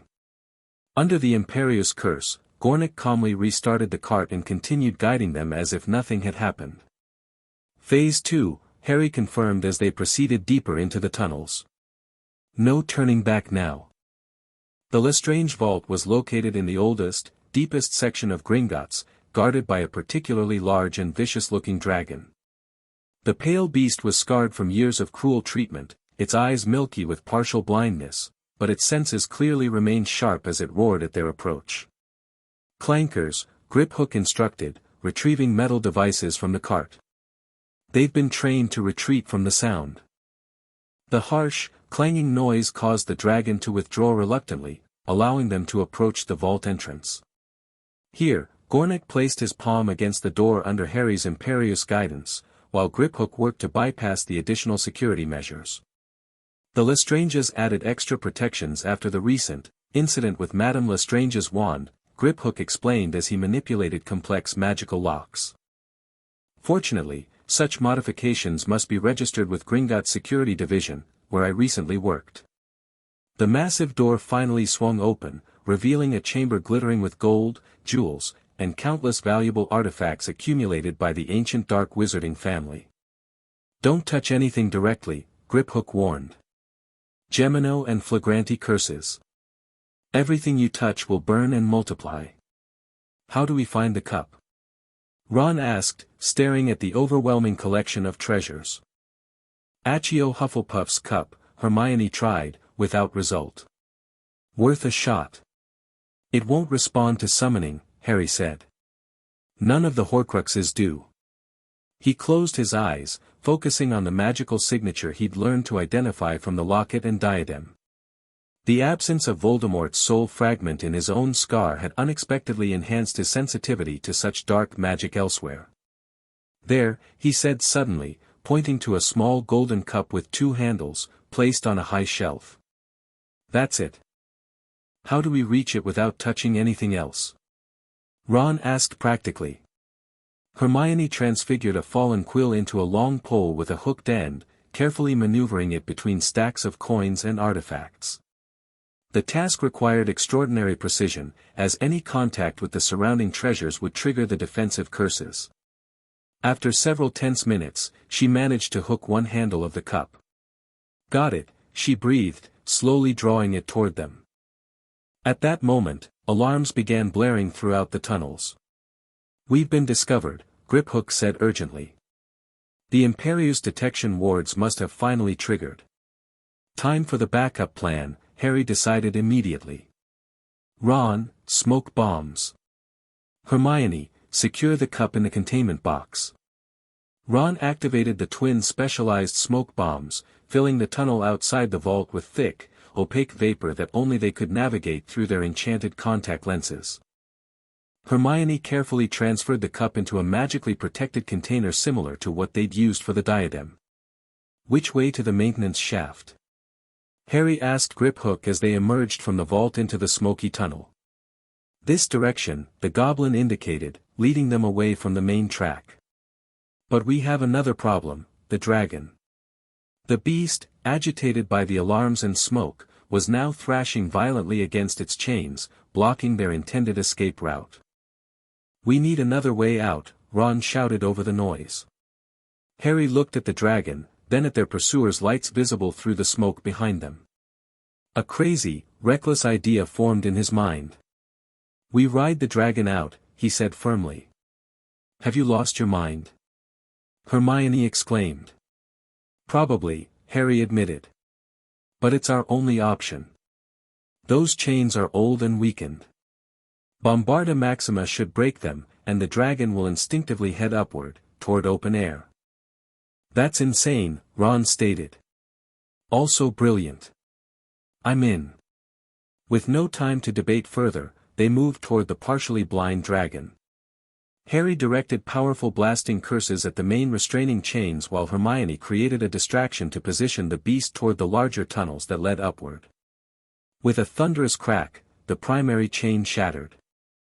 The dragon, sensing freedom for the first time in decades, roared triumphantly and lunged forward, breaking its remaining restraints through sheer strength. "Now!" Harry shouted, leaping onto the dragon's back and pulling Ron up behind him. Hermione followed, clutching the container holding the cup. Griphook hesitated momentarily before Harry extended his hand. "Come on. We had a deal." The goblin reluctantly grabbed Harry's hand and was pulled onto the dragon's ridged back just as it began to climb, instinct driving it upward toward freedom. The beast smashed through the narrow tunnels, widening them with its massive body as it ascended, sending goblins and security wizards scrambling for cover. The journey upward was chaotic and terrifying, the dragon crashing through security checkpoints, magical barriers, and eventually the marble floor of the main banking hall itself. Screams and chaos erupted as the massive creature burst into the public space, sending patrons diving for cover. With a final, powerful thrust, the dragon smashed through the bronze doors and glass dome of Gringotts, emerging into the open air of Diagon Alley. Its wings, atrophied from years of confinement, nonetheless spread wide as it soared upward, carrying its unexpected passengers away from the bank and toward freedom.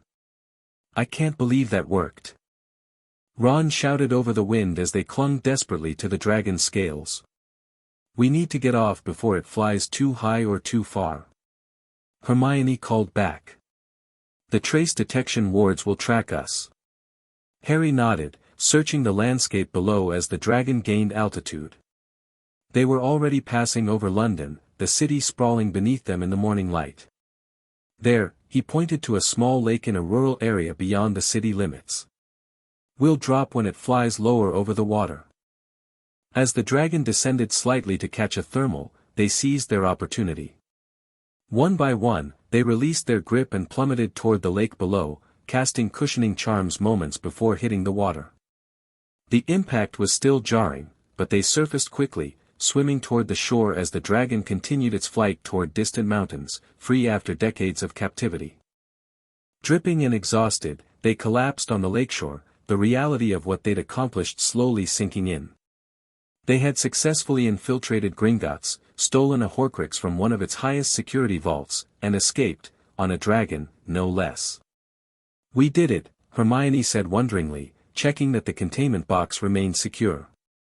"We actually did it."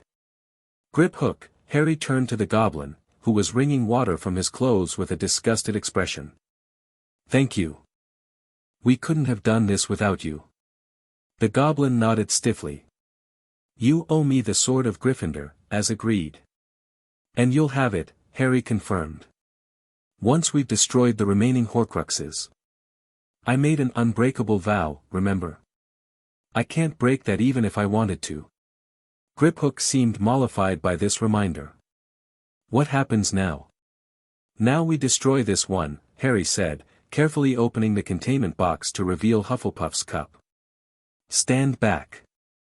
He withdrew a basilisk fong from his moleskin pouch, still protected by its specialized wrapping. The cup seemed to sense its peril, beginning to vibrate within the box. "Be careful, Harry," Hermione warned. "Remember how the locket fought back."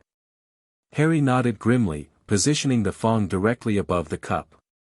Before he could strike, however, the Horcrux launched its defense, dark mist erupting from the cup and forming into a spectral image of Dumbledore. "You believe you've outmaneuvered me, Harry," the apparition spoke in Dumbledore's voice, though distorted with Voldemort's cruel undertones. "You've merely exchanged one master for another, your own pride and arrogance. You risk your friends' lives on increasingly desperate gambits, just as I would have. We are not so different after all." The word struck uncomfortably close to recent doubts Harry had harbored. The dragon escape had been recklessly dangerous. Had he put his friends at unacceptable risk?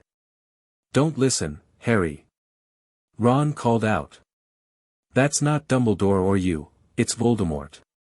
The reminder broke the momentary paralysis. Harry drove the basilisk fong downward with all his strength, piercing the cup directly through its badger emblem. A terrible scream rent the air as the cup blackened and shriveled, the spectral Dumbledore dissolving into smoke that dissipated in the morning breeze. The Horcrux was destroyed. 5 down, Harry said quietly, securing the destroyed cup alongside their other trophies. Only Nagini remains. Ron helped Hermione to her feet, both looking exhausted but triumphant. That's going to be the hardest one, he noted. She never leaves Voldemort's side. And he'll know we're hunting them now, Hermione added. The Gringotts break-in will be all over the Daily Prophet by this afternoon. He'll check his other Horcruxes, realize what we're doing. Then we need to move quickly, Harry decided. Before he can increase Nagini's protection or create new Horcruxes. Griphook cleared his throat. Our business is concluded for now, Harry Potter. I will await the fulfillment of your vow regarding the sword. Until then, may your gold flow and your enemies tremble. Thank you again, Griphook, Harry replied sincerely. Your help was invaluable. After the goblin departed, using his own methods to return to safety, the trio activated their emergency port key to Bill's safe house. They arrived in a modestly appointed cottage on the Cornish coast, where Bill and Fleur waited anxiously. You did it! Bill exclaimed, seeing their bedraggled but victorious appearance. We just got word, Gringotts in uproar, a dragon escaped, the Lestrange vault compromised. It's causing chaos throughout the wizarding financial system. Mission accomplished, Harry confirmed tiredly, showing him the destroyed cup. 5 Horcruxes down, 1 to go. You're all over the wireless, Bill added, gesturing to a magical radio that was broadcasting emergency bulletins. Ministry in crisis, goblins demanding wizard blood, Death Eaters mobilizing. You've stirred up the biggest hornet's nest since the First War. Good, Harry said with grim satisfaction. Confusion works in our favor. The more different factions fighting each other, the harder it is for any of them to focus on stopping us. What's the plan for Nagini? Bill asked, guiding them toward hot food and dry clothes prepared by Fleur. I'm working on it, Harry replied. But first, we need to regroup with the others at Hogwarts. The final confrontation is coming, and we need to be prepared. Their return to Hogwarts the next day revealed a school transformed. With Dumbledore gone and Umbridge installed as headmistress, the atmosphere had become openly oppressive. The inquisitorial squad patrolled the corridors with vindictive authority, educational decrees plastered every wall, and students moved between classes in fearful silence. Harry, Ron, and Hermione slipped in through one of the secret passages, using the Marauder's map to avoid detection.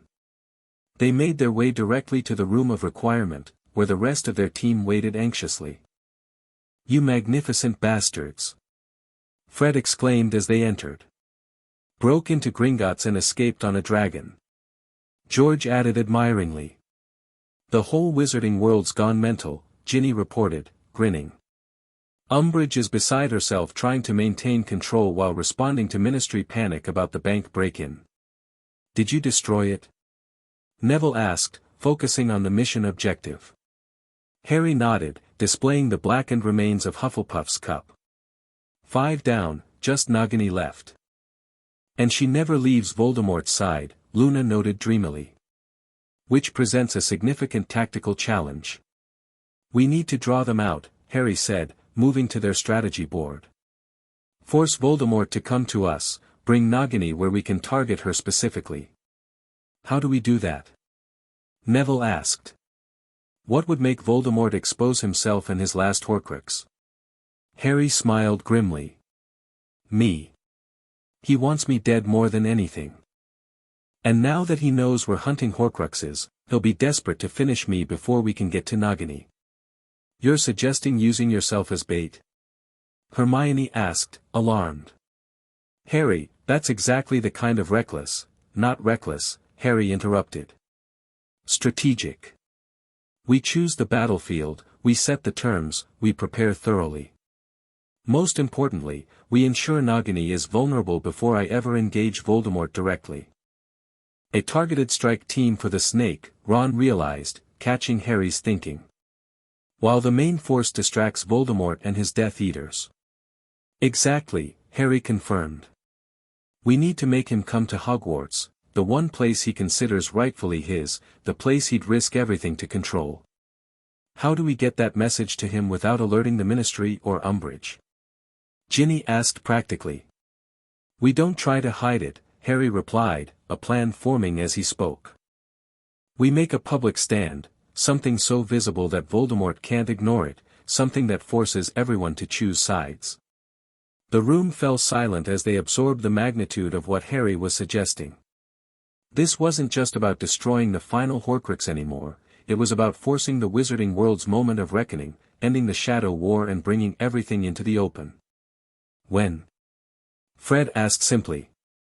Tomorrow night, Harry decided. The Great Hall, during dinner.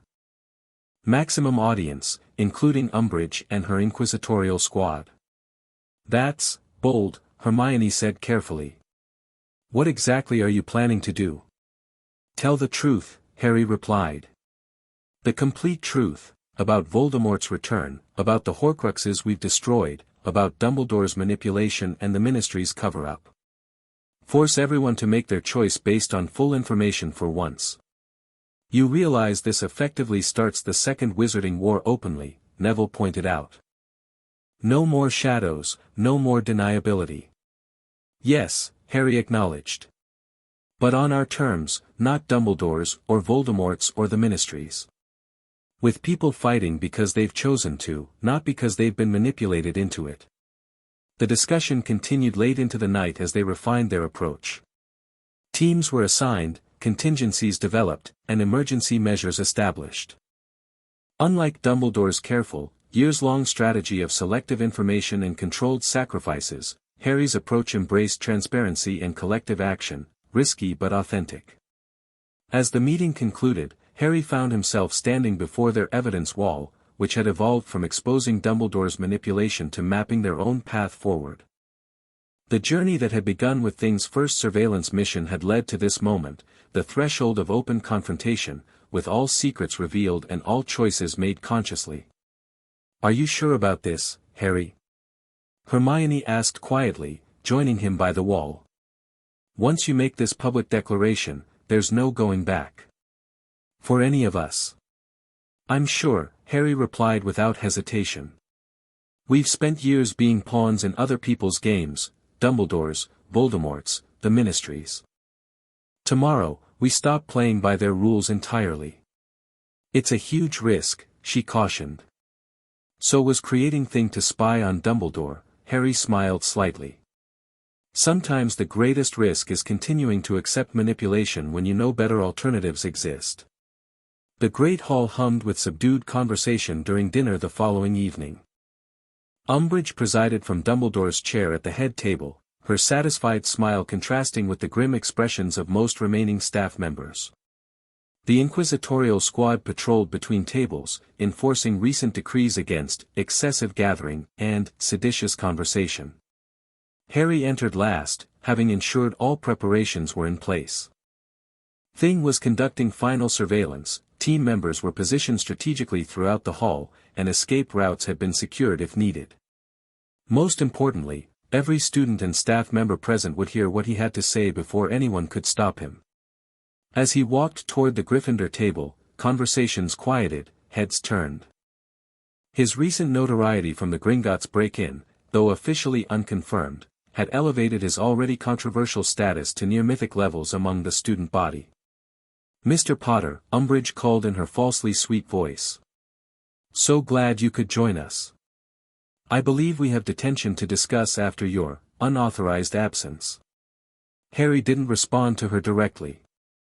Instead, he stopped in the center of the hall and raised his wand to his throat, casting sonorous to amplify his voice.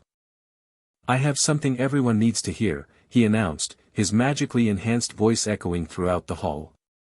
Something that affects every person in this room and throughout the wizarding world. Mr. Potter. Umbridge shrieked, rising from her chair.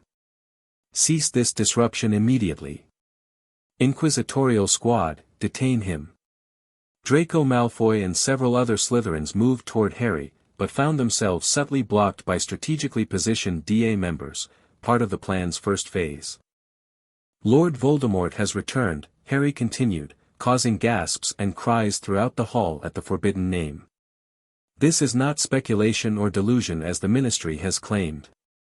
It is fact, confirmed by multiple witnesses and supported by evidence the ministry has deliberately suppressed. Silence him. Umbridge ordered frantically, drawing her own wand. Before she could cast, however, Fred and George activated their specialized distraction devices, creating a localized containment field around the staff table that wouldn't harm anyone but would prevent interference for crucial minutes. Voldemort has been sustaining his existence through objects called Horcruxes, containers for fragments of his soul, Harry continued, his voice steady and clear. My friends and I have found and destroyed 5 of them. One remains, his snake, Nagini. The hall had fallen into shocked silence, students and staff alike transfixed by this unprecedented revelation. I'm telling you this because you deserve the truth, all of it, not the edited version Dumbledore would have shared, not the propaganda the ministry has been feeding you, and certainly not the terror Voldemort wants you to feel. Harry moved slowly through the central aisle, making eye contact with students from all houses as he spoke. For too long, we've been pawns in games played by powerful figures who believe ordinary people can't handle difficult truths or make their own choices. Dumbledore manipulated events from the shadows, the ministry built a system that protects privilege over justice, and Voldemort exploits fear to gain power. He stopped in the very center of the hall, where everyone could see him clearly. Tonight, that changes. I'm telling you everything so you can make your own informed choices. Voldemort is coming to Hogwarts, not because Dumbledore lured him here or because the ministry finally acknowledged him, but because we are challenging him directly, on our terms. Umbridge had finally broken through the twins' containment field, her face contorted with rage. Horrors are on their way, Potter. This insurrection ends now. Good, Harry replied calmly. Let them come. Let the ministry witnesses hear this too. Because every person must choose now, stand with truth and freedom, even if it's dangerous, or cling to comfortable lies and controlled narratives. He turned in a slow circle, addressing the entire hall. If you choose to stay and fight, know that you do so with full knowledge of what we face. If you choose to leave or remain neutral, that too is your right. But whatever choice you make, it will be yours, not one manipulated by Dumbledore's selective truth or forced by Voldemort's terror. The enchanted ceiling above suddenly darkened, storm clouds gathering with supernatural speed. A cold wind swept through the hall, extinguishing candles and sending tableware clattering to the floor. He's coming, Luna announced dreamily yet urgently from the Ravenclaw table. The Raxperts are fleeing. Harry nodded grimly. Sooner than expected, but not unprepared for. He raised his voice again. Anyone underage or unwilling to fight should proceed to the evacuation points now. Prefects, lead your houses to safety. The hall erupted into controlled chaos as their emergency protocols activated. DA members guided younger students toward pre-established evacuation routes, while those who chose to stay moved into defensive positions they had practiced in secret sessions. You've doomed us all, Potter. Umbridge screamed, backing toward the exit herself. The Dark Lord will, she caught herself, realizing her slip, but the damage was done. Students near enough to hear stared at her with dawning comprehension. The ministry knew, someone shouted. They knew he was back. Harry didn't have time to capitalize on Umbridge's revelation. Thing had returned with urgent intelligence, hovering before him with alert signals flashing. Death Eaters breaching the outer wards, Harry announced, interpreting Thing's data. Multiple entry points. Voldemort himself approaching the main gates with Nagini. He activated their communication system, enchanted galleons that now served as coordination devices for their resistance force. Snake team in position, Neville's voice confirmed through the galleon. Targeting Nagini exclusively per plan. Perimeter teams ready, came Fred's response. Delay tactics deployed. Harry nodded to Ron and Hermione, who stood ready beside him. This is it. The path we chose for ourselves. Outside, lightning split the sky as Voldemort's forces struck the ancient protective enchantments of Hogwarts. The castle itself seemed to shudder, sensing the assault on its magical foundations. Harry Potter, a high, cold voice somehow carried throughout the grounds and into the great hall, magically amplified to terrorizing effect. I know what you've done. Surrender yourself, and I may spare your friends this futile battle. Harry stepped onto the entrance steps of the castle, his own voice amplified in return. No more games, Tom. No more shadows. You want me? Come and get me yourself. He could see the Dark Lord in the distance at the gates, surrounded by masked Death Eaters. Even from this distance, the giant snake Nagini was visible, draped across Voldemort's shoulders like a grotesque scarf. But understand this, Harry continued, his voice carrying across the grounds. I'm not Dumbledore's weapon anymore. I'm not the sacrificial pawn he raised me to be. I've destroyed your Horcruxes, the diary, the ring, the locket, the diadem, the cup. I even removed the fragment you accidentally left in me. Even from a distance, Harry could see Voldemort's shock at this revelation, the momentary step backward, the protective hand that moved instinctively toward Nagini. That's right, Harry confirmed. Just one left. And we're coming for it, not because prophecy demands it, but because we choose to end your terror. The battle for Hogwarts had begun, not as Dumbledore had foreseen it, not as Voldemort had planned it, but as Harry and his freely chosen allies had determined. The path forged through their own agency rather than external manipulation. As spells began to fly and the castle's defenders moved into position, Harry felt a strange sense of clarity. The web of manipulation that had constrained him since infancy had been fully unraveled, replaced by bonds of trust he had built himself through honesty and respect for others' autonomy. Whatever happened in the coming hours, that transformation represented a victory that neither Dumbledore nor Voldemort could diminish. Harry Potter had become not what others had designed him to be, but what he had chosen for himself, a leader who empowered rather than controlled, who shared truth rather than dispensed carefully curated knowledge. And in that choice lay power the Dark Lord knew not, indeed. The end. Thank you for watching this video. Please be sure to subscribe to our channel and like this video.